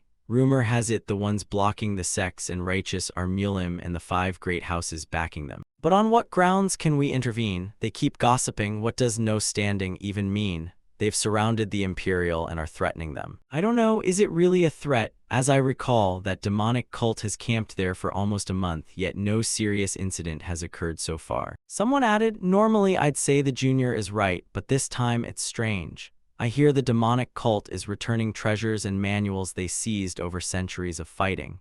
They claim they'll withdraw peacefully as long as the traitor who stole their sacred relic is handed over. Another elder asked, then why not just hand him over directly? Why make such a fuss? That opinion was immediately refuted. The Imperial would never accept that. Everyone knows what that place is like. They never turned away any patient. Letting a patient leave only to die isn't the Imperial style. They decided we should go. Damn it, I'm annoyed the demonic cult is involved, but we can't stand by while the Imperial is harassed. Yes, let's go together. Xiaolu, having heard that, asked, this seems more complicated than expected. What do you plan to do? Jin brooded for a moment. He guessed rebellion and the sacred relic. Given the stakes, our people have surely already moved. He thought, I want to hand the Great Restoration pill to Chan right now, but I can't abandon the Imperial when my brother owes them so much. Should I give it to Qiaolu? No way, it'll surely get lost along the way. But even imagining my brother going to the Imperial alone and encountering the demonic sect terrifies me. Jin decided I'll keep them at a distance. Why see letter 1ED1C will understand. Qiaolu looked puzzled. What are you saying? He explained, it's awkward to block them blindly. We've withdrawn from the Jianghu, but we can't let the Imperial's face be tarnished. Let's try to stop them. Qiaolu smirked with excitement. It's been ages since I've run into these bastards. Cut to the Imperial. Nojian was recuperating inside a room. He sat up, suspiciously scanning his surroundings. Thinking to himself, I should have woken at dawn when I first stirred. I've overslept beyond what I planned. Nojian was preparing to get out of bed. He muttered, has everything already begun? He muttered, has everything already begun? The physician outside entered and asked, you're awake, you must be exhausted. You slept a very long time. And why are you dressed like that? Where are you going? Nojian expressed gratitude to him for everything. The physician pleaded earnestly, no, you can't. Your wounds haven't fully healed. You've only just regained the ability to move. Where do you think you can go? Nojian replied, I'm sick of lying around. Now I can walk again. I have a responsibility. I won't let this place share my fate. The physician reminded him, many heroes have already gathered to help our infirmary. If you look down on us just because this is an infirmary, our martial skill isn't as weak as you think. Nojian patted the man's shoulder. I'm very grateful, but... His two hands squeezed the man's shoulders, and the physician's body went rigid. Nojian muttered, it seems not only you but everyone knows nothing. How terrifying are those bastards in the heaven demonic cult, really? He laid the physician back on the bed. This stiff body of mine will loosen up soon. After all, you've worked hard caring for someone who couldn't even walk on their own. Up until now. I will repay this kindness by ensuring the Imperial's safety. The physician could only stare in stunned silence.